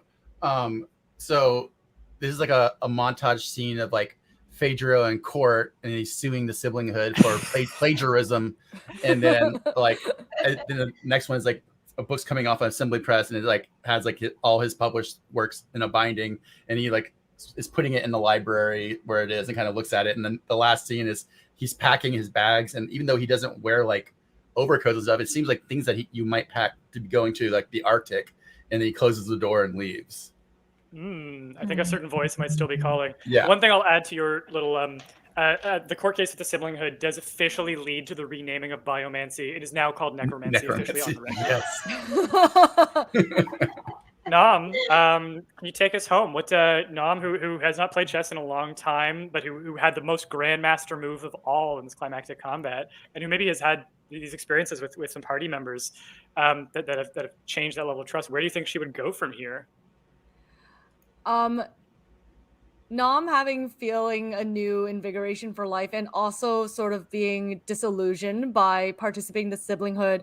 One of the reasons why she joined it all was that they were forgiving her of all the debt that she had accumulated back in her gambling days. And now that she has effectively helped save the world, feels like she's repaid that debt in full and then some. And so she decides to part ways with the Siblinghood. Fortunately, quite right before Phaedriel decides to sue them as well. Some really clever forethought there and planning on her tactical mind. Decides to perhaps kind of dangle her feet back into the realms of gambling and playing chess because life is perhaps a little bit too short to play it safe. And may or may not be low-key sometimes following what Phaedriel is doing and making sure that maybe kind of tweaking things in court here and there or leaving certain documents of the Siblinghood out so that their ways could be unveiled as her sort of departing gift to make sure that credit is going where credit is due because she believes in playing the right thing. Beautiful. And that when you play chess, you should need to play it fairly. You can't play it in an underhanded way. There is a lot of questions around the court case and how Phaedriel had so many documents that were in favor, and it really did clinch the final decision in their favor. So a little behind the scenes for that. Amaryl, you were going to add one more thing? Oh, just can Nom, if Nom's into it, can Nom teach Amaryl chess and Amaryl teaches her yoga? And yeah, I think that's a fair exchange. Oh, that's great. Like breathing, and in doing so, maybe like both infusing with fighter and barbarian classes. Well, I'll say that that closing pane of Phaedriel or frame of Phaedriel is the perfect setup for if we ever want to do a sequel. Nom occasionally goes to visit the glacier.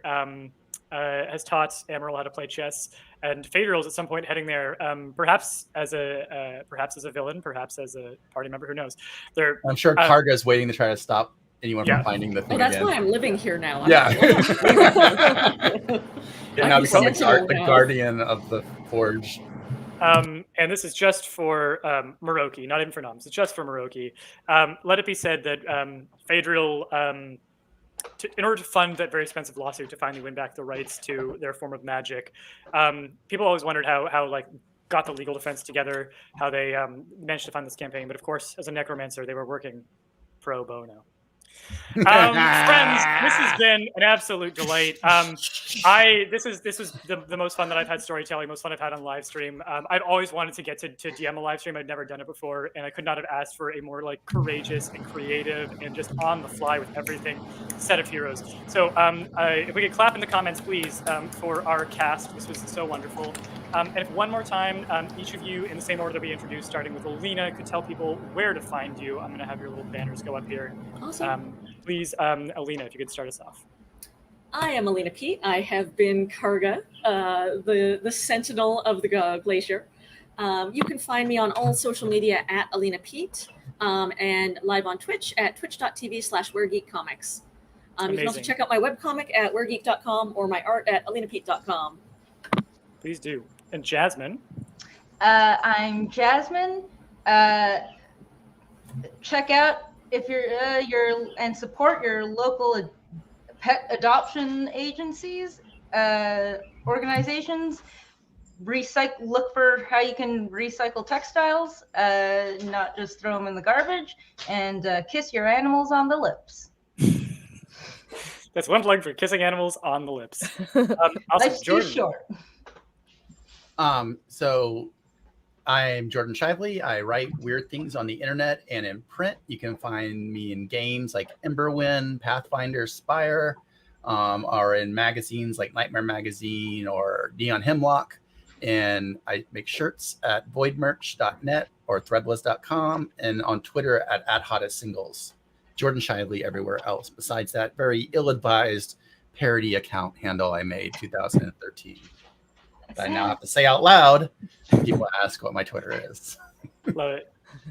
Miroki.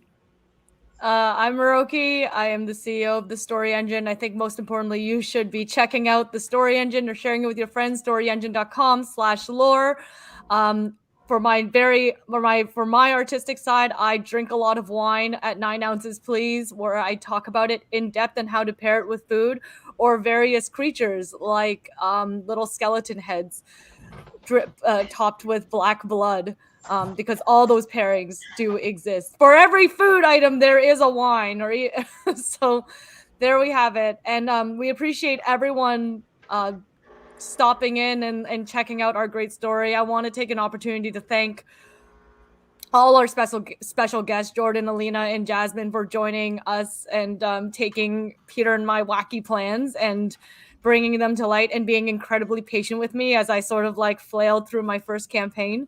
You did so good. No flailing. You had a longsword. Yeah. And before we go, the last thing I'll say, so if you've enjoyed this particular like live play, this is going to be hosted on YouTube. We'll make sure the link's available. Everybody's links that have been mentioned here will be available in the description soon after we close the stream. So this will be saved for posterity. We'll be sharing out the links to it. I'm so proud of the work that we did together today. And if you enjoyed this and you know someone who likes like watching D&D actual plays, live plays, you'll be able to send them the link to this. They'll be able to find out about these performers and about the project. And I would love for that to be possible. So if you share storyenginedeck.com/lore, share the project, that's great. And also if you want to share the link to this, we'll make sure that that's the link to this particular live stream will be listed somewhere on the page near the top for the next few days in case you want to find it and share it. Because I do think this was some really wonderful, gifted storytelling done in collaboration. And I'm really proud of what we did. So thank you all so much. We truly do have to go. We have overrun every single minute of our time that we have. But thank you so much. And we'll see you all elsewhere on the internet. Bye-bye.